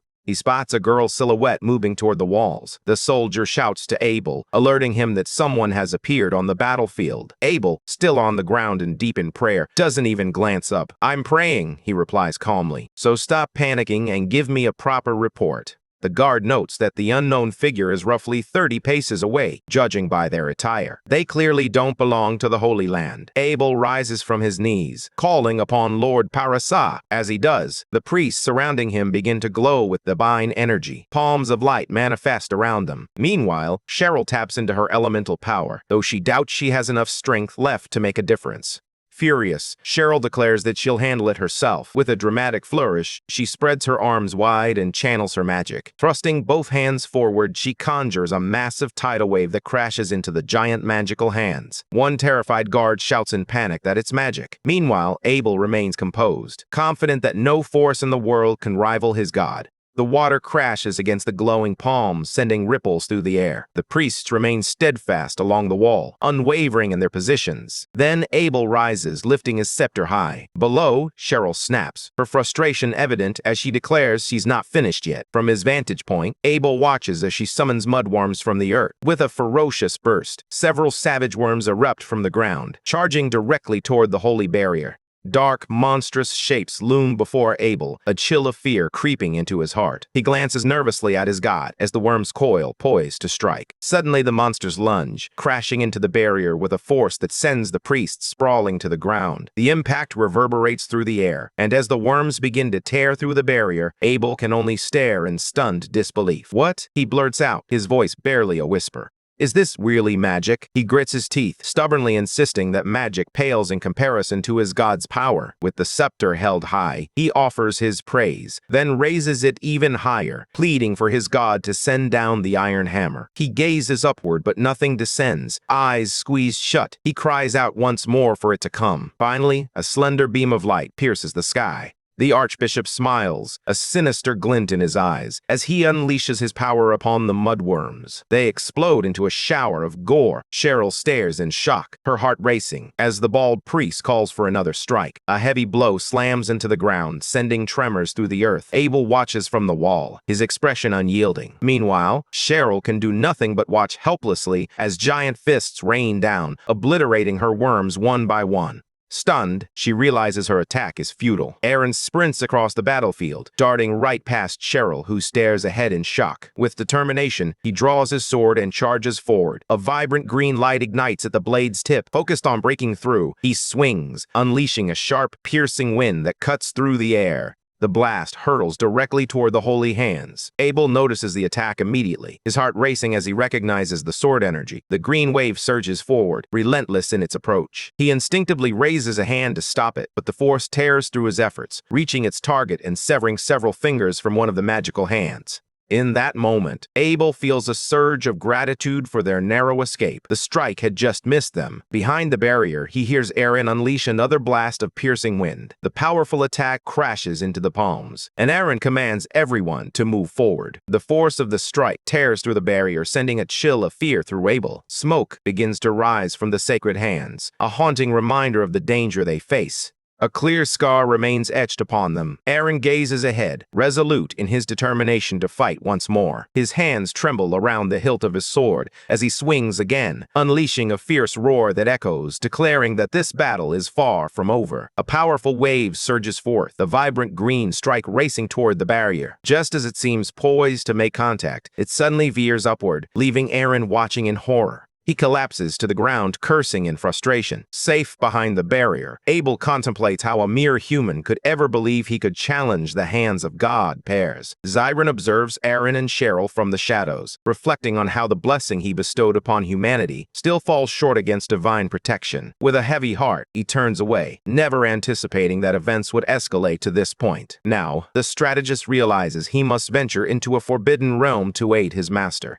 Long ago, dragons soared above while humans worshipped them. Then, a colossal hand descended from the heavens. The people believed the gods were pleased, having witnessed how their creations embraced new ideals. But that massive hand came crashing down, crushing the humans. The dragons had meddled too deeply in human affairs, prompting the gods to intervene. A decree was issued. Any who defied this warning would face dire consequences. Then came divine punishment. The dragons lifted their heads, and from that moment on, they referred to that godly act as the Forbidden Field. By dawn, the castle lay in silence. Abel rested in bed, facing the doors, while nearby, Zyron clutched a red, glowing magic orb. Channeling his magic, Zyron began to speak of a nightmare, and soon, a monstrous shadow emerged. Abel jolts awake in the darkness, disoriented and gasping. "Where am I?" As his eyes adjust, he spots a figure looming before him, but its identity eludes him. It's a soldier drenched in blood. Panic surges through Abel as he realizes, Lucas? The man swings his sword with a fierce determination, declaring, "I'm not dead yet. Let me save you." Fear grips Abel, and he instinctively recoils. Suddenly, a deep slash cuts through the air, striking him with brutal force. He jolts awake, calling out for Lucas, but the room is empty. Still shaken, Abel recalls the dream and becomes convinced that his friend is gone. What could it possibly mean? With a heavy heart, he folds his hands and prays for Lucas's soul, pleading that if the dream was indeed a warning, it would also grant him the strength to save him. A bat clings to the ceiling as Zyron smiles darkly, contemplating that if he can't break them from the outside, he'll tear them apart from within. Holding the orb, he feels a surge of surprise. Before him lies the sky, and he wonders if this is the fabled Forbidden Realm. Gazing upward, he mutters that divine punishment won't be long in coming. The following evening, Abel stands atop the wall, consumed by a singular thought. Lucas isn't dead. These events unfold the following evening. An aide rushes in, shouting that the enemy is retreating. Abel watches, his brow furrowed in disbelief, and asks if they are truly leaving. Suddenly, Aaron rides forward on horseback. The stunned priest senses the message approaching. Aaron halts before the holy hands, a moment of tension hanging in the air. He releases a bird, watching as it slips through the barrier and lands in the enemy's hand. A priest unfolds a letter, revealing their plans to retreat today. Yet, Aaron vows that one day he will eradicate their cult from the roots. Abel continues to read, his heart pounding with fear. Aaron will ensure that the cultists they have captured face punishment, strengthening the resolve of the people. The bald priest crumples the note in his fist, seething with fury as he declares Aaron nothing but a twisted heretic. Meanwhile, siege weapons rumble ominously forward. From his vantage point on the wall, Abel squints into the distance, his heart dropping as he catches sight of Lucas, bound and helpless. The dream had been all too real. Below, Aaron hears Abel's voice rise in defiance, proclaiming that God Paris will exact his vengeance upon them. He curses them as filth deserving of endless suffering, while Zeron calmly commands the troops to prepare. A soldier swings an axe, shouting in disbelief that this can't be happening. Abel scrambles over the wall, demanding to understand the meaning of this punishment. The hostage pleads desperately for help. The axe rises ominously. Abel screams, pleading that they can't go through with this. Enraged, Zeron commands his forces to fire. The axe slices through the rope, and the catapults unleash their deadly payload. The bound priest, secured to a heavy stone, is sent hurtling through the air. As he watches the spectacle unfold, Zeron can't help but call it beautiful. With a satisfied grin, he muses that only in his human form can he truly appreciate such a sight, and no divine retribution will ever make him relinquish that pleasure. Concealed behind his fan, Zeron reflects on the nature of humanity. Aaron, Cheryl, and the soldiers gaze ahead, anticipation hanging in the air as Zeron hopes they'll deliver a performance worth witnessing. Earlier that morning, during battle planning, the assistant had emphasized the importance of following his instructions to the letter. There was no room for debate. He turned to the young men, asking if everyone was prepared. Among them, Gale stood quietly, his expression unreadable. Zeron observed the scene in silence, tension building around them. He opens his fan and begins to explain the plan. Suddenly, the catapults unleash their stones. One of them sends a captive enemy soaring through the air, his screams echoing as he flies. Another boulder streaks across the sky. Remaining composed, Cheryl recalls Zeron's strategy. As the catapult fires, she knows it's her moment to summon the fire spirits while the enemy is distracted. She grips her staff tightly and raises it skyward to summon her ally. A fire spirit bursts forth, racing toward the flying stone. Just as it seems to reach its target, it lands on the boulder instead. The massive rock continues its relentless path toward the magical hands. Abel watches from a distance, shock etched across his face. A grimace forms as he realizes the impending disaster of a direct hit. Fear grips him as he recalls the dream that now threatens to become a reality. He spins around, shouting for the divine barrier to be lowered. Furious Abel commands the priests to cease their prayers. "Stop the prayers now," he barks, his voice echoing with urgency. The stunned servants can only stare at him, but the holy hands continue their incantations undeterred. Meanwhile, the stone bearing the hostage and the fire spirit hurtles closer, relentless in its approach. Waving her staff, Cheryl declares that it's their turn. She casts Flame Strike, and the fire spirit embedded in the stone begins to glow. Flames erupt wildly from its form as powerful, fiery arms emerge. With a fierce determination, it draws back its blazing fist and delivers a devastating blow to the boulder, unleashing all its strength. The stone shatters, sending the hostage tumbling aside as the fire spirit lunges at the archbishop. The fiery entity slams against the wall with devastating power. From his vantage point on horseback, Aaron recalls the command. Once the first strike is made, he must charge in without a moment's hesitation. With determination, he rips off his armor, letting the heavy pieces clatter to the ground. With unwavering determination, Aaron charges forward. Abel senses the castle beginning to crumble and understands that they need divine intervention. He bellows for everyone to pray, calling upon the hands of Paris to defend their walls. Then, he instructs another priest to check on Lucas. Suddenly, radiant holy palms materialize before the castle. Meanwhile, Cheryl raises her staff, summoning a blazing inferno to join the fray. A green creature darts forward, racing ahead of the chaos. As the fire spirit rampages through the castle, Abel and the priest join in fervent prayer. The green creature soars toward the inferno, almost reaching the wall. Meanwhile, Cheryl, filled with determination, commands Inferno to strike. Suddenly, a massive explosion rocks the castle, creating a gaping hole in the wall. Amidst the debris, Abel stands with the others, calling out to his god for guidance. He turns and shouts for everyone to remain calm. As long as they have Paris's hands, the enemy can't breach their defenses. But then his eyes widen in alarm. He spots a young rider charging toward them, and Abel can only stare in fear. Suddenly, Aaron appears right in front of him, leaving Abel bewildered about how he got there so quickly. Aaron points directly at him. Furious, he declares that the great Aaron has come for his head in person. The enemy smirks, mocking him. You broke one wall, and now you think you can take my head bare-handed. Abel raises his hands, commanding his warriors to repair the wall first, then drive out the crazed heretic who dares insult their god. Warriors surround Aaron, shouting for the death of the heretics. Aaron merely smirks and asks, "Is this truly your wall defense?" He entered without a weapon or armor. A shot rang out, but he deftly dodged it and closed in on his enemy. One soldier raised his shield in defense, but Aaron delivered a brutal punch that sent the man crashing into the wall, rendering him unconscious. Aaron then seized the shield, smirking as he remarked, "That took some effort to break through." With both hands gripping the shield tightly, Aaron shouts defiantly that no one will get past him. He glances back, seeking affirmation from his comrades. "Do you agree?" he asks. A warrior charges forward, responding with a resolute, "Of course." Gale and the others chime in, acknowledging that their journey hasn't been easy either. Aaron stands firm, the shield raised high, flanked by the protagonist and the other soldiers. Behind them, the Duke's army presses forward, an ominous tide threatening to overwhelm. Abel watches in fear as Aaron flashes a sly grin. The enemy stands atop the crumbling wall, calling for the heretics to be wiped out. Aaron responds with fervor, commanding everyone to drive them out with all their might. Armored knights charge forward, shouting for the heretics to perish. The two forces collide with a thunderous clash. Surrounded by his men, Rommel bellows for everyone to grab their weapons and hold the castle. The soldiers charge forward, adrenaline surging. The commander seizes a knight, his eyes fierce. "Do you trust me, Arthur?" he asks. "Yes," Arthur replies, determination in his voice. With a swift motion, the commander passes Arthur another shield, then hurls him aside, shouting, "Move." Arthur soars through the air, momentarily stunned. The man steadies himself behind two wooden shields, bracing for impact. He crashes directly into the enemy line, sending men sprawling in every direction. They swing their maces and scream for his demise. The mustached fighter notices the chaos and swiftly ducks behind the shields. Heavy blows rain down upon them, shaking the wooden barriers with each strike.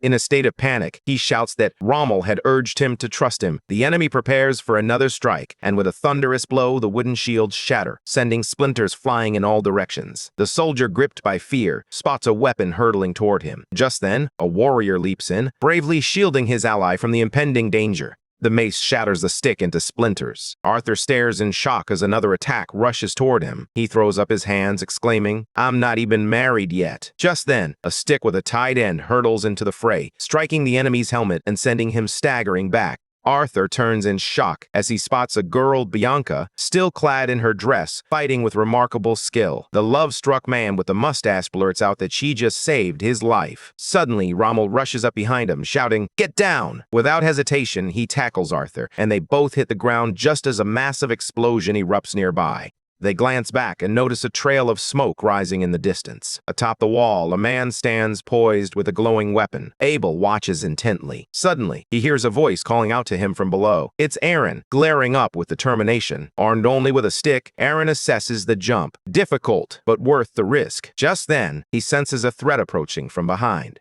He ducks, evading the attack with ease. Dozens of enemies surge toward him, their shouts echoing with a single demand: death. Aaron raises his stick, preparing to strike, and warns them not to hinder him. With a sudden burst of force, they are sent sprawling backward. But just as he regains his footing, massive fists materialize in the sky above him. They crash down, sending shockwaves near Aaron. He freezes, realizing there are even more enemies closing in from behind. Aaron leaps aside, leaving his enemies momentarily stunned. They quickly tighten their formation and raise their shields, bracing for what's to come. With effortless grace, Aaron flips through the air, evading their attempts to close in on him. Abel watches in disbelief, struggling to comprehend how this is even possible. Finally, Aaron lands, his demeanor as calm as ever. With a confident smirk, he declares that the next one is his. He lunges to attack once more, but a terrified man cries out for him to stop. Suddenly, a radiant glow appears before the enemy knights, and a massive palm materializes in front of Aaron. Fueled by rage, he roars and strikes the hand with all his might, sending energy scattering in every direction. Gritting his teeth, Aaron realizes he has successfully repelled the mental assault.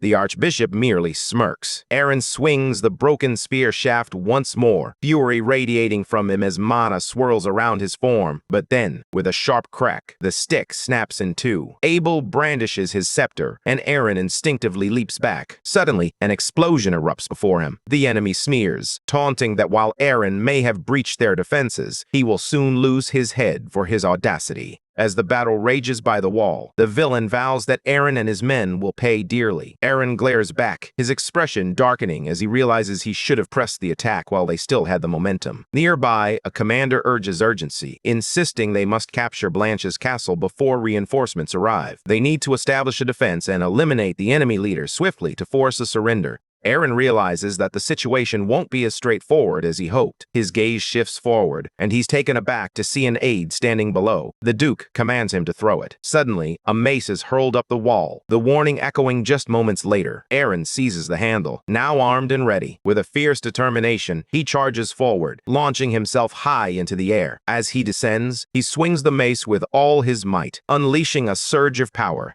Abel snaps, insisting that Paris's hand cannot be broken. As the weapon makes contact with the castle, green lightning erupts in every direction around Aaron. He propels himself off the ground, soaring to the far side of the wall. The archbishop raises his arms to shield himself, and through the swirling smoke, he proclaims that no human can triumph over divine power. Aaron responds with a chilling question. Does that rule apply to those borrowing it as well? The enemy muses. Aaron's warning echoes in the air. Men wielding a god's power should never dare to compare themselves to the divine. Abel grits his teeth, fury igniting within him. He charges at Aaron, shouting for him to silence his insolence. Raising his scepter high, Abel declares their invincibility as long as they possess that power. Suddenly, a colossal fist hurtles toward Aaron, threatening to crush him. More hands slam into the ground as Aaron seizes the edge of the wall and vaults forward. He lunges at the archbishop, swinging his mace with all his might. The archbishop narrowly dodges the crushing blow. Nearby, the priests clasp their hands and begin to pray fervently. With a smirk, Aaron quips, "Abel sure runs a lot for someone who claims to be invincible."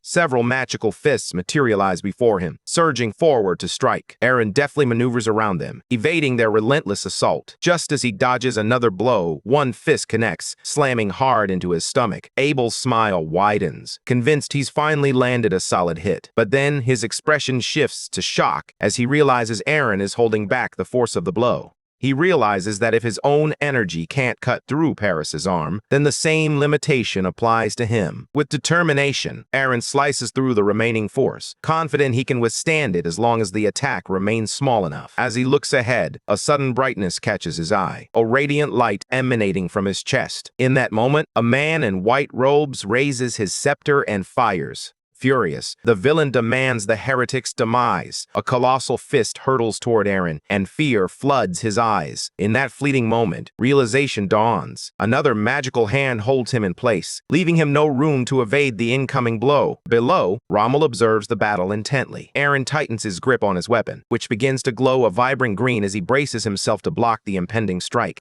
He draws back, skillfully gathering his power. Then, with a furious scream, Aaron swings, striking the magical hand. He struggles to hold it back as lightning erupts around him. The terrified aide calls out for his lord, but Aaron can barely contain the onslaught. His voice echoes with the strain, while bright flashes and crackling lightning explode before him. Suddenly, the attacking fist vanishes. Abel, filled with excitement, calls out to his god, only to be met with a crushing blow to the face. He is sent hurtling backward, skidding several meters across the ground. Aaron, flexing his fist with a smirk, taunts Abel, suggesting that perhaps his god has abandoned him. Shifting to a more serious tone, Aaron questions Abel's very identity. He raises his fist defiantly, declaring, "I am a man who has returned from the dead." Despite all their boasting, Aaron was never truly invincible. Horrified, Abel clutched his face and screamed in despair. Meanwhile, Aaron approached the edge of the wall, where the battle continued to rage below. Rommel turned in shock, realizing that Aaron had defeated Abel. With a determined lift of his fist, Aaron signaled to the soldiers. Time was running short, but their spirits soared as they cheered and raised their wooden weapons high. Aaron bought them enough time to establish a defensive line before the Holy Army's reinforcements arrived. That night, a grand feast was laid out. As he sat with his advisors and aides, Aaron closed his eyes and reflected on their recent victory. "Now that we have Blanche's castle," he said, "we will make our stand here while the enemy sends a portion of their 50,000-man army into Bran territory. Is that right? Zeron replies calmly, affirming the plan to draw the enemy away from the castle. Aaron, his expression grim, notes that one problem seems to lead to another. Zeron, fanning himself, assures him that he has a strategy to prevent that, but it comes with a significant risk. Intrigued, Aaron prompts him to share the full plan. Concealing his mouth behind the fan, Zeron explains that they should intercept the enemy by strategically positioning their troops before the opposing forces split up. Rommel emphasizes the daunting challenge ahead. They would still have to confront an army with only 10,000 men. Aaron counters, suggesting that with both him and Gale present, they might just stand a chance. However, Zeron interjects calmly, pointing out that this is precisely the problem. In his opinion, Aaron should be excluded from the plan. The room falls silent, everyone taken aback by his bold assertion. The aide insists that including Aaron is crucial for their victory in the war.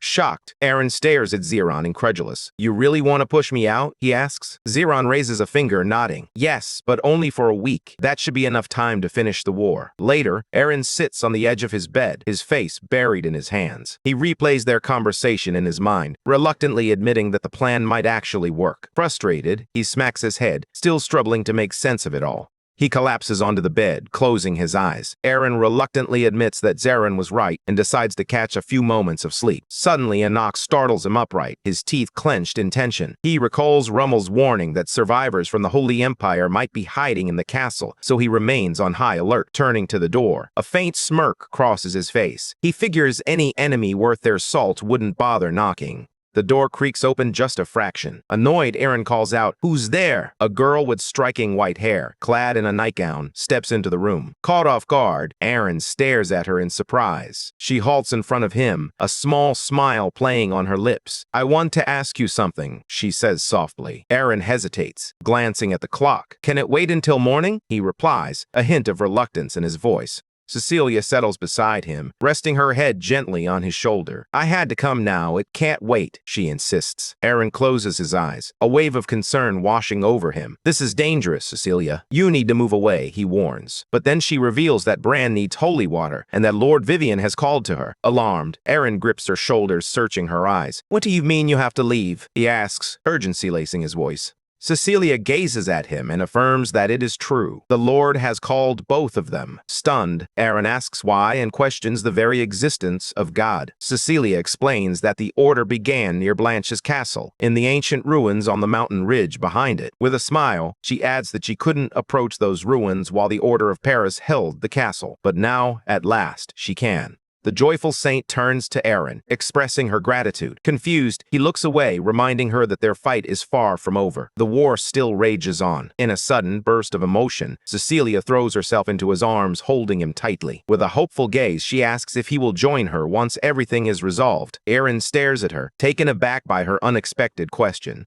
Cecilia remains silent, visibly shaken, her grit tightening as if afraid to let go. When Aaron promises to be with her after the war, as long as Blanche Castle remains theirs, she finally relaxes. However, as he attempts to create a bit of distance, he awkwardly requests some space. Yet, still pressed against him, Cecilia counters. "If you're helping me, then I should help you too." With a smile, she turns and walks away, leaving Aaron to watch her go. Without turning around, Cecilia asks if he knows who the true god Lord Vivian is. Aaron sinks back onto the bed and repeats his question. Confused, Cecilia replies that there is only one god, the god of love. Her answer leaves Aaron momentarily speechless. Soldiers stand vigil, spears at the ready. The following day, the Holy Kingdom's reinforcements have set up camp. Inside his tent, their commander, Archbishop Lunga, is fast asleep. Suddenly, shouts pierce the air. "Wake him! There's a fire! Bring water! Calm the horses!" Startled, Lunga jolts awake, his heart racing. "What's happening?" he demands, urgency flooding his voice. Without waiting for an answer, he rushes outside to assess the situation for himself. A massive blaze rages through the camp. Lunga seizes a passing soldier, demanding to know where the fire began. The soldier, trembling with fear, stammers that it erupted near the food wagons. Lunga's heart drops at the revelation. Suddenly, a small fire spirit scampers onto one of the carts, darting across the wagon before leaping into the air. With each movement, the flames surged forward, creating a blazing wall of fire. A soldier hurled a bucket of water, shouting for the creature to flee. The spirit effortlessly sidestepped the attack, retaliating by unleashing flames from its hands. In an instant, everything around it ignited as it cursed in a language that no one could comprehend. Next, it lunges straight at a soldier, igniting him in an instant. He screams in agony, his charred body writhing on the ground as he desperately begs for help. With one burning hand raised, he continues to cry out for someone to save him. Meanwhile, the flames rage through the camp, consuming everything in their path. Lunga moves closer, only to be filled with fury as he realizes their food stores have been reduced to ashes. A sudden warning pulls his focus away. The enemy is launching an attack amidst the chaos. He turns just in time to witness explosions erupting around him. The duchy's troops are already charging in on horseback. Gale crashes into their ranks, her shield raised high. She hurls soldiers aside, cutting through their line with fierce determination. Another rider barrels in, colliding with an armored soldier, adding to the tumult of battle. Lunga fends off an attacker, only to turn and see more enemies approaching. A massive crusader charges directly at him. Nearby, a helmeted soldier barks an order. Not a single one of them is to escape. Suddenly, the command to fall back rings out. Panic spreads as soldiers echo the order down the line. Aaron's army begins to withdraw after the strike.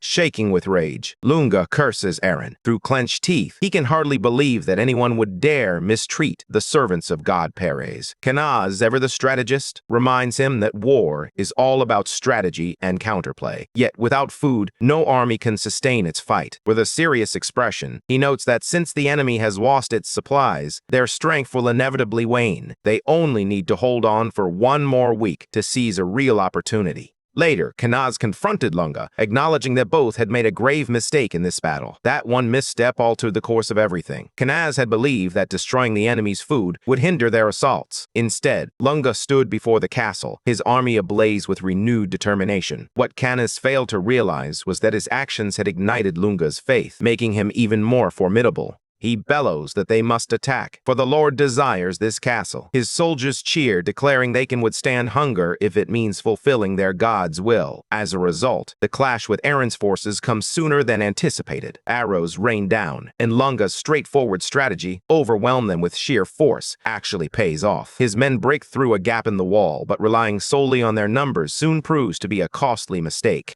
Before long, a wounded soldier arrives with devastating news. A subordinate reports that Venta Castle has fallen, and all supply routes are now severed. The commander erupts in fury, reeling from the blow. Above them, a blue banner emblazoned with a crown rises into view. The man holding it is Aaron. It's revealed that before the reinforcements from the Holy Kingdom could arrive, Kanaz had split the army into two divisions, interception and special operations. Kanaz rides forward alongside his comrades, exuding an air of calm amidst the chaos. The interception unit's mission is clear: delay any reinforcements from reaching Blanche Castle. Aaron leads his team with unwavering confidence, his determination palpable. Meanwhile, the Special Operations Unit makes its move to capture Venta Castle, the enemy's vital supply source. Flames engulf the camp, consuming their provisions, yet the interception unit struggles to fully halt the enemy's advance. The cost of war is steep. The infirmary is filled with wounded soldiers, each one a testament to the brutal clash. Soon, the two armies stand poised to face each other once more. One line remains steadfast, shields raised defiantly. The commander bellows in fury, rallying his troops. Despite the chaos, they manage to hold back the fighters of the Holy Kingdom. But desperation hangs in the air. Suddenly, a horse charges into the fray, adding to the turmoil of battle.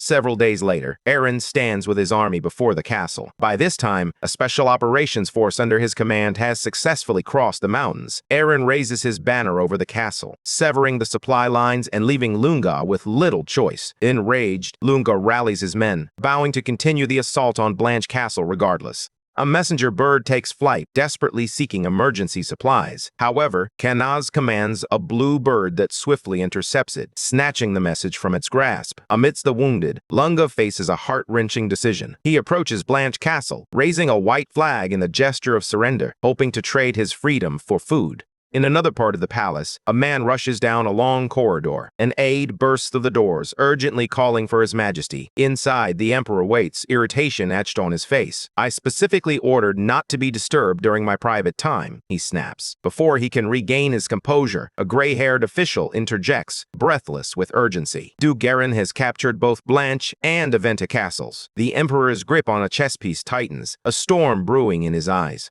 Zeron expresses his frustration, insisting they should have easily crushed their enemies with their power. Frowning, he presses for more information, convinced that this can't be the sole reason for the interruption. The trembling advisor hesitantly reveals that the Pope is urging him to intervene and put an end to the war. This revelation only fuels Zeron's anger further. The aide quickly adds that the Pope has refused to yield to heretics and has instead implored the Emperor to take action. Furious, Zeron crushes the piece in his hand and lets out a roar of frustration. How dare they ask for help now? They were instructed to handle Aaron, and instead, they faltered in defeat. Meanwhile, back at the castle, Aaron slams his fist on the table, seething at the Emperor's sudden intervention. Kainos, eyes closed in contemplation, remarks that this may actually turn out to be for the best. They can't afford to let the war drag on any longer after such devastating losses. Aaron remains silent, but his inner turmoil is palpable. Kainos, maintaining his composure, points out that while this setback is significant, provoking the Emperor's wrath would be far worse. Given their circumstances, they must extract something valuable from the negotiations. Aaron contemplates this in silence, weighing their options.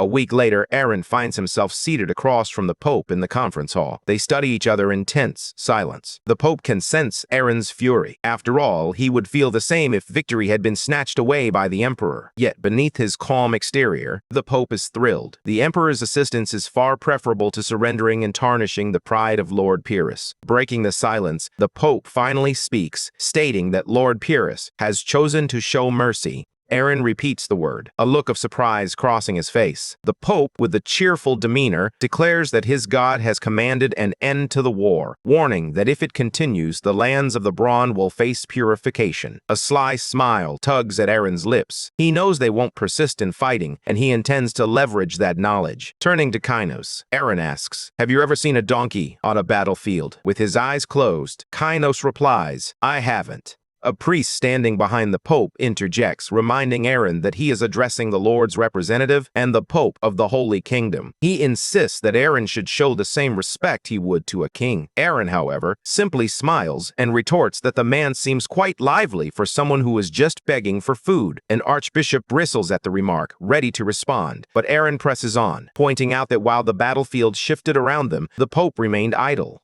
For someone who speaks of mercy, he points out that it was Aaron's side, not Pyrrhus, that chose to spare the starving heretics. Aaron then demands they cease their games and pay close attention if they wish to see their prisoners return. The Pope chuckles, acknowledging the rumors were true. Aaron is indeed aggressive, yet still open to hearing their demands. With a smirk, Aaron boldly requests the Holy Kingdom's capital on the central continent. The Pope's face pales in horror. This boy must be out of his mind. Just then, the Emperor's forces arrive. Aaron, with a casual smile, inquires if something is amiss. Zeron strides in, flanked by his warriors. The Pope erupts, incredulous that Aaron would make such a remark and treat it so lightly. With a chilling calmness, Aaron instructs Canis to send all prisoners to slave labor camps, or, if the Pope refuses, to sell them in the markets. Suddenly, the doors swing open and a commanding voice orders everyone to stand. Shouts of "His Majesty Zeron" echo through the room as the Emperor strides in. The man in the crown gazes ahead, his expression unwavering. Aaron feels a jolt of surprise. He is finally face to face with Zeron. The weight of the Emperor's presence is overwhelming. Zeron smiles, remarking that the boy seems to have grown since their last encounter. Aaron stands frozen in shock as everyone kneels before the Emperor. He offers his name in a gesture of respect, but Zeron merely gazes at them with his piercing red eyes, remaining silent. With his head still bowed, Aaron suddenly hears a command urging him to look up. Just then, a knight lunges at him, weapon drawn. The blade strikes the ground beside Aaron, sending shards of stone flying in all directions. A sword tip hovers ominously close to Zeron's face. Despite the clear threat, he remains calm, fully aware that anything concealed beneath the table could be lethal. Aaron seizes the sword's tip, a smirk playing on his lips as he remarks that he was thinking the same thing, pleased that they're on the same page. Sitting across from them, Zeron suggests they might as well have a pleasant conversation now that everyone is present. He then turns to the Pope, noting that a man of his supposed kindness and understanding shouldn't be shouting loud enough to echo down the hall. Lowering his head, the Pope reveals that Aaron has demanded the capital. With his eyes closed, Aaron calmly points out that they have violated their own rules, even involving children in their schemes. He adds almost casually that the Pope apparently has a granddaughter. Ziron shoots him a sharp glare, while the rest of the room falls into stunned silence. Leaning forward, Aaron declares that the real negotiations can finally begin. With a smile, the protagonist confidently declares that in just a few years, rumors about the Pope will circulate, ultimately forcing him to resign. Lunda stands behind the Holy Father, visibly tense at the thought that he might be next. The leader of the Holy State stiffens, his mind racing as he wonders how this audacious man has uncovered the truth. The Emperor observes the reaction and concludes that the silence speaks volumes.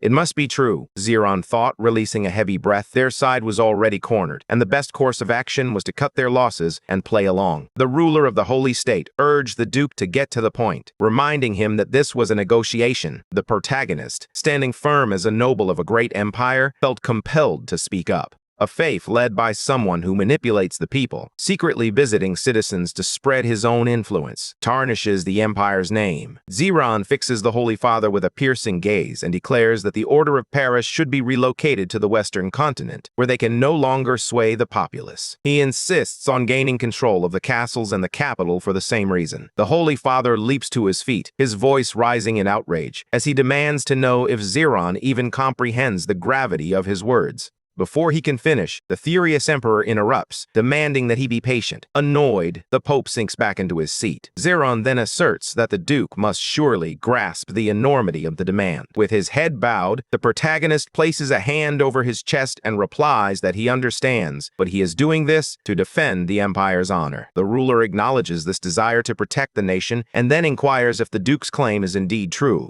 The Holy Father exclaims in disbelief that such a thing is impossible. With a sly grin, Aaron counters, asking if he would still be so composed if his granddaughter were found and turned into a slave. The Holy Father roars back, questioning how Aaron could enslave a girl who doesn't even exist. In response, the protagonist calls for Sir Rommel to step forward. The imposing figure bows respectfully. With a calm demeanor, the protagonist orders men to be dispatched to the Outpeace Winter Villa. He reveals that the owner they found is the Pope's granddaughter. Rommel closes his eyes, stating that he's already received word that she's as good as theirs. They're simply waiting for the order. Suddenly, the Holy Pope leaps up, shouting in protest. With a smile, the protagonist reminds him that he just claimed he had no descendants. The leader of the Holy Kingdom fidgets, attempting to explain himself. Ziron, with a calm smile, reassures him that, considering Aaron's history, this must simply be an unfortunate mistake. However, he insists that the Pope should clarify the situation immediately. The Holy Pope lets out a nervous chuckle, dismissing it as an obvious lie. As his eyes begin to glow red, the protagonist confronts him, asking if he would truly accept that girl as his slave. Annoyed, the priest snaps that it was a youthful mistake. Ziron grimaces, thinking the man is foolish. Hearing this, the protagonist smiles and remarks that it all occurred before the priest became a follower. With his arms crossed, the emperor sits in silence, clearly displeased. Ultimately, the strong resistance resulted in only a portion of the Duke's demands being accepted.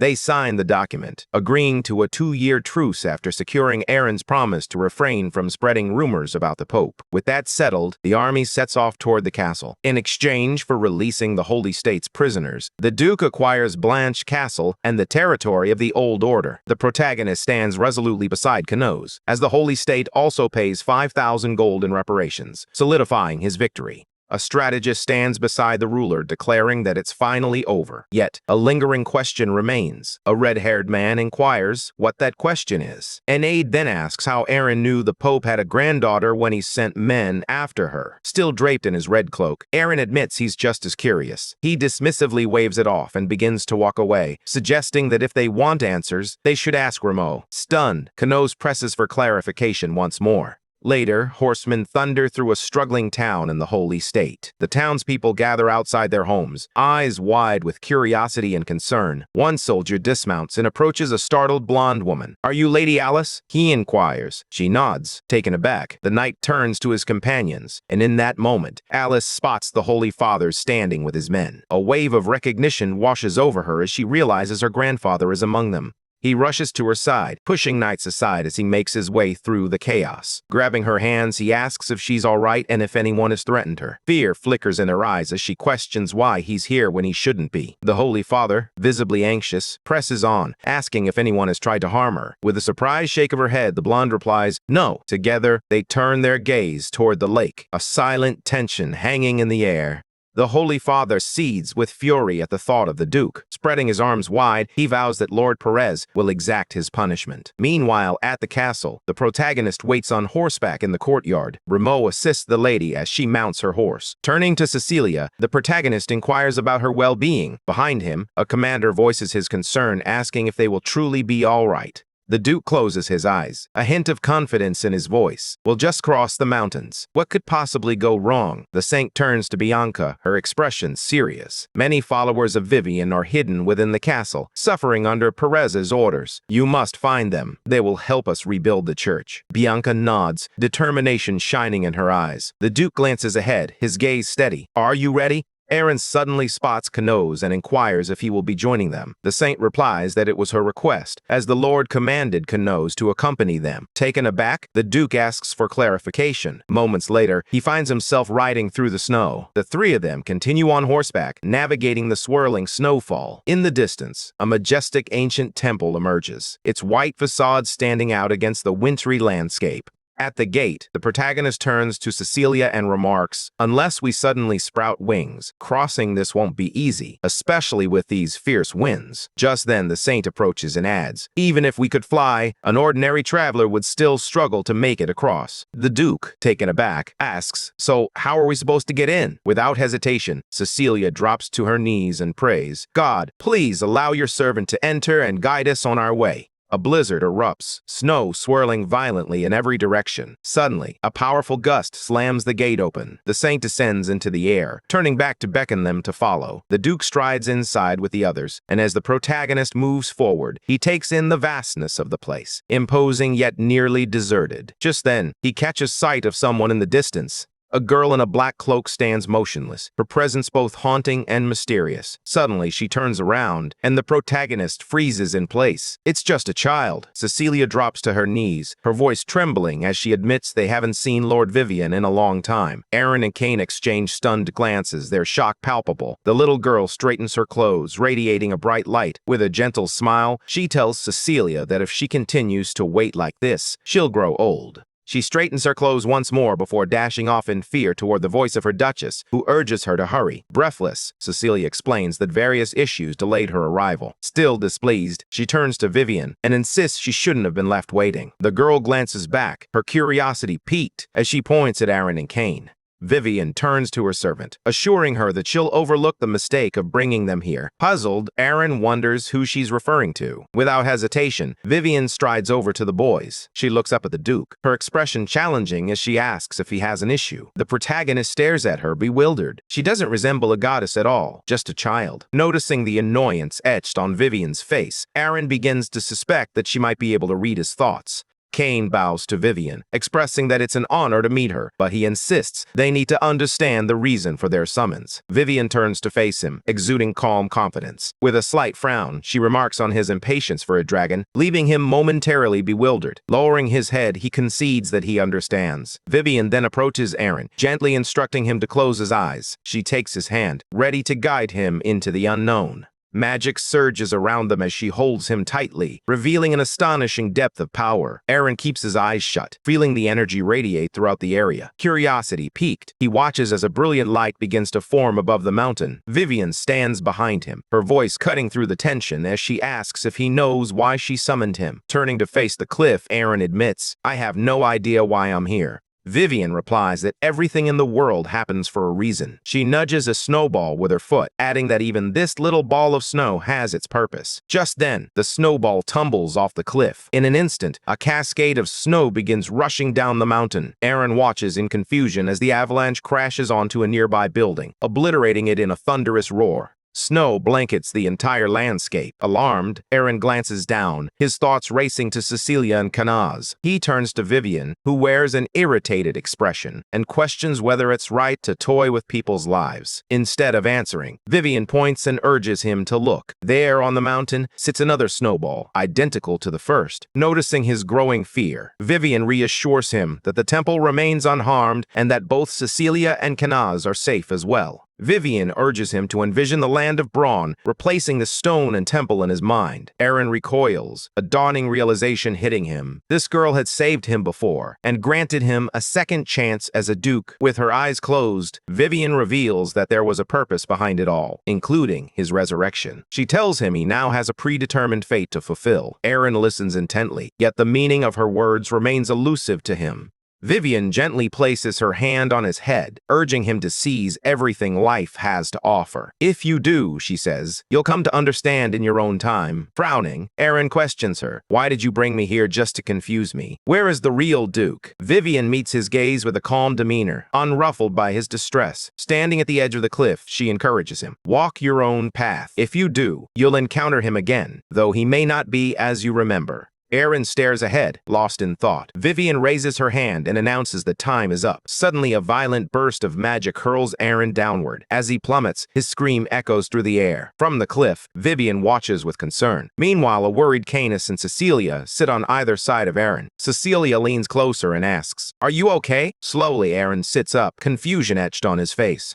The last thing he remembers is the sensation of falling. As he regains his bearings, he realizes they are back in front of the temple. Aaron leaps to his feet, fury etched across his face, demanding to know where Vivian is. Cecilia, her eyes downcast, admits that they never had the chance to meet her. Aaron stares at her in disbelief, his shock quickly morphing into anger as he insists that they did enter the temple and encountered a girl who looked exactly like Cecilia. Confused, the girl pointed out that they had been outside the entire time. Stunned, Aaron looked away, grappling with the revelation. With a smile, the heroine explained that they had no choice. Vivian had flatly refused to meet them. A short while later, they exited the temple alongside Canis. Aaron was still puzzled, unable to understand why the others had no recollection of the events. Just then, Canis recalled Vivian scolding him for interfering in human affairs. She raised her hand and declared to Canis that she would support a fitting punishment. Chains shot forth, aiming directly at the dragon. Her weapon locked onto Canis's magic orb, and the dragon gritted his teeth in response. Vivian looked down at him, her voice steady as she warned that he could no longer use magic in his human form. If he dared to break that rule, the pain would be so excruciating that he would wish for death itself. As Canis rode on horseback, he suddenly realized that what began as a simple adventure had turned into a life-threatening situation. Meanwhile, Aaron wore a knowing smile, already plotting his next move. Watching Aaron depart, Canis sensed that something even more intriguing was about to unfold. Back in the capital of the Empire, beggars crowded the streets, pleading for assistance from anyone who would listen. A servant's voice rang out, urging the crowd to clear the way for Rhinan's carriage as it approached. The young man glanced over with curiosity. Inside the carriage, Rhinan realized that Aaron had finally conquered the sacred nation and expanded its territory. This also meant that the emperor would begin to scrutinize him more closely. Startled, Rhinan jolted and nearly toppled from the carriage. Leaning out, he shouted, demanding to know what was happening. Something had brought the carriage to an abrupt halt. Still seething with anger, Rhinan demanded answers. The coachman turned to him and revealed that the man blocking their path was none other than Aaron. Rhinan's eyes widened in disbelief. He could hardly accept that this was truly the Duke. Meanwhile, Aaron remained composed, his gaze fixed steadily on the carriage. As the carriage began to roll forward, Rhinan turned to face Aaron from the seat across from him. Aaron questioned how a man, supposedly killed by the Emperor 2 decades ago, could still be alive. The hooded figure acknowledged the absurdity of his claim, but insisted that was precisely why he had come to Rhinan. As a distant relative of the royal lineage and a loyalist to the former Emperor, Rhinan was the only one who might be willing to listen. With a deliberate motion, the man pulled back his hood, revealing a face that was entirely different from what Aaron had expected. He declared that he no longer resembled Duke Aaron. In response, the coachman hurled him out of the carriage, spitting on the ground as he cursed him, demanding he stop lying to a noble. Aaron maintained his truth, but Rhinan merely stared at him in silence. Finally, the noble closed his eyes and commanded them to move on. Soon after, the carriage rolled away, leaving Aaron with a bitter smile. He had expected too much from his conversation with a noble, his fists clenched against the ground in frustration. Reflecting on the looming war, he vowed that he would not let this happen again. Determined, he looked ahead and resolved to do everything in his power to strike the emperor first. However, as he made his way to the guild, a harsh realization hit him. He was completely broke. As he entered the city, he resolved to become stronger. Bianca crossed her arms and declared that they needed more soldiers if Bran was to expand its power. With a fierce shout, she slammed her hands on the table and demanded to know why no one was eager to enlist. The situation baffled her. Recruiting troops should have been a straightforward task. All she wanted was to gather soldiers. It was the only way to stand tall before the Lord. But then, Bianca froze, her heart sinking as she realized the pay had plummeted. Checking the papers, she discovered an imperial order recruiting troops for the territory. Grabbing her head in disbelief, she gasped at the wage. Just 2 gold a month. It was barely enough for a sack of flour, let alone to support a whole family. Her hand instinctively reached for her sword, but moments later, Bianca was effortlessly chopping wood into pieces. Those nearby watched in awe, showering her with praise as if she were a goddess. As Aaron crossed the square with his companion, he glanced at Bianca and remarked that her pay should remain the same as before. Meanwhile, with a fan partially obscuring his face, Canis leaned in and quietly urged Aaron to check the alley behind the counter, where he noticed a suspicious figure lingering. Aaron turned his head to see 2 strangers lurking just around the corner. Canis explained that they were spies sent by the Emperor to tighten their watch over them. Aaron realized this entire situation was likely a ploy to distract those spies. Canis, covering his face in frustration, added that they were officially banned from raising combat units, despite desperately needing around 10,000 men. Aaron stood in stunned silence, struggling to grasp why they needed 10,000 troops. Canis, with a knowing smile, revealed that they had recently discovered the city where Vivian's followers were hiding after fleeing from the servants. Nearby, a man spoke of a lord who was gathering troops, offering 10 gold a month to soldiers who joined Bronn. Folding his arms, Aaron realized they could use this opportunity to build a formidable defense force. With a smile, he turned to Canis and asked if that was sufficient. Canis shook his head, insisting that merely guarding the castle and surrounding lands was far from enough. In their dire situation, his advice was straightforward. They needed an army of 50,000 just to defend their territory. Aaron's eyes widened in shock. He couldn't fathom how they could possibly achieve that. He gazed upward, pondering the futility of winning battles when their numbers continued to dwindle. At this rate, they would control vast territories without any true power. Canis recognized the dilemma. The holy nation's influence could easily undermine them, and they lacked the funds to support their domain. The solution was clear. They needed to generate more income and recruit additional troops. Aaron, feeling the weight of their daunting tasks, buried his face in his hands. "Let's take a break for now," he suggested. "We can return tomorrow to tackle the money problem." A carriage pulled up to the guild, and from within, one of the women observed the chaos around them. "This place is a wreck," she remarked, noting the extent of the damage. It was clear that a fierce battle had taken place here. The man beside her closed his eyes, acknowledging the truth of her words. "Aaron is more than capable of this," he replied. "He's ruthless with his enemies." She spread her arms wide, questioning. "So, does Duke Aaron truly rule his land through fear alone?" Moria listened intently, aware that Aaron's methods had already gained notoriety across the western continent. The woman expressed her eagerness to see Aaron from a fresh perspective. Seated at a large table, Aaron glanced at her, a hint of annoyance flickering in his eyes as he let out a soft, bemused laugh when she opened her arms and proclaimed they had come to meet the ruler of the North. She claimed he had slain countless foes and seized the land and people of the sacred nation. Aaron closed his eyes, urging her to get to the point. Standing before him, the woman remarked that merchants always pursued the greatest profit. With a swift motion, Aaron raised his sword, snapping that she was wasting his time with meaningless chatter. Moria frowned, recognizing that if they wanted an advantage, they would need to turn the tide with rumors against him. Pointing his sword, Aaron demanded to know what they truly wanted. Livia unfolded her handkerchief, a smile playing on her lips as she revealed that she had a proposal for him. Samad was an island kingdom nestled between the central and western continents, lightly populated yet dominated by powerful trade groups that controlled a third of all commerce across the lands. The woman standing before them was the head of the most influential royal trade alliance in Samad. As Aaron gazed at Livia, a realization struck him. Samad was among the kingdoms devastated during the Western conquest a decade ago. Lowering his head, he urged her to continue. Livia smiled and explained that they aimed to construct a warehouse for goods arriving from the Western continent. Curious, Aaron asked why such a facility didn't already exist. Livia replied that although the Holy Empire controlled the castle, they had never been granted permission to build it. Leaning forward, Aaron inquired if all they sought was approval. Livia bowed in response. He then asked her what terms she had in mind. A smile spread across Livia's face as she explained that once trade began flowing through their lands, their tax revenue would increase. Aaron crossed his arms, contemplating her words. After a brief pause, he stood up and, as he walked away, instructed Kanaz to see the guests out. He was in dire need of a nap.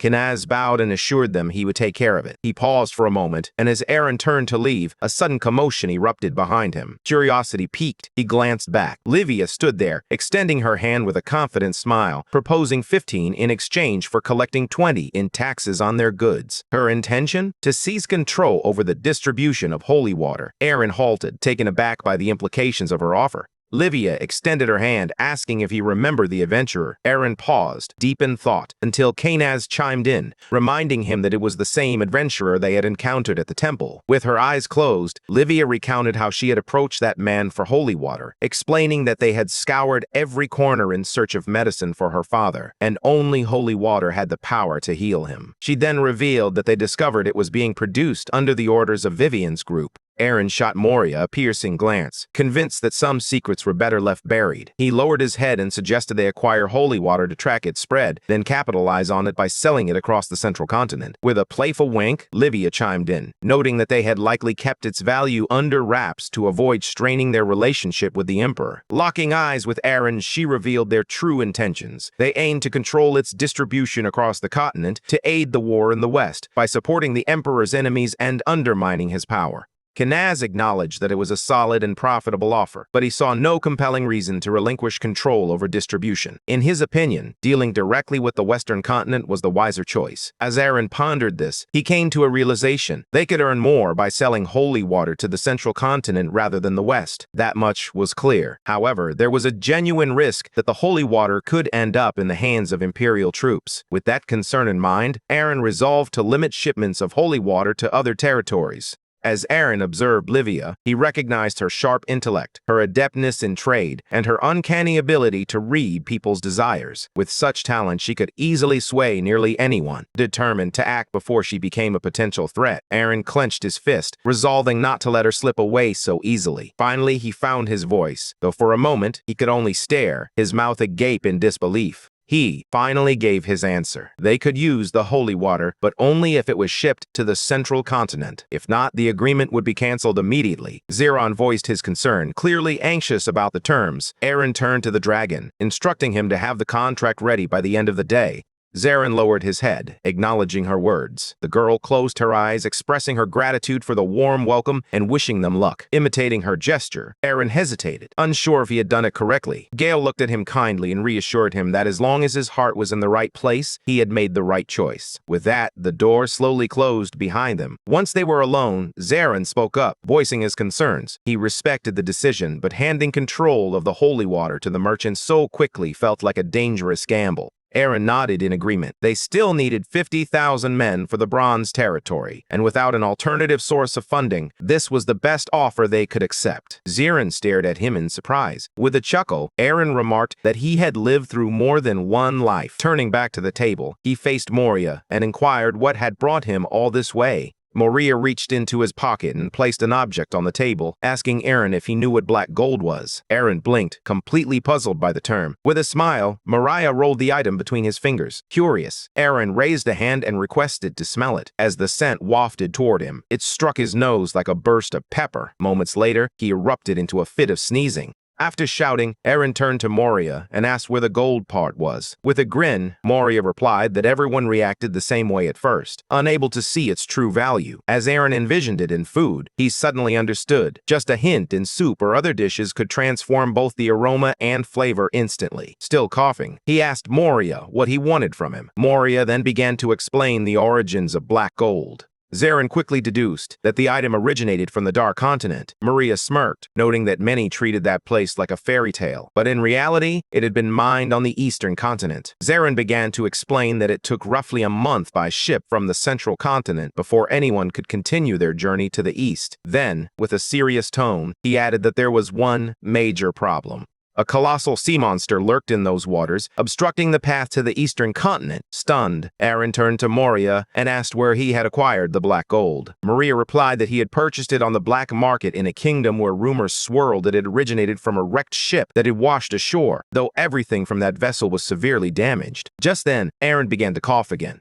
With his eyes closed, Moria remarked that the writing on the goods was in an unfamiliar language, leading everyone to conclude that it must have originated from the Dark Continent. Aaron turned to the dragon, contemplating the implications. He instructed Zeron to gather any information he could about that mysterious place. Zeron bowed, acknowledging the task. "It may take longer than a day," he replied, "but I will do everything in my power." The hero approached the window just as Zarin dispatched a raven. He instructed it to deliver a message to Keishi, urging him to search for clues and return to the castle. Gazing out at the sky, Aaron mused that if he had magic, he could simply fly there himself. Meanwhile, Zarin, filled with sorrow, pleaded with Lord Vivian to come back home. The sky remained silent. As he turned away, Aaron couldn't help but reflect on her stubbornness. 2 months had passed, and the boy found himself back at the table. Aaron approached the old man, noticing the weariness etched on his face. "Why do you look so worn out?" he asked. The old man cast a glance at the scattered papers before him. "It's time for me to retire," he replied, his tone heavy with resignation. With a grin, Aaron exclaimed, "But holy water has turned us into millionaires." He still couldn't fathom how this compared to the fortune they had amassed after the war. The old man shot back, his voice rising. "This is monthly income, so it doesn't even come close."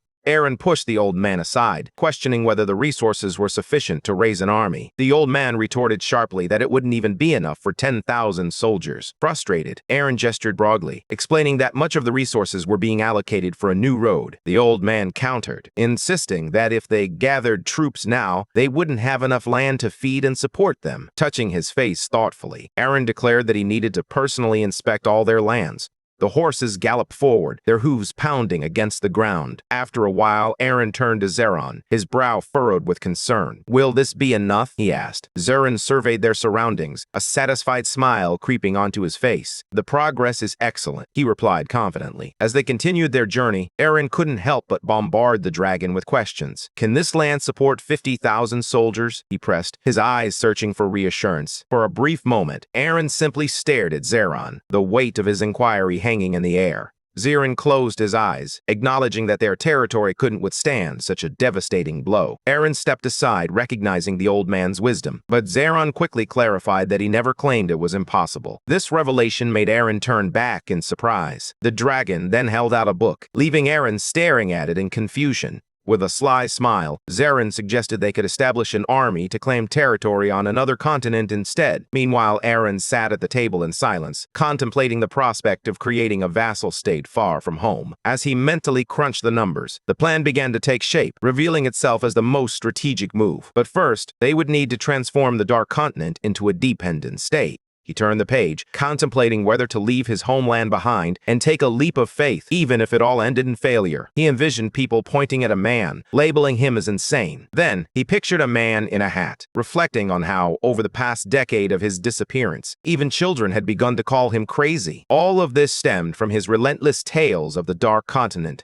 Even when no one was listening, the man continued to write down the truth, hoping that someone in the future would believe him. Touching his chin, Aaron read the line again, the truth. The following pages detailed years spent on the Dark Continent, mining gems, spices, and treasures that the Central Continent had never encountered. It also asserted that there were no mages present, and that 10,000 armed soldiers from the Central Continent could have easily conquered the land. The writer firmly believed that the world was round, dismissing the notion of a flat world ending in a cliff as mere nonsense. He asserted that the Dark Continent could be reached, if only it weren't for the sea monster guarding it. Aaron read on, frustration mounting within him. Without proof, no one would ever believe in its existence. "A sea monster?" he murmured, touching his face in an attempt to steady his racing thoughts. Deep down, he knew he couldn't let this opportunity slip away. His eyes widened as a brilliant idea struck him. Setting down a chess piece, Aaron thought, "This is it." He surveyed the board, crossed his arms, and declared, "They'll do it." Emil sat across from him, watching intently. Despite his growing unease, Aaron couldn't shake the feeling that something was off. Still, he took a bite, pondering just how bad things could truly get. He continued chewing when suddenly he froze, his eyes widening in realization. With a shout, he leaped up from the table. Moments later, a man stood in the office before Aaron's desk. Aaron glanced at him, confusion etched on his face, and admitted he didn't fully understand. With his arms crossed, Aaron inquired, "What exactly do we need?" He then outlined the requirements to reach the Dark Continent.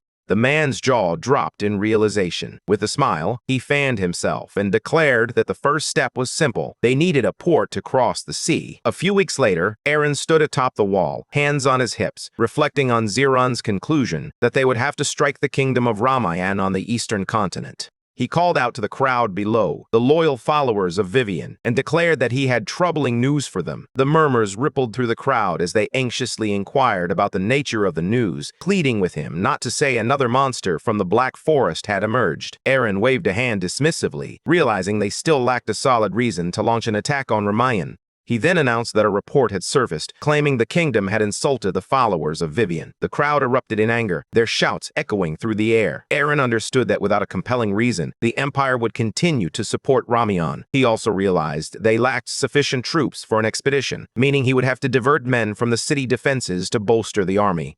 Aaron raised his voice, declaring that their brothers and sisters had suffered abuse and were held as slaves. With arms outstretched, he felt they needed time to regroup. This visit could serve as a catalyst for war. He boldly proclaimed that as the ruler of these lands, he would negotiate with Ramayan and ensure the return of their people. He made that promise with a dramatic flair, leaving the crowd in stunned silence. Then, as if ignited by a spark, they raised their hands and roared their determination to attack the kingdom and save their people. Once he stepped down, Gale praised the speech. Glancing down, Aaron wondered if he had truly said enough. Just then, someone behind him cleared their throat. The old man, his eyes closed, murmured about the unsettling quietness lately and inquired if Aaron was preparing for war once more. In a hurry, Aaron covered the old man's mouth, gently leading him away. "I'll explain later," he promised, then asked if he could prepare armor for the army. The old man grasped his hand tightly and exclaimed, "Armor again? I already bought some when you started gathering troops." Aaron shoved a piece of food into his mouth. Mid-bite, the old man inquired about his actions, but once Aaron finished chewing, he couldn't help but exclaim how delicious it was. With a satisfied smile, Aaron crossed his arms and asked if the old man had ever tasted anything like it before. That was precisely why they needed to launch an attack on Ramayan. The old man's expression darkened at Aaron's smug question. Yet the real question lingered. Could he prepare the gear in time? Suddenly, a gleam of money sparked in his eyes. He raised a hand, claiming he could already hear the coins clinking together. The old financier danced away, humming a tune about all the riches to come. Then, with a swift turn, he faced them again, placing both hands on Aaron's shoulders. With a mischievous grin, he inquired, "What's got you so worried? Now tell me, how much armor do you need?"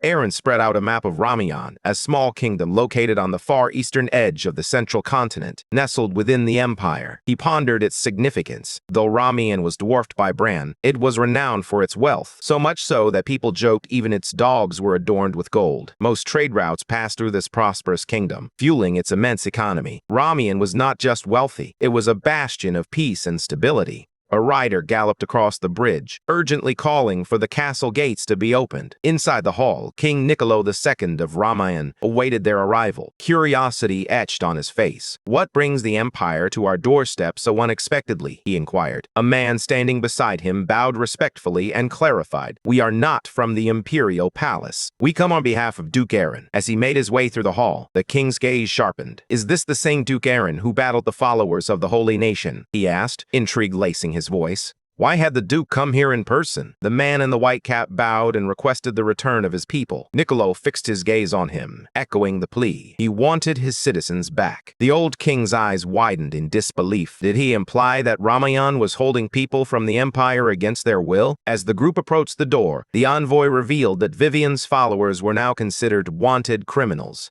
The old ruler's expression darkened, horror etched across his face. He asked if they were referring to the Vivian followers who had been exiled into slavery. The man in white confirmed, stating they wanted every one of them sent home. Niccolo turned away, a quiet chuckle escaping his lips. Then the man swung open the doors, and the atmosphere shifted. The people at the table erupted into loud arguments, vehemently rejecting any notion of negotiation. Two men stood on the brink of confrontation. One proposed using the captives to extract more money and seize additional prisoners. The other cautioned that such actions would be perceived as a declaration of war against the empire, leading to their own downfall. Niccolo exhaled deeply, torn and uncertain about the right course of action. Meanwhile, Aaron approached the castle gates, his resolve unwavering. Looking up, he remarked on their wealth, noting the extravagant expense of those walls. Zyrin, standing behind him, observed that without any protective magic, they resembled fortress walls more than those of a palace. Aaron pointed ahead, insisting that wasn't the real issue. What truly mattered was how long they had been kept waiting. They deserved better treatment than this. Then, horsemen charged through the open gates, heading directly for the stunned visitors. Aaron shielded his face, muttering in disbelief at their audacity. The mounted soldiers swiftly encircled Aaron and Zyrin. A commanding figure raised his hand, signaling every unit to stand at the ready. Instantly, the soldiers complied, their discipline evident in the tense air. Aaron surveyed the group, questioning whether this was truly how they treated ambassadors. One knight approached, asking if he was Lord Aaron, Duke of the Braun Empire and its territories. He enunciated the title with precision. Aaron met his gaze and confirmed, yes. The knight extended his hand, demanding to see his seal. Caught off guard, Aaron blinked and asked, "Could you repeat that?" The man revealed a gold ring, stating that Duke Aaron always carried a seal as proof of his identity. Both men pointed at Aaron, who flushed with embarrassment. It seemed he didn't possess such a token. The soldiers' eyes glowed with a fierce intensity as one of them shouted, "This fool dares to enter and claim to be Duke Aaron without even the slightest proof."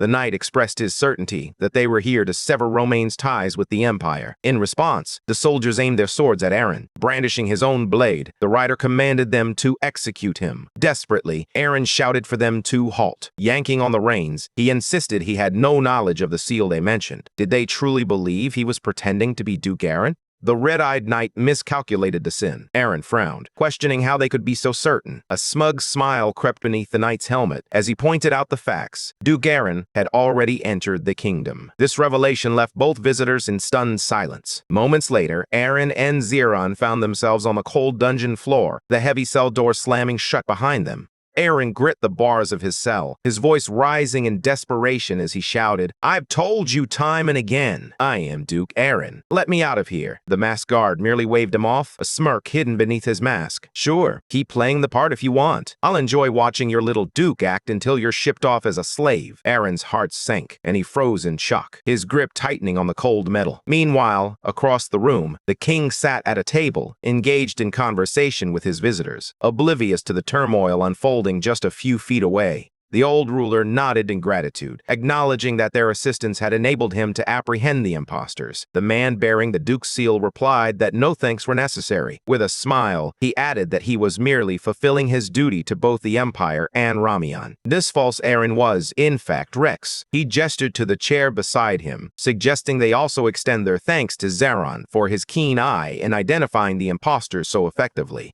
The man masquerading as Zeron concealed himself behind a fan, smirking as he remarked on how easy it had been. "Those fools attempted to impersonate Aaron without even possessing his seal," he scoffed. Niccolo, seated across from them, commended the duo for their skill and humility, expressing how special it felt to collaborate with such esteemed officials. Laughter filled the table, the atmosphere light and cheerful. Then Rex interjected, his tone shifting as he inquired about their plans for the prisoners. Niccolo stroked his beard thoughtfully. "The kingdom always needs labor," he remarked. "Since criminals are often sentenced to slavery, these two will likely meet the same fate." The man across from him interjected, closing one eye as he spoke. "Is that punishment truly sufficient for liars?" he challenged. "In my opinion, it should be more severe." The king raised an eyebrow, surprised. "And what do you propose?" he asked, intrigued by the suggestion. Rex grinned as he replied, catching the king's attention. The monarch stared at him, visibly shaken by Rex's icy demeanor. As Rex toyed with his fingers, he pondered how long they would remain in Ramayana. After a moment's thought, he estimated it would be about a week. Before their departure, he felt compelled to witness the execution firsthand, noting that in this small kingdom, such events had become increasingly rare.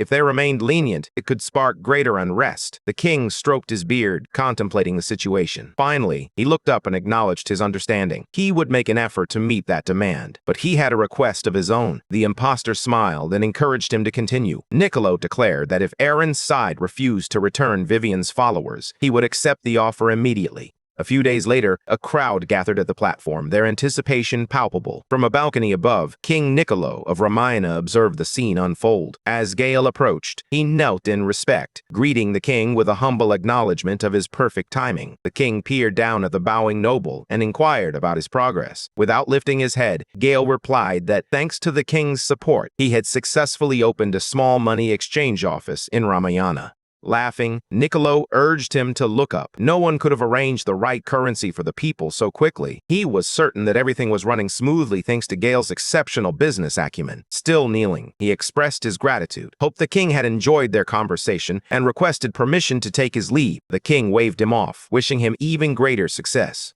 With his arms crossed, Rex observed the protagonist intently. Sitting at the far end of the table, MC couldn't help but think, he's even dressed like the Duke now. Who is this guy? Just then, the announcement began. The crowd fell silent as the condemned men were declared guilty, their crimes read aloud for all to hear. Nearby, men stood on the platform near the gallows, their heads shrouded in dark bags, a grim reminder of their fate. The executioner lifted a document high and declared, "The first crime is attempting to deceive the ruler of Ramayana. The second is jeopardizing the stability of Mosheim and its relationship with the empire." With a grim finality, he announced that for these offenses, King Niccolo had sentenced the prisoners to death. As a hand tore away the white cloth, Aaron squeezed his eyes shut, bracing himself for the inevitable. Tied up and exposed, he stood before the crowd on the platform. The man behind him announced that the two prisoners could share their final words. Aaron lifted his gaze to the sun, blood staining the corner of his mouth. With a defiant tilt of his head, he shouted, "I am an imperial noble, Lord of Bran, Duke Aaron." Gale stared in shock, disbelief etched across his face.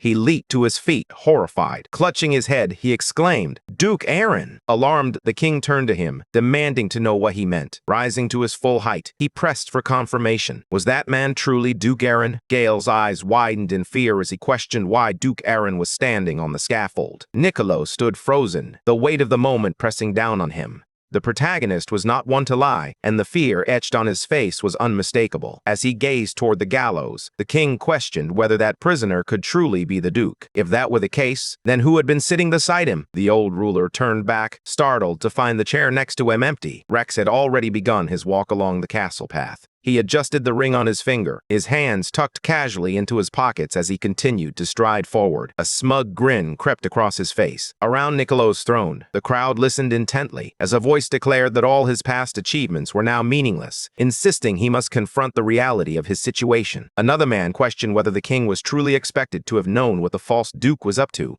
The answer arrived swiftly. They had allowed that old man to act on his own, and if they had intervened sooner, none of this would have unfolded. Niccolo remained silent, haunted by Aaron's desperate shout from the scaffold. Panic gripped him as he buried his hands in his hair. If he had imprisoned Duke Aaron, he might now be forced to release him, a move that could ignite a war with the empire. A piercing cry echoed through the throne room. Duke Aaron, the ruler of Bran, had mysteriously vanished. Suddenly, a swirl of black cloth filled the space as Aaron emerged, cloaked in darkness. The frightened king sat frozen upon his throne, gripping the armrests tightly. Panic surged within him. He could not allow the royal line to end here. He had to protect the kingdom, no matter the cost. Aaron surveyed the nobles with a grim expression, his piercing gaze compelling them to avert their eyes. He then stepped forward, halting directly in front of Niccolo. Fear coursed through Niccolo as he understood that only one course of action remained to safeguard his kingdom. His hand trembled around the staff. Suddenly, Aaron dropped to one knee, formally requesting an audience with Niccolo II,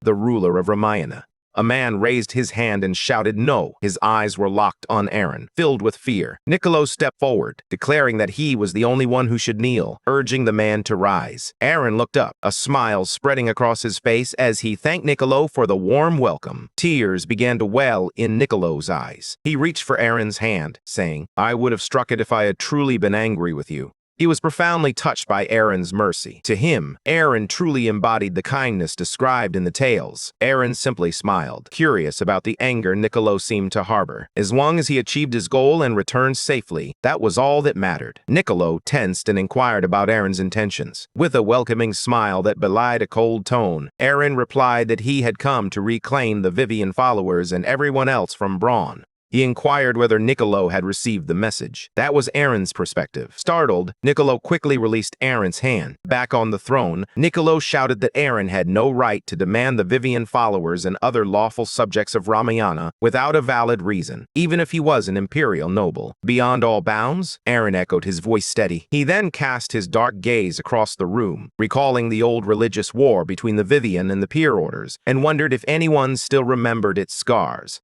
The nobles murmured in agreement, recalling the moment vividly. It was when the exiled followers of Vivian had entered the kingdom, fleeing the oppressive peer order. Aaron raised a finger, correcting them sharply. Not subjects, but slaves. The man's expression hardened at the words. With a deliberate motion, Aaron pulled an item from his inner pocket and declared, "Since everyone remembers, let's get straight to the point." Surely their king was aware of this. He pulled out a document, claiming it had been discovered in the vault alongside papers related to the Vivian order. Without turning to Niccolo, Aaron raised the document for everyone to see. Holding it aloft, he explained that it stated the exiled followers of Vivian were to be treated as full citizens of Ramayana. Furthermore, it promised them the right to return to their faith and remain with any families that had taken them in. Pointing to the bottom of the document, Aaron revealed that it bore the signature of King Niccolo of Ramayana. With one hand on his hip, he declared that, as a result, the only refuge left for the followers of Vivian was Braun. The nobles erupted in outrage. How dare he waltz in here with nothing but a tattered piece of paper as his sole evidence? The followers of Vivian had families now, relied on state support, and many had already secured their civil rights. To them, Aaron was demanding the return of their private property. Turning to Niccolo, he asked what his next move would be. Niccolo, looking uncertain, weakly suggested they discuss it again later. Aaron frowned, having anticipated that Niccolo would resort to the treasury. It was clear now that the king was after something more. His expression hardened as he delivered his final answer. He refused to waste any more time while his people remained enslaved. Niccolo stroked his beard, a grim expression etched on his face. After a moment, he looked up, anxiety creeping in, and requested a week to consider his options. He could sense that the kingdom's people, himself included, were not prepared to accept their dire situation so quickly. Standing beside an open chest of gold, Niccolo realized he had no choice but to seek additional help to stop Aaron. As discussions with the imperial noble progressed, news quickly spread that Duke Aaron intended to seize 10,000 slaves from Ramayana. Anger ignited throughout the streets, and soon the crown found itself on the brink of rebellion. Shouts echoed through the night as the people declared that Duke Aaron must depart. They would never relinquish their slaves. With torches raised high, the protesters demanded he stay away from their homes and leave their land for good. A crowd gathered around the fountain outside the castle, tension thick in the air. Suddenly, a man drove a punch into another's stomach, sending him reeling. He then turned his ire on a blond man, kicking him and shouting accusations of heresy for merely meeting his gaze. Amidst the chaos, a young boy, tears streaming down his face, clutched the attacker's leg, pleading for mercy. "Please stop," he cried, his voice trembling with desperation. But the man brushed him off, snapping, "Get those filthy hands away from me." He raised his fist high, bellowing that the boy was finished. Before he could react further, a swift kick struck his torso. The child glanced up to see Aaron approaching, his expression calm and gentle. Using the edge of the fountain for support, Aaron leaped up, climbing onto the structure behind the crowd. With a commanding voice, he called out to the people of Ramayana, urging them to listen. "The Duke you seek is standing right in front of you." The protesters gasped in disbelief, their voices rising in a chorus of shock as they realized Duke Aaron was truly present. With arms outstretched, he addressed the followers of Vivian, his voice ringing out with conviction. The oppressed crowd stared at him, astonished by his boldness. With unwavering determination, he declared that he had come to liberate them. Soon their chains would be nothing but a memory. But the torch-bearing crowd responded defiantly, insisting that the slaves were theirs to control. A man held a stone in his hand, a gold seal gleaming on the finger that gripped it. With a swift motion, Zarin hurled the stone. Aaron turned just in time for it to strike him, sending him stumbling backward. A cry erupted from Gale as Aaron began to collapse, hitting the ground face first beside the fountain. The crowd looked on, their faces etched with grim concern. They opened their mouths in unison, screaming for Duke Aaron's death. Men wielding torches charged at the fallen Duke. Suddenly, a door slammed shut. Gale burst through, dragging Aaron inside. He clapped Aaron on the shoulder, stretching as he asked how many feet had trampled him. Bruised and battered, Aaron looked up and asked, "What do we do next?" Gale closed his eyes, ready to respond. But Zeron, standing in the room, interrupted, suggesting they play dead for a while. With a casual wave, he added that it was time to rest. Nearby, a man twirled his mustache, a sly grin on his face. The Emperor sat on his throne, a chest of gold gleaming before him. Before the Emperor, a kneeling envoy awaited judgment, and Zeron inquired about the purpose of Ramayana's messenger. Zeron frowned, noting that the usual tribute should have arrived by now. The envoy pressed his hand to the floor, addressing his lord with urgency. He implored Zeron to intervene and stop Duke Aaron before he brought ruin to their kingdom. A gray-bearded noble spoke up, his voice heavy with concern as he recounted Aaron's reckless actions. Beside him, another noble remained silent, his expression unreadable. Suddenly, the gray-bearded man rose in anger, emphasizing the gravity of the situation. "We are discussing an imperial noble who was nearly executed while visiting us," he exclaimed, the weight of his words hanging in the air. Was that truly justice? The envoy trembled, his head bowed in shame. He insisted it was all a misunderstanding, claiming that Duke Aaron was now receiving the proper treatment he deserved. Zeron descended from the throne, his gaze piercing. "Are you suggesting I should simply overlook what transpired and cease my pursuit of Duke Aaron? Is this the treatment he should have received from the very beginning?" Zeron, unable to conceal his anger, demanded to know where the logic lay in this situation and whether any of it made sense. The trembling envoy lifted his gaze and began, "The kingdom of Ramayana." He paused, desperation creeping into his voice as he pleaded, "We are part of the empire and we need its help." Zeron's eyes narrowed as he stared at the prophetic coin, confusion swirling in his mind. Closing his eyes, he envisioned the toss and murmured, "Tails, the empire helps them.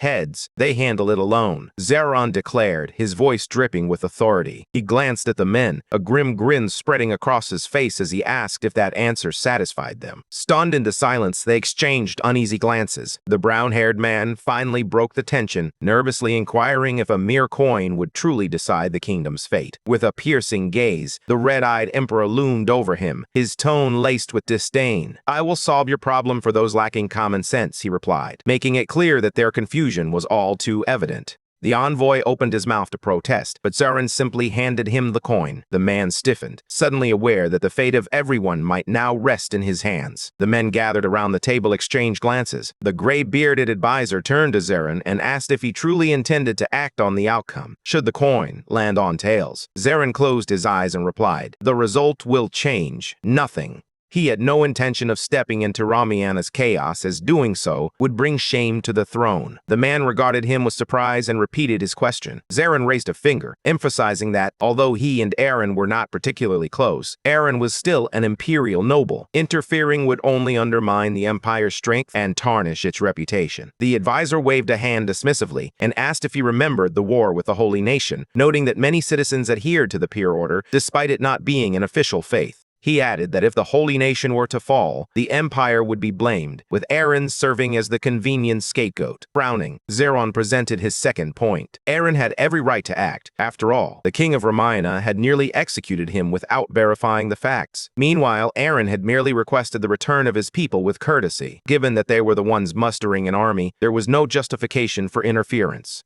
The man folded his arms, acknowledging the truth of the situation. As he sat with the emperor, he recognized that there was no room for further negotiation. Even the slightest event could be manipulated for political gain before the ruler made his next move. Fixing his gaze straight ahead, Zeron spoke one last time. The gray-bearded man stared at him, fear etched across his face. Zeron chuckled, finding the ambassador's reaction utterly amusing. The advisor joined in, sharing his laughter and wholeheartedly agreeing. Just then, a knock echoed through the room. "Enter," Zeron called out. A man approached the table and Zeron inquired, "What seems to be the problem?" The bald-bearded man replied, "It's Duke Aaron." Zeron crossed his arms, concern etching his features. "What has happened?" he asked, his tone shifting to one of seriousness. The messenger delivered the grim news. Aaron had been ambushed in an alley in Ramayana and subsequently kidnapped. A heavy silence fell over the hall as everyone stared at him in disbelief. Niccolo's face drained of color, his expression one of sheer horror. His aide bowed his head, detailing how Duke Aaron had been assaulted by villagers before disappearing without a trace. Bent over in anguish, Niccolo grappled with the weight of the situation. First nearly executed, and now he was missing.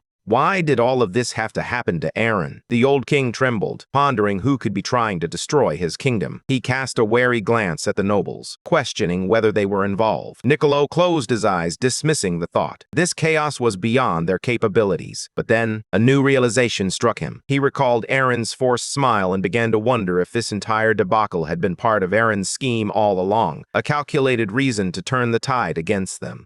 The old king's hand trembled on his staff, and the man behind him saw an opportunity to seize the throne. He rushed to his father, tears welling in his eyes as he embraced him tightly. "You can't leave me like this!" he cried out, desperation lacing his voice. Suddenly, a hand shot up. Niccolo gripped his son's clothes, his expression fierce. "No matter what happens," he snarled, "you must protect the kingdom. We cannot allow it to lose its slaves." The old man collapsed onto his side, leaving his son in stunned silence, mouth agape, a mix of anger and shock coursing through him. He clutched his father's lifeless form, unable to accept that the old man would finally rest. In a fit of rage, he lashed out, but then his gaze shifted to the onlookers behind him. With a heavy heart, he turned toward them and lowered his forehead to press against his father's body, seeking solace in the last connection he had. The nobles closed their eyes in sorrow. Aaron sat with his arms crossed, leaning back in his seat. "This waiting is so boring," he grumbled. "When can I finally go out?" Rex gestured toward the door, assuring him that his time would come. Instantly, Aaron's spirits lifted. With a playful grin, Rex tossed him a bun and quipped, "If you rush out now, you'll just end up getting beaten again." Aaron caught the object and grumbled about Rex's constant talk of being stuck there forever. Taking a bite, he asked if Rex planned to return to Bran Castle, since he still needed to meet Rommel. Rex made it clear he had no intention of doing so. On top of that, Rommel had already burdened him with tasks, gathering information, stirring up trouble, and a whole lot of other nonsense. He even had the audacity to instruct Rex on how to handle his own tasks. Aaron closed his eyes and offered an apology, explaining that they simply didn't have anyone else they could trust with such an important responsibility. He insisted that Rex was the best person for the job, but Rex retorted that if Aaron truly believed that, he should stop relegating him to meaningless tasks and show a bit more respect. Pressing his hands together in a gesture of prayer, Aaron replied that he would, but only when the time was right. For the moment, Rex could do nothing but wait. Suddenly, Knos burst into the room, urgently calling for his lord. Aaron immediately inquired if he had spoken to Cheryl and whether she had agreed. The man beside him replied that Cheryl had indeed come, but she had refused. Aaron's expression darkened. Alarmed, he asked, "What are we supposed to do now?"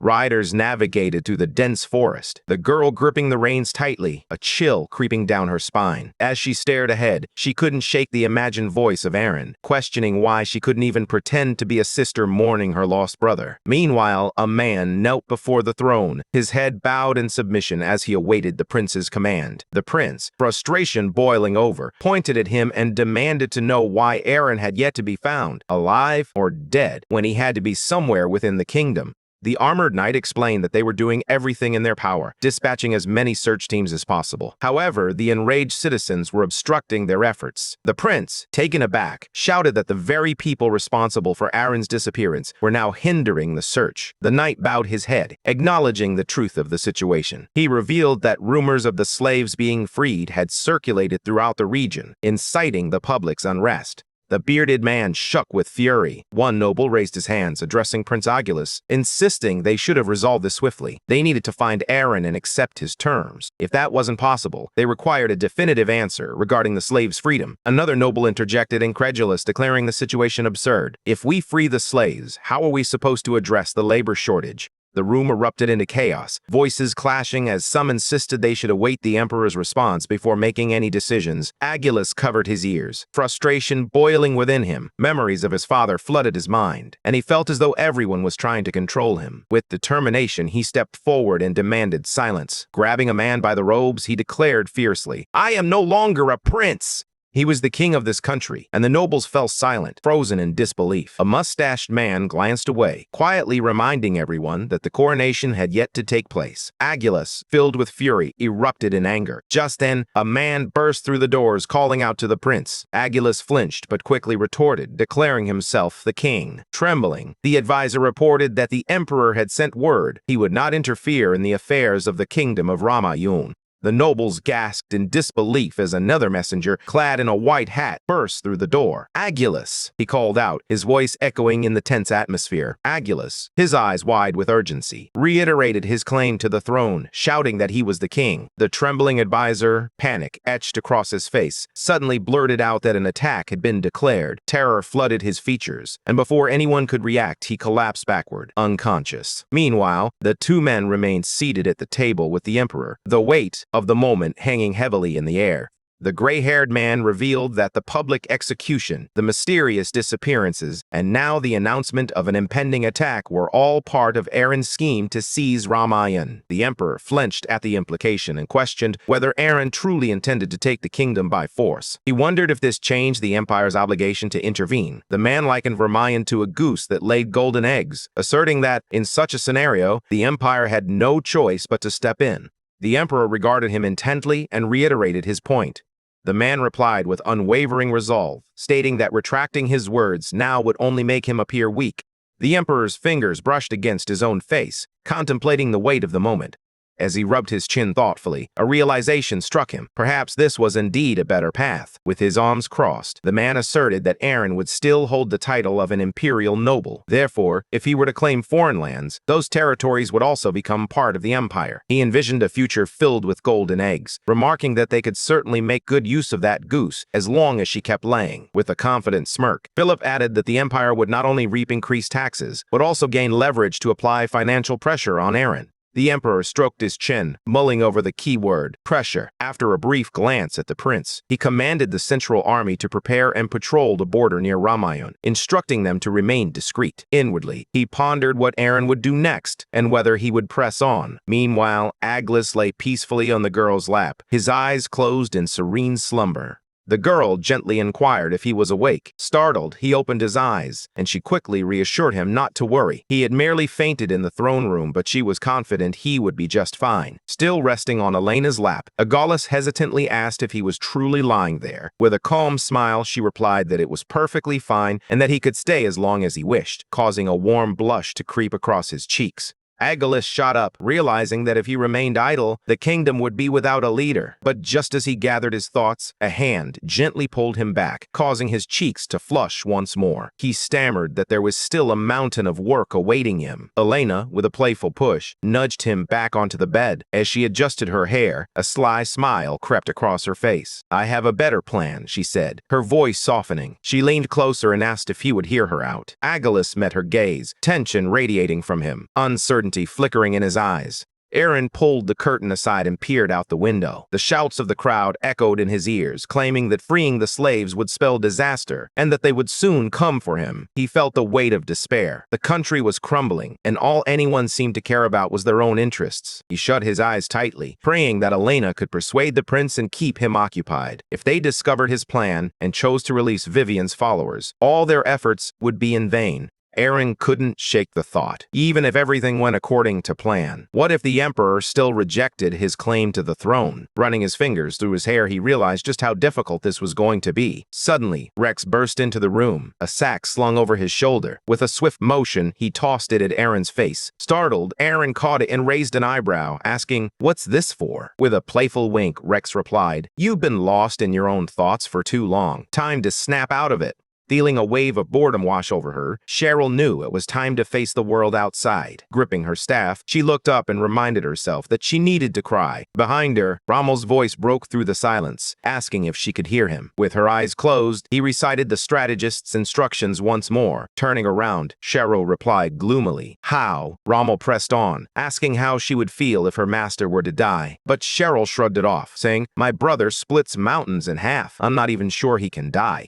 Rommel pushed her forward, admitting he was just as lost. When Cheryl suggested she could resort to using magic again, he snapped back, telling her to go inside and cry it out. He gripped her shoulders tightly, and she shot back, asking how she was supposed to cry over something she couldn't even visualize. Cheryl paused at the edge of the bridge, facing Rommel, who stood resolutely on the opposite side. She opened her mouth to speak, but quickly shut her eyes and screamed, "I'm Cheryl, Duke Aaron's sister. They've taken my brother, and you need to give him back, now." Her voice echoed across the bridge. Behind her, Rommel covered his face with one hand, clearly taken aback. Cheryl glanced back at him, a flush of embarrassment creeping over her. She envisioned Aaron's smug face, winced, and felt a surge of hatred wash over her. Tears welled in her eyes as she questioned why she had to endure this torment. Suddenly, she collapsed to the ground, sobbing, and screamed that those foolish soldiers had better bring her brother back, otherwise she'd flatten everyone there. Behind her, Rommel felt a wave of relief. She had finally done it.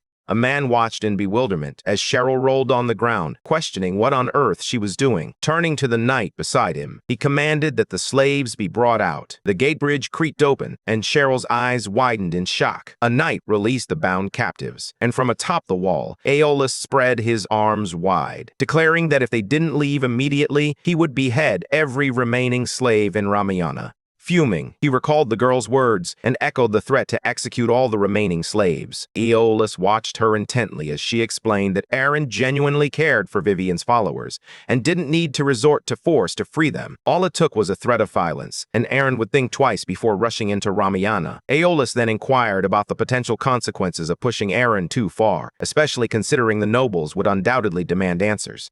Elena cupped his face, reminding him that both nobles and slaves were part of Ramayana, and as its ruler, they all belonged to him. A satisfied smile spread across Aeolus's face as he acknowledged her words. He was indeed the king. Wrapping her arms around him, Elena leaned in close and whispered that it was time for him to speak. As the master of Ramayana, Lord Aeolus. From the shadows, the ruler's voice echoed ominously, warning them to leave at once or face the execution of every surviving slave. Cheryl gazed up at him, visibly shaken. Executed, he had snapped, indifferent to whether Aaron lived or died. Stop complaining and leave my kingdom. The weight of his words echoed relentlessly in her mind, causing her to tremble. She tightened her grip on her flower-shaped staff, determination flickering within her. Meanwhile, Aeolus smirked, convinced this was his finest move yet. The negotiations had been futile from the start, and he realized he should have taken a firmer stance. Suddenly, a blinding explosion erupted at the gate. Startled by the panicked cries around him, Aeolus turned in alarm. A section of the wall had been blown apart, and soldiers were urgently calling for priests. Amid the chaos, Cheryl stood resolutely, her staff glowing with power, ready to explain her actions.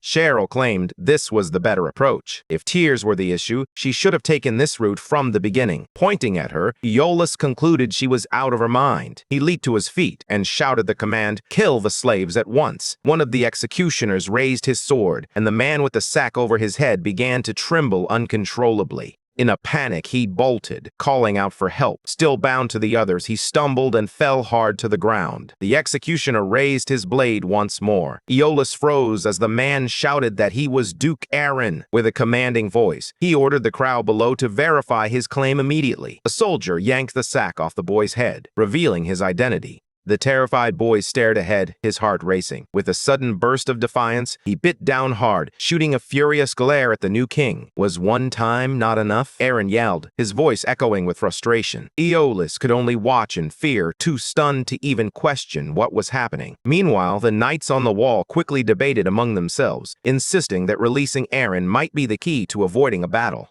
Time was running out. Any further delay could cost them their lives. With his mouth agape, the king commanded Aaron's release, but then he hesitated, recalling the girl's warning to assert his authority and claim his rights. Clutching his head in frustration, Aeolus shouted that she had no right to dictate his actions. She was merely his property. Yet, deep down, he knew the others had a point as well. If war broke out, everyone would perish. With his head bowed, he recalled his father's words. The only way to protect the enslaved was to free them. In a desperate cry, he vowed to protect his kingdom. His gaze fell upon the red-haired boy below. The moment the order was given to kill Aaron, the cavalry surged forward, and one soldier swung a rope, ready to strike. The rope coiled tightly around the boy's body, yanking him violently to the ground. Zirin and Aeolus stood frozen in shock, their hearts racing. In unison, they shouted for someone to save Aaron. Suddenly, the bridge collapsed. A masked man gripped the rope, barking orders for the others to prevent Aaron's escape and drag him back to the castle. The king stood frozen as chaos erupted around him. He quickly commanded every soldier to intercept the enemy, his voice rising above the clamor. "Open the castle gates!" He shouted, only to be reminded that they had none. Whipping around in frustration, he barked an order to hold the bridge, the only escape route, as the horsemen charged in.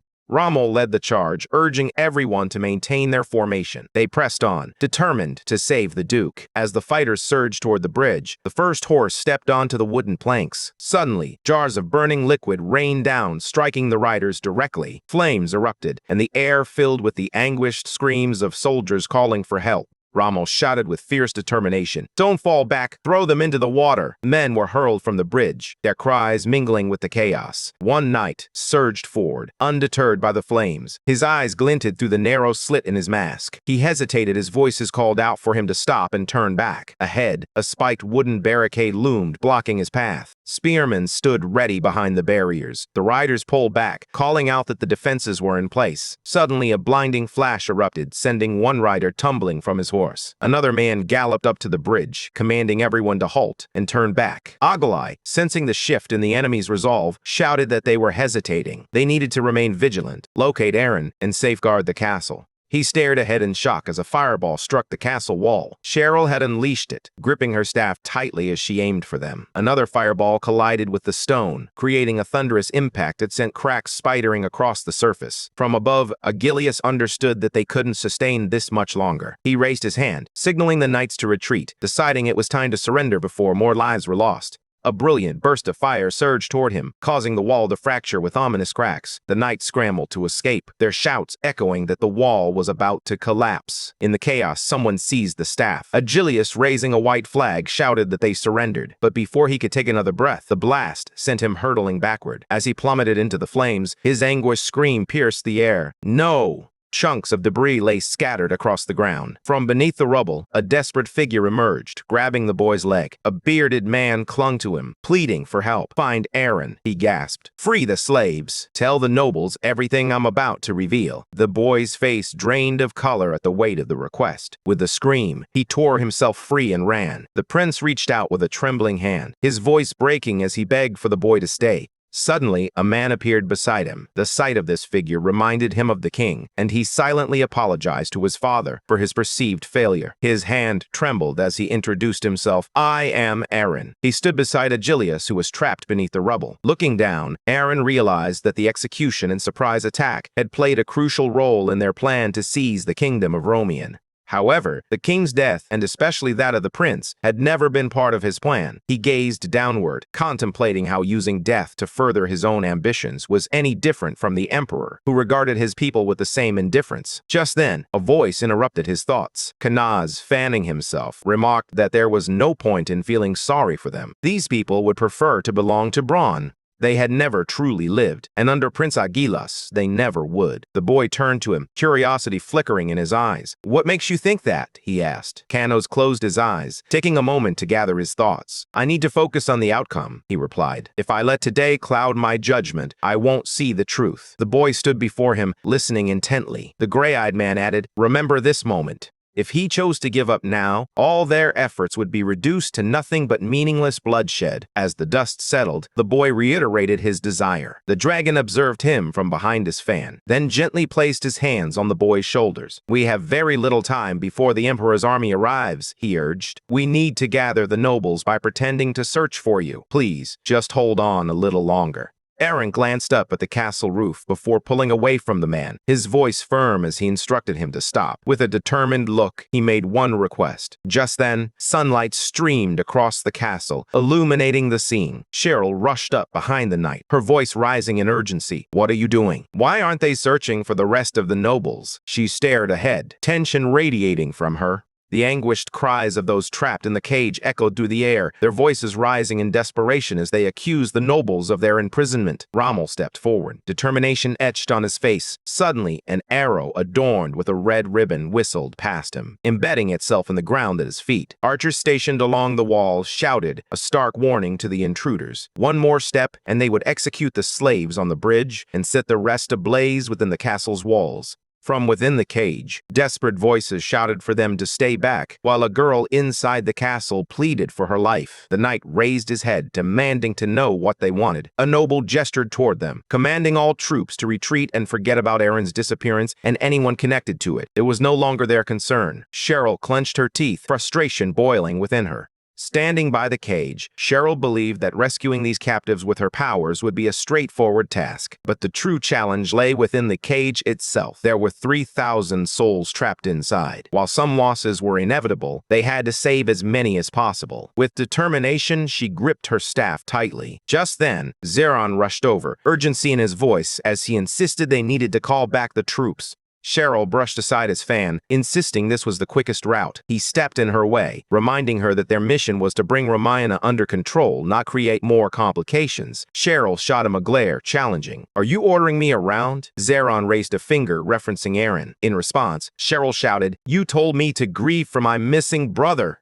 "What now?" she exclaimed, storming off and declaring she wanted no part in this. Zeron turned away, recalling Aaron's warning that time was running out. Yet, his people still refused to accept him as their ruler. If they resorted to force, the consequences were unpredictable. Half hidden behind his fan, Zeron suggested they could address that issue after the war. For now, it seemed they were heading toward yet another chaotic situation, reminiscent of the conflict with the Holy Nation. With his eyes closed, Aaron declared that this time, these people were his, and the castle had long been a home to Vivian's followers. However, he knew the real issue lay elsewhere. He continued, explaining that his people were the rightful owners of the Ramayana kingdom, while others brazenly occupied their land. Frowning slightly, Aaron admitted that he had initially considered using force to reclaim what was theirs, especially with their impending journey to the Dark Continent. He never anticipated that they would need to take control of the people and use them as an outpost. Leaning in, Zeron remarked that it was quite intriguing. If he could assist, Aaron should let him know. With a slight smile, Aaron crossed his arms and instructed him to keep an eye on Cheryl. Meanwhile, outside, a crowd had gathered, torches in hand. One man, his fist clenched in defiance, shouted that the invaders had to go.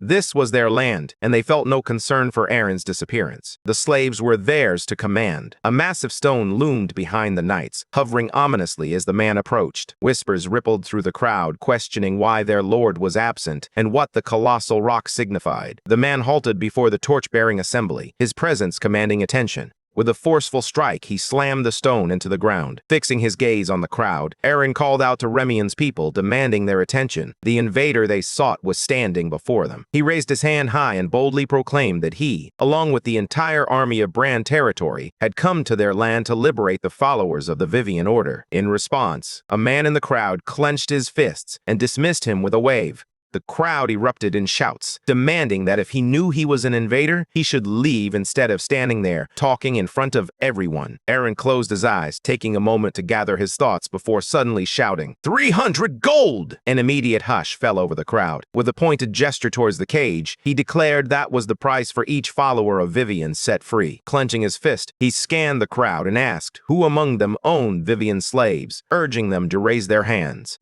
The crowd exchanged glances, uncertainty hanging in the air. Slowly, a hand rose, a man standing beside a child. Aaron tossed him a sack, and the man's eyes widened as he discovered gold coins inside. Turning his attention to the boy, Aaron extended his hand. The child stepped forward, and with a gentle touch on the boy's shoulder, Aaron proclaimed that this child was now a part of Brand territory. He then asked if anyone else wanted payment. The crowd gradually lowered their torches, and after a brief moment, hands began to rise throughout the throng. A man with a mustache pointed at the cage and shouted that his slaves were inside. Aaron leaned in for a closer look, clenching his fist as he replied that their property was not in his possession. The nobles in the palace were the true culprits. Aaron gestured behind him, challenging them directly. Who was the real invader here? Was it him, seeking retribution for their losses, or the nobles who had stolen from them, hiding behind the castle walls? The crowd fell silent, but that silence quickly transformed into a simmering rage. An axe swung and came crashing down, shattering the lock that held the cage shut. The slave sale, priced at 300 gold each, came to an abrupt end, revealing the noble's theft of the people's property. As the former captives rushed from their confines, the townsfolk shifted their anger away from Aaron and directed it toward the nobles who had wronged them. Fueled by rage, the crowd raised their torches once more, demanding answers. They shouted that the slaves were their rightful property and insisted the nobles explain their actions. On the wall, the nobles listened with growing unease as the crowd shouted their grievances. The man with the mustache clenched his teeth in frustration. At a long table, one noble demanded to know why they continued to insist on 300 gold pieces each, while the people had turned against them for mere pocket change. Suddenly, another man slammed his fist on the table, commanding silence. He waved his hand dismissively, insisting this was not the time for bickering. If they wanted the people's support, Aaron had to be the one to strike first. However, if they clung to the slaves and ignited a war, the people would surely turn against them. The nobles listened in silence, weighing their options. A fair-haired man interlaced his fingers and cautioned that if this stalemate continued, they were doomed no matter the outcome. The man across from him raised a finger, urging him to stop speaking in circles and instead suggest a clear course of action. He closed his eyes for a brief moment, then raised a hand, signaling that he would get to the point shortly. However, he insisted they first needed to address another matter. The advisor across from him mentioned that he had heard a spy had already been sent through the secret tunnel to the nobles trapped behind the castle walls. Just then, a figure moved down the corridor, the spy himself. The nobles believed he had news. Imperial troops were on their way.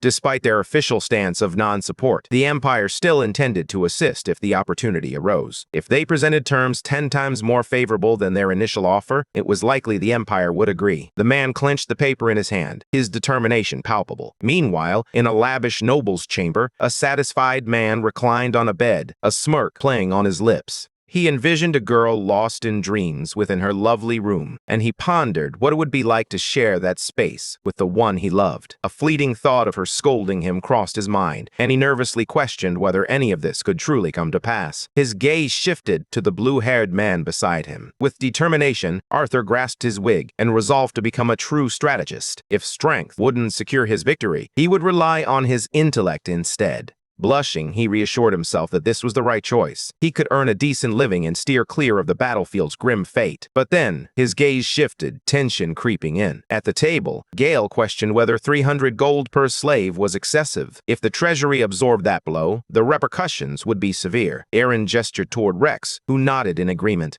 From what he understood, out of every 10,000 gold pieces, 2,000 were allocated to the villagers, while the remainder went to the nobles. This meant they needed around 50,000 gold in total, not an insurmountable burden. Cheryl glanced at him, asserting that money shouldn't be obtained through force. The real question was whether blood would need to be shed. With his arms crossed, he mused that a few more days might be enough to sway them. But the Imperial army was approaching, and time was slipping away. Rommel entered, urgency in his voice as he mentioned they were running low on ransom money. "Should I tell the others to wait?" he asked, but then he froze, his gaze landing on Rex. Without hesitation, he rushed over and embraced him tightly, exclaiming that he hadn't seen his brother in ages. The others instinctively recoiled at the unexpected display of affection. Rex sprang to his feet and shoved him back. As he stormed out, he declared that he had already made his stance clear. With a final slam of the door, the tension hung in the air. Gale glanced out the window just in time to see a bird land, a note tied to its claw. MC unfolded the note, his frown deepening as he muttered that things had somehow taken a turn for the worse. Aaron paused behind him, concern etched on his face. "What's wrong?" he asked, sensing the shift in the atmosphere. Gale spun around, insisting that everything was fine. Aaron studied him with concern, his lips parting slightly as he addressed his lord. With a worried tone, the advisor remarked that it seemed he would need to disappear once more. Just then, Arthur burst into the room, dragging something behind him and shouting triumphantly that he had finally done it. He pulled a hooded, masked man into the room, the air thick with anticipation.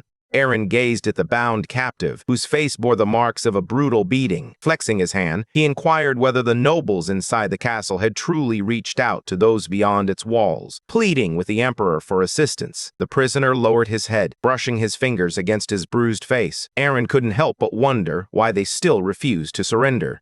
He frowned, realizing there was no time to waste. The thought of killing them all crossed his mind, but he quickly dismissed it. The enemy troops would arrive before they could hunt everyone down. The others watched him contemplate their fate in tense silence. Without turning around, Aaron called for Rommel, commanding him to gather the troops and ensure that not a single rat escaped the castle. He instructed Cheryl to demand 300 million gold as the price to restore order. Stunned, she exclaimed that they would never accept such a sum. But then, realization dawned on her. Aaron pointed at her, confirming, "Exactly, that's the idea. You finally understand." Annoyed, Cheryl shot back, "Don't make me go through that whole act again." Aaron closed his eyes and whispered, "Not this time." All she needed to do was inform them of their two choices. Arthur rubbed his chin, recognizing this as his opportunity to showcase his strategic skills. He raised his hand, volunteering to accompany Cheryl and take on the difficult task himself. The others turned to him in astonishment. Meanwhile, Zayron galloped forward on horseback, urgency in his every movement.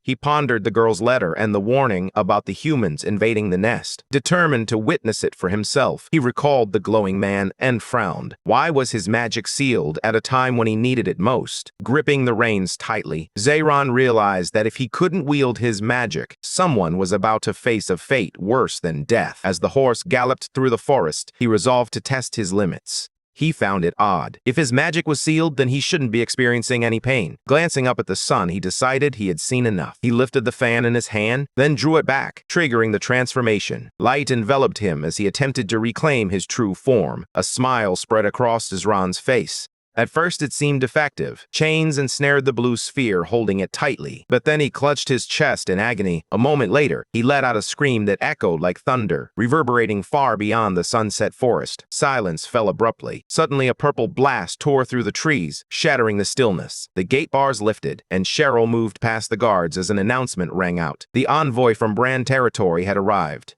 The knights escorted her, their eyes scanning the surroundings. Cheryl couldn't help but wonder if the heavy presence of guards was due to the arrival of some important ambassador. A grim smile tugged at her lips as she realized they had made the right choice, just against the wrong enemy. As she stepped into the room, she noticed gray footprints etched into the floor. Suddenly, a burning drop fell, sizzling as it struck the ground. A fireball erupted, striking the ember and soaring past the guards. Gas filled the air as voices erupted around the table. They demanded 300 million by sunrise. One man leaped to his feet, his voice rising in outrage. "This isn't a negotiation. It's a threat. There's no way we can raise that much." Grinding his teeth, he added, 300 million gold is the kingdom's entire yearly budget. One of them deemed the demand outrageous, while the other snapped back that if this was their offer, they could take their leave. Cheryl closed her eyes, fully aware they would never agree to such a sum. As she sat across from the furious noble, she couldn't help but feel a twinge of sadness at their ignorance of the situation. If this hadn't been a negotiation, she would have ended them right then and there.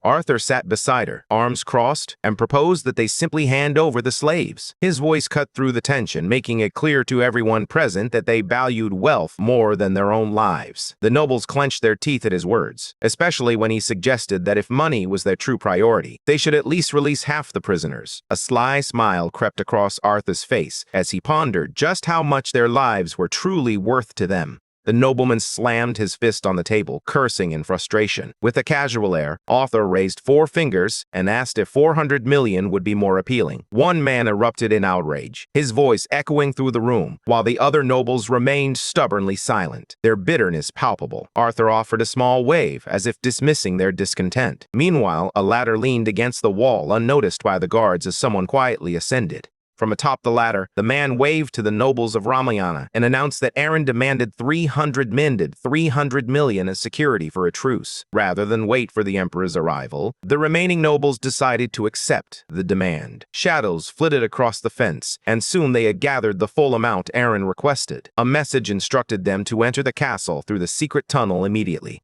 The warning was clear. Any noble who disregarded it could face retribution from commoners should the council permit it. Just then, a man entered, reporting that every noble who had passed through the tunnel had safely arrived at the castle. Aaron turned, concern etched on his face, and inquired about the fate of their homes. Ramo closed his eyes, his voice heavy with the weight of the news. They had searched not only the noble estates, but every building within the castle walls. Stepping forward, Aaron marveled at the beauty around him and called for his sister to join him. She shot back, clearly offended, reminding him that she was right beside him and didn't need him shouting. Inside the grand hall, the nobles were already at each other's throats. One of them shouted that the demand was serious and questioned where anyone could possibly find 10 million. Another chimed in, boasting about the treasure he had salvaged from a wreck near the Black Continent and sold on the black market, proudly detailing the taxes he had skillfully evaded. Nearby, a knight listened intently from the hall. Inside, one noble was shouting in despair, lamenting that he was utterly broke. He insisted that his entire fortune amounted to a mere 100,000 gold. The others quickly retorted, urging him to spend it wisely if he wanted to survive. One guard inquired how long this had been going on. The other shrugged, admitting he had no idea. With every noble crammed into the castle, it was no surprise they had plenty to argue about. Placing a hand on his friend's shoulder, one guard asked if the nobles had ever gathered in one place like this, even when the king was still alive. The other simply shrugged again, saying it didn't really matter. Their constant bickering was interrupted when they spotted a fiery creature before them. A blazing fireball lifted, revealing what appeared to be a hand. Suddenly, a blast of flame erupted, and Aaron's silhouette emerged from the inferno. The knight stood frozen, staring in disbelief, while Aaron simply smiled. Meanwhile, chaos erupted among the nobles inside, with one shouting that he would kill them all before Aaron had the chance. One person rushed forward, insisting they had no money anyway, so he shouldn't hold back. Another voice shouted that they only cared about gold, just as chaos threatened to erupt. A man in blue called for everyone to stop, but before anyone could regain control, a massive explosion tore through the door, sending it flying into the room. The heroes stood tall in the doorway, ready to face whatever came next. One man stood frozen in fear, stammering as he asked how they had gotten in. Aaron flashed a grin, reveling in their panic. "Did you really think I'd just sit quietly for over 300 million? He taunted. After all, they had mentioned before sunrise. Another man pointed at the darkened window, insisting that sunrise hadn't arrived yet, so they should wait. Aaron feigned an apology, smirking as he replied, "Perhaps I jumped the gun a bit too soon." His sister let out an exasperated sigh as water swirled around her staff. With a swift motion, a powerful stream of water shot upward, scattering the dust by the window. Brilliant light flooded the room, leaving everyone in stunned silence, their smiles slowly spreading. The hero gestured toward the radiant scene and asked, "Does that count as sunrise?" Meanwhile, the dark figures began to tremble. With swords drawn, they charged at the Duke, intent on his assassination. Clenching his fist, he declared the negotiations over and surged toward the nobles. Suddenly, the ground split apart, revealing a dragon sprawled across the fractured earth, its wings unfurled. Moments later, the beast heaved itself upright. As he turned his head, Kanaz couldn't help but wonder how much time had slipped away. The pain surged through him once more, and he understood that it had worked. He had returned to his true form. As he ascended into the sky, a sense of relief washed over him. He thought he was finally back at the nest. But then, the blue sphere crackled with lightning again, and the dragon plummeted to the ground. Struggling to move his wings, he recalled Vivian. With determination, the dragon soared toward the mountain.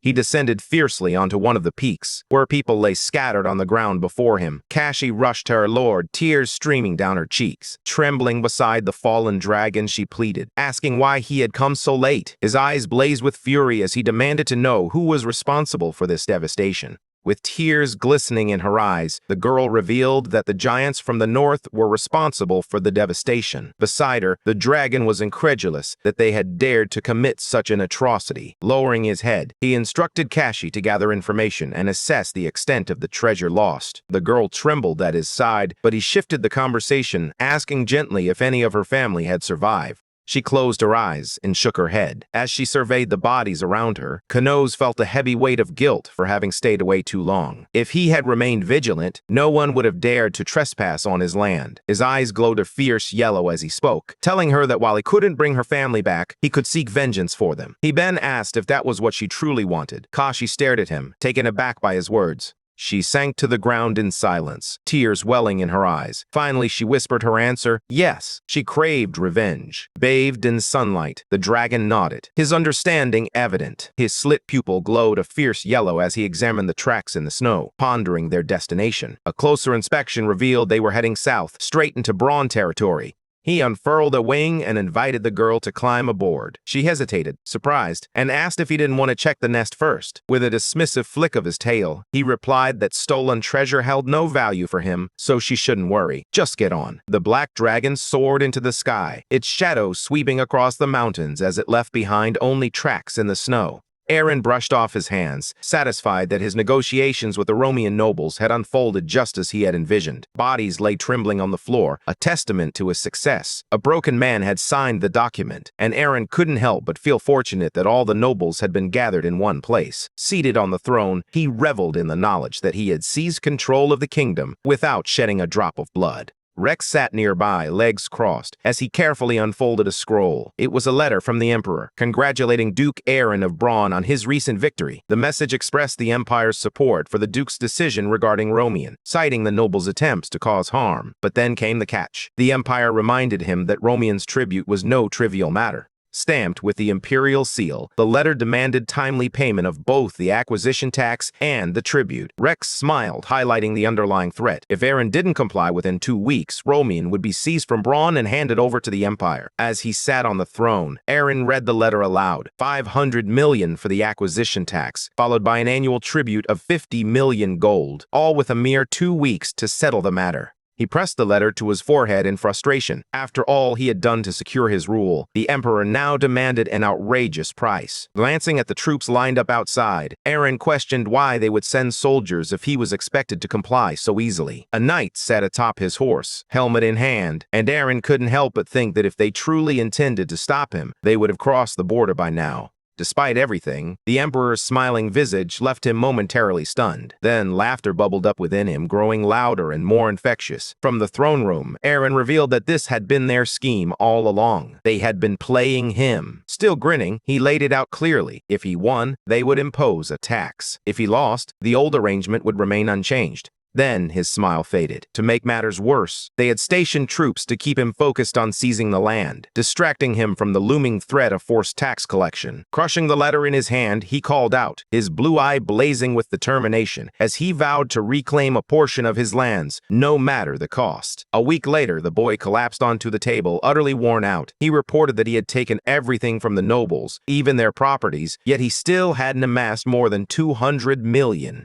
Cheryl settled beside him, and he inquired if she had any ideas. With a sigh, she spread her hands in defeat. Aaron turned to her and suggested that, since she had borrowed so much from him, perhaps it was time for her to repay him. Cheryl snapped back, insisting she didn't even have the money. Frustrated, he dropped his forehead onto the table, urging them to stop spending. Deep down, he couldn't shake the thought that if kindness were here, things might have turned out differently. Arthur raised his hand to capture everyone's attention. The mustached man acknowledged the group's understanding of the issue, but suggested they could approach the Empire for a reduced tax or propose alternatives to gold. Cheryl let out a frustrated sigh. If that were truly an option, they would have simply accepted imperial rule. Still, she tossed out ideas, perhaps holy water or even a dungeon, and then jabbed at him for his earlier boldness, questioning why he had nothing to offer now. He adjusted his hair and insisted he still had a valid point. Aaron clasped his hands, pondering what else he could offer them. Suddenly, Rex burst through the door, calling for his master. From the threshold, he announced that a report had just come in. Giants had been spotted north of Bran Castle. Alarmed, Aaron asked if it was true that giants were encroaching on Bran territory. With his hand pressed against his mouth, he contemplated the implications. If giants from the frozen lands had indeed reached the northern castle, they must have crossed the Black Mountains, an endeavor that should have been impossible. His eyes widened in realization. Glancing down, anxiety coursed through him as he silently prayed that this didn't mean they had breached the Iron Barrier. He envisioned the region, recalling that the Iron Barrier stood at the northeastern edge of the continent. The fortress in the icy lands was erected by the first emperor to halt the giants' advance. Imperial soldiers stood vigil at the walls, spears at the ready, ensuring that no giant could breach imperial territory. For 50 years, not a single giant had crossed those formidable barriers. Yet, despite the daunting odds, Aaron felt a surge of determination. He could not allow Bran Castle to fall. He leaped into action, instructing Rommel and Cheryl to lead their troops back to Bran, while remaining vigilant for any giants they might encounter along the way. Arthur pointed to himself, questioning what his role would be. Without turning around, Aaron replied that he should organize patrols in Romaine. Then, glancing back, he added, "What else?" He paused for a moment before telling Arthur to prepare something they could present to the Empire, then called for the others to join them.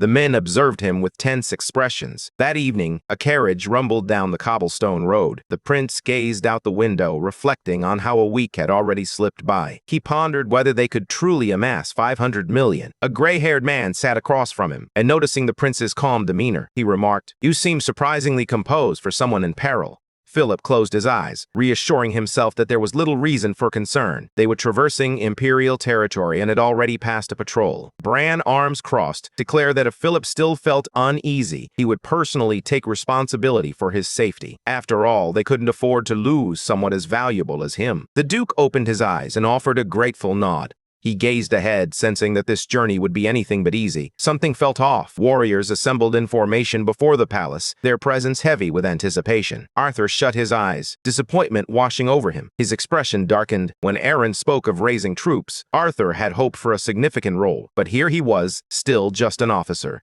As thoughts of Bianca filled his mind, he longed for the chance to see her again. Suddenly, the command to stand at attention jolted him from his reverie. Rex, striding confidently behind the hero, called for everyone to pay their respects to Bran's ruler, Duke Aaron. The soldiers instinctively placed a hand over their hearts. Duke Aaron approached, expressing his gratitude for their patience before getting straight to the point. With a determined gaze, he announced that Bran lacked a proper patrol force, and he had taken it upon himself to establish one. First, Aaron prepared to introduce the captain. Arthur tensed, a flicker of anxiety crossing his mind. Was there another captain? A blush crept onto his cheeks as he considered the possibility that it might be him. Aaron glanced aside and declared that the captain was Bianca. As she stepped forward, Aaron added that Bianca had once led a patrol of 500 warriors. To Arthur, she appeared nothing short of a goddess. Bianca knelt and introduced herself as the squad captain, prepared to follow orders. The man froze, realizing he wasn't the captain after all. He lowered his head, feeling the weight of her accomplishments compared to his own insignificance. With his mouth slightly agape, Aaron declared that he would serve as her assistant. However, pointing at him, Bianca designated Officer Arthur as the new assistant instead. Arthur could only stare in shock. Aaron encouraged him to give his best in the new role, a smile playing on his lips at Arthur's bewildered expression. Bianca, however, averted her gaze, clearly annoyed. As they departed, Rex glanced back and reminded them that if they were finished, they needed to reach the Iron Barrier before nightfall. He hurried after his friend, calling out for him to wait. As Aaron surveyed the sacks before him, he calculated that after paying 500 million in purchase tax, he still needed an additional 300 million. After some contemplation, a single solution emerged in his mind. He recalled the goblins and, rather than merely offering a few sacks, he decided to propose troops to the DA. A smile crept across his face. In his estimation, the most formidable option lay with the forces stationed in the northeast at the Iron Barrier. As Aaron caught up to his companion, he contemplated the possibility of rallying orcs and other monsters to help them stop the northern giants. Suddenly, he paused, struck by a thought. If they offered a few years of land protection for 200 million gold, the Emperor might view it as a significant advantage. With a grin, Aaron slung an arm over Rex's shoulder and asked, "What's got you stopping in your tracks?"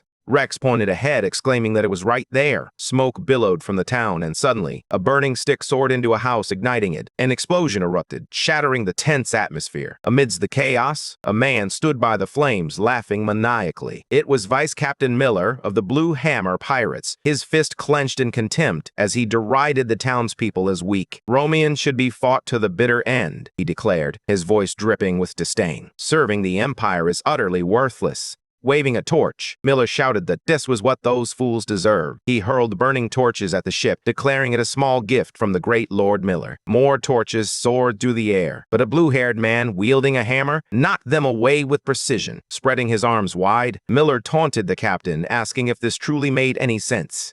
The people of Romian had already submitted to the Empire. With a determined smack of her palm against her hammer, the girl declared her understanding of burning buildings. Captain Jacqueline of the Blue Hammer Pirates swung her hammer with fervor, shouting that she had warned them not to touch the ships. Miller, hands on his hips, questioned her, asking why it mattered since the ships weren't even theirs. Jacqueline shot back, her voice firm. "No means no." From the shore, the group heard the distant thrum of Imperial troops approaching. Flames licked at the shoreline, casting an ominous glow. As Jacqueline began to move away, she turned to the old man and insisted they had done enough. It was time to leave. Anything was acceptable, as long as they didn't destroy the ships. Miller, however, paused and said, "If we wait just a bit longer, the show is about to get even better." Suddenly, his eyes widened in realization. He finally understood that she was genuinely committed to protecting the ships. With a grin, he sprinted after the captain and commanded the anchors to be raised. The warriors charged past at full speed, cutting through the flames. Suddenly, the lead horse halted at the shore. Aaron, positioned at the front, cursed under his breath. Frowning, he muttered that they were too late.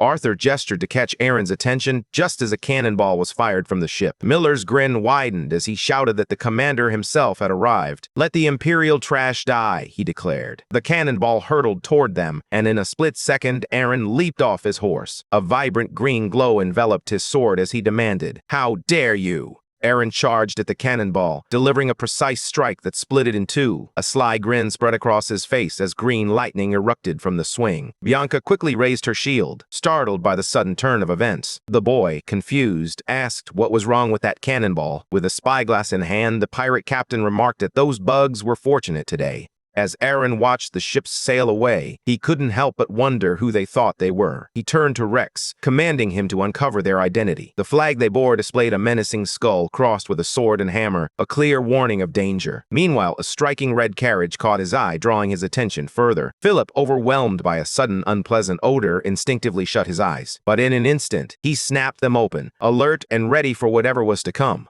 He flung open the carriage door and leaped onto the roof. The prince pinched his nose, urging the coachman not to stop and to drive as fast as possible. With his hand over his mouth, Philip pondered the source of the metallic scent of blood and the whereabouts of their escort. Shadows lurked in the trees. Bandits were waiting. A man chuckled to himself, gripping bloody axes in both hands. "Another one has come," he declared ominously. Meanwhile, Philip sat atop the carriage, his thoughts consumed by the metallic scent of blood that hung heavy in the air. As he peered ahead, he noticed the smell intensifying. Genny, curious, leaned out to ask what was going on. Just then, Philip caught a glimpse of something up ahead. Something was hurtling toward them at breakneck speed. He seized an axe, recognizing it as the type typically wielded by monsters for throwing. Suddenly, a barrage of axes rained down upon them. He deflected them with his sword, but several still crashed into the carriage door. One axe struck a horse, and Philip, tense with dread, cursed under his breath. The next shot struck the coachman, sending him tumbling from his seat. The carriage tipped over onto its side with a crash. Nearby, a man let out a laugh, a sound that echoed ominously in the tense air. Sven emerged, standing defiantly before a group of towering northern giants, announcing that yet another had arrived. Philip, taken aback by their immense size and formidable weapons, felt a chill run down his spine. These were indeed the northern giants. The man with glowing eyes smiled, leaving Philip to ponder how they had managed to reach the continent. As he stepped forward, Philip couldn't shake the feeling that something had happened to the iron barrier. Crouching behind the overturned carriage, he sensed the overwhelming bloodlust emanating from the giant. Suddenly, the giant lunged at him. Philip barely managed to dodge, sliding across the ground with his sword gripped tightly in hand. Sven, raising his hands in mock surrender, laughed heartily, revealing that he had only intended to scare Philip. "Just a man after all," he teased, turning to the others with a grin. "I thought it was just a rat, a tiny one." Bodies lay strewn across the ground, a grim testament to the Resistance's swift defeat. Philip scanned the area, searching for Duke Gennady. Suddenly, Sven, brandishing his axe, demanded to know how Philip could dare look away from him. With a fierce shout, he lunged forward, swinging his weapon with the intent to chop Philip into tiny pieces. But Philip was quick on his feet, dodging just in time and leaving the giant momentarily stunned. He swung his axe once more, but Philip deftly leaped back from each powerful strike. A smirk played on Philip's lips as he remarked that the northern giants were said to be descendants of the war god Munyen, yet they were proving to be quite the disappointment. Sven frowned, anger flashing in his eyes. How dare this snake laugh at Munyen's descendants and utter his name so carelessly? He vowed to bring down divine punishment upon him.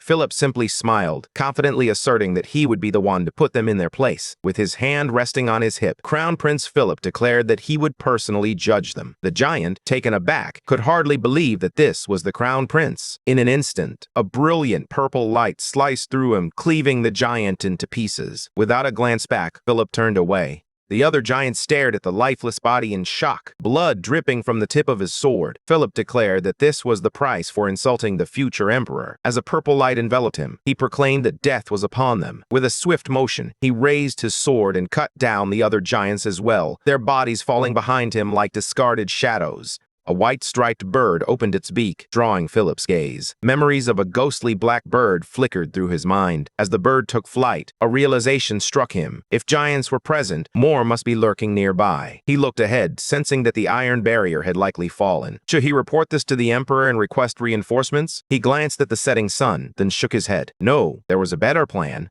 Aaron and his army stood resolutely on the bridge. He turned to his men, instructing Rex to gather intelligence on the pirates, while Bianca was tasked with guarding the port. She struck her chest in acknowledgement, signaling her understanding. Arthur stepped forward, his nerves palpable as he inquired about the pirates. With a thoughtful gesture to his chin, he wondered aloud if this could be an opportunity for them. Aaron urged him to elaborate. Arthur raised a finger, asserting that Bronn lacked the gold to muster troops. So, why not tackle the iron barrier issue and gain something in return? His eyes widened with excitement as he proposed that if they offered troops to defeat the pirates, the Empire might consider lowering the tax. Aaron simply stared at him in disbelief. In a rush of panic, Arthur threw up his hands and quickly backtracked, urging Aaron to forget he had said anything at all. Aaron rubbed the back of his head, a grin spreading across his face as he declared he was feeling better than expected. He then turned to Arthur, praising his intelligence and encouraging him to keep it up, hinting at a reward if their plan succeeded. The group, along with their riders, charged toward the iron barrier. Arthur scratched his head, letting out an awkward laugh. He glanced at the displeased Bianca, admiration flickering in his eyes, hoping this moment might bring him closer to his goddess.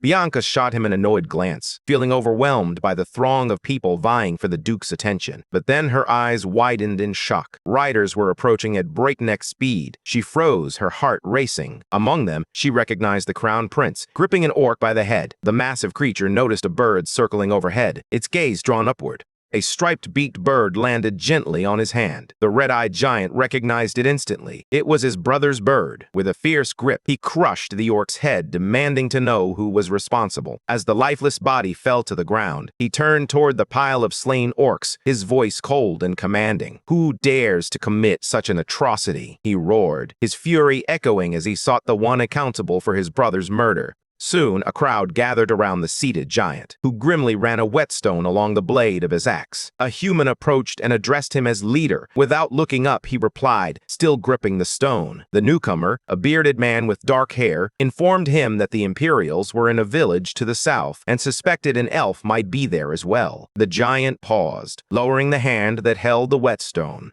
He rose to his full height, looming over his subordinate. Without a word, the man dropped to one knee. With a piercing glare, the giant commanded them to bring it to him. Behind him, a human trapped in a locked cage shouted for the monsters to set them free. In response, the dark-haired man struck the cage with his axe, silencing the pleas with a harsh command to shut up. Gripping the bars, the giant repeated the word, "Monster?" The girl pulled the children closer, her heart racing. The giant shouted back, demanding to know how she dared to call them that. With a swift motion, he hurled the dark-haired man aside, his voice booming as he declared he could end them all right now. The man on the ground looked up, fear etched across his face. Meanwhile, the northern giant, Chieftain Harold's son, glared down and ordered him to leave at once. The man rose to his feet, acknowledging his understanding before sprinting away. The white-bearded giant declared that the south awaited them. Positioned behind his warriors, he urged them onward. Meanwhile, far to the south, a figure cloaked in fur stood in anticipation. Before him stretched the triangular mountain, a symbol of the fertile land that the northern giants of Cairn had long coveted. He extended a hand toward the mountain, a symbol of his childhood dreams. When he was young, Harold's son had vowed to claim this land one day. Now, at 30, that moment had finally arrived. Troops were marching through the gates, and despite the sacrifice of Sven, who had given his life to help their people find a new home, Harold's son pressed on, undeterred. Rommel stared in disbelief, his voice trembling as he asked if they had been captured. He seized Max by the collar, demanding to know who was responsible, but Max pleaded for him to let go. An elderly man intervened, attempting to defuse the tension. He grasped Rommel's hand and shook his head gently. Gradually, Rommel's grip began to loosen. Falling to his knees, he recalled Dane and lamented that his wife had been taken. In a fit of anguish, he punched the ground and cried out, vowing to protect her with his life. How did this happen? His expression shifted as he suddenly realized he had no idea where the children were. He turned to the old man, urgency in his voice, and asked if they were safe. The bald man nodded, assuring him that his daughter was all right. However, a shadow crossed his features. Cheryl stepped forward, emphasizing the need to confirm the report. The red-haired woman revealed that the northern giants had launched an attack on the orcs, taking the bronze people hostage. From what she gathered, that part was indeed true. When Cheryl inquired about how long ago the news had arrived, Max replied it had been roughly 2 hours. A frown creased Cheryl's brow as she pressed for more information, asking if any reinforcements had been dispatched. Max waved a hand dismissively, explaining that they had heard Cheryl was on her way, so they had assembled a group and sent out scouts. Cheryl turned to Kurak, concern etched on her face. "What's bothering you?" she asked gently. Max frowned, adding, "Kurak left the moment he heard the news, taking a few orcs with him to the castle." Just then, a rider approached, calling for Master Max. The knight spotted Cheryl and exclaimed her name in surprise. She raised a hand to steady him, her expression serious. "What's the report?" she inquired. The knight hesitated, glancing into the shadows. "It's too dark inside to see much," he admitted, his voice tinged with uncertainty. He noted that the castle was nestled deep within the forest, where an eerie silence reigned. It seemed they intended to camp outside its walls for the night, as no one had been spotted on any of the paths. Cheryl turned away, lost in thought. With a firm grip on her staff, she struck it against the ground, signaling her resolve. She commanded the cavalry and half the infantry to accompany her and Rommel to the orc castle, while the remainder would stay behind to guard their own.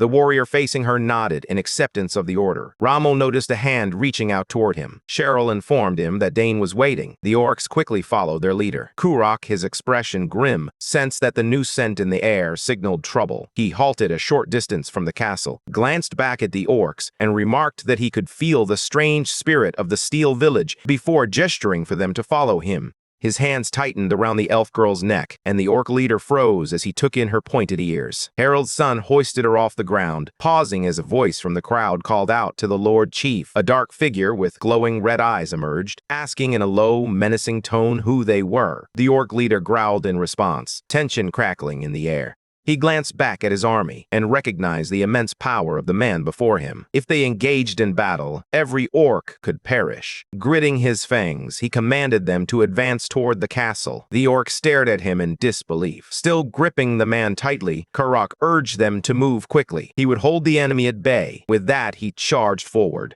The giant tightened his grip around the girl's neck, effortlessly catching the club swung at him with a single hand. Kurak frowned at the sight, a sense of dread washing over him. Meanwhile, a savage grin spread across Harold's son's face, reveling in the chaos. Armored soldiers rushed in, their armor clanking as they moved. The knight pointed ahead, informing Cheryl that they had finally reached the orc castle. She and a portion of the troops took cover among the trees, bracing themselves for what lay ahead. A piercing scream jolted Cheryl, causing her to whip her head around. A massive black dragon soared over the forest, its wings casting ominous shadows. Rommel stood frozen in shock as the creature flew toward the castle. Kanaz opened his mouth, unleashing a torrent of flames. Cheryl could only stare in disbelief, her mind racing to comprehend the scene unfolding before her. Rommel shouted for his wife, still stunned by the sight. The black dragon raced across the sky, its gaze fixed on the castle below. Its yellow slit pupil gleamed with a predatory glint. It sensed the warmth of a body nearby, but dismissed it as merely a shape. These beings were not orcs, so where were the others? Had they managed to escape, or were they trapped within the castle's confines? Kanaz dove lower, the dragon's presence looming ominously. Anyone still hiding behind those walls, it mused, was a fool.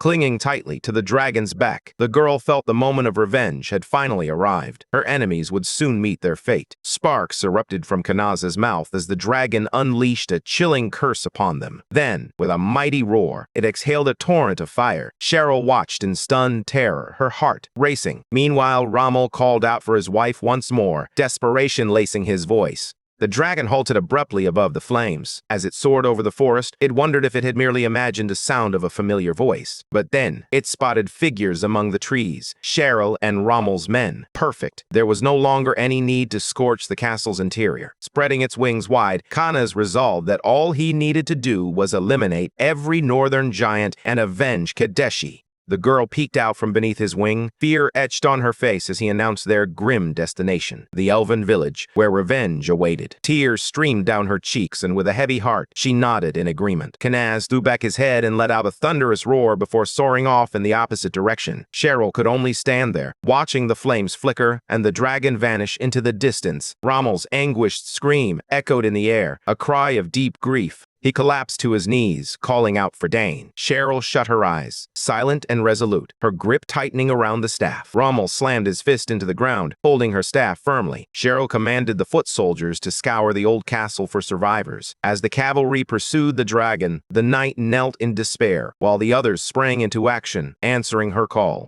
As the warriors surged forward, Cheryl declared her belief that Dane was still alive. But if he wasn't, she vowed to help Rommel seek vengeance. Rommel gazed up, taken aback. There stood Cheryl, atop a magnificent bird made of flames, a single tear tracing down her cheek. Overwhelmed, Rommel called out to her in awe. Meanwhile, Aaron hesitated, unsure if he should voice his thoughts once more. Kneeling before the throne, he received confirmation that the report was indeed true. He was being asked to take command of the Northeast. Philip smiled from his seat, adding that if Aaron accepted, he would receive nearly $300 million from the $500 million acquisition tax. Arthur couldn't help but think that Aaron would use that money to deploy troops to the Iron Barrier, but he questioned whether making him commander was truly a wise decision. As Aaron observed the prince's smile, a sense of unease washed over him. After a moment of contemplation, he inquired about the duration of his post. Still kneeling, he pressed on, asking how long he would serve as the commander of the Northeast. The prince, stroking his chin thoughtfully, replied with a calm demeanor, "Until the threat in the north is eliminated." Aaron's eyes widened in surprise as he realized the implication of those words. "Does that mean until every giant is wiped out?" he asked, a mix of disbelief and concern in his voice. The prince chuckled softly. As he gazed at the boy seated on the throne, Aaron realized the prince was attempting to ensnare him in the Northeast. A frown crossed Aaron's face. He had no intention of falling for that trap. Placing a hand over his chest, the red-haired man introduced himself as Duke Aaron of Braun, expressing his honor in aiding the empire's growth. Then, turning his gaze back to the prince, he added one condition. Reflecting on the pirate flag, Aaron asserted that the kingdom needed the pirates now more than ever and requested full support to establish a naval base. The prince rubbed his chin thoughtfully, eyes closed, while Aaron silently prayed for his agreement. Finally, the heir waved a hand dismissively, stating that he couldn't make that decision alone. They would revisit the matter once Duke Gennady awoke. Upon hearing that, a flicker of hope ignited within Aaron. Everything now hinged on how he would confront the pirates. From his throne, the prince regarded Aaron as an open book. He anticipated that Aaron would eagerly accept the title of Commander of the Northeast, seeing it as an opportunity to expand his territory. A faint smile played on the prince's lips as he pondered whether Aaron could navigate the treacherous waters of both giants and pirates. A man lifted his mug and took a drink, the bitter taste mingling with his thoughts. Rex, feeling the weight of another dismal day, sat in the dim tavern, pondering why he still hadn't caught a whiff of any pirate activity. In a place like this, he expected criminals to be lurking around every corner. Just then, a girl descended the stairs. The sight of the smiling brunette made Rex freeze in his seat.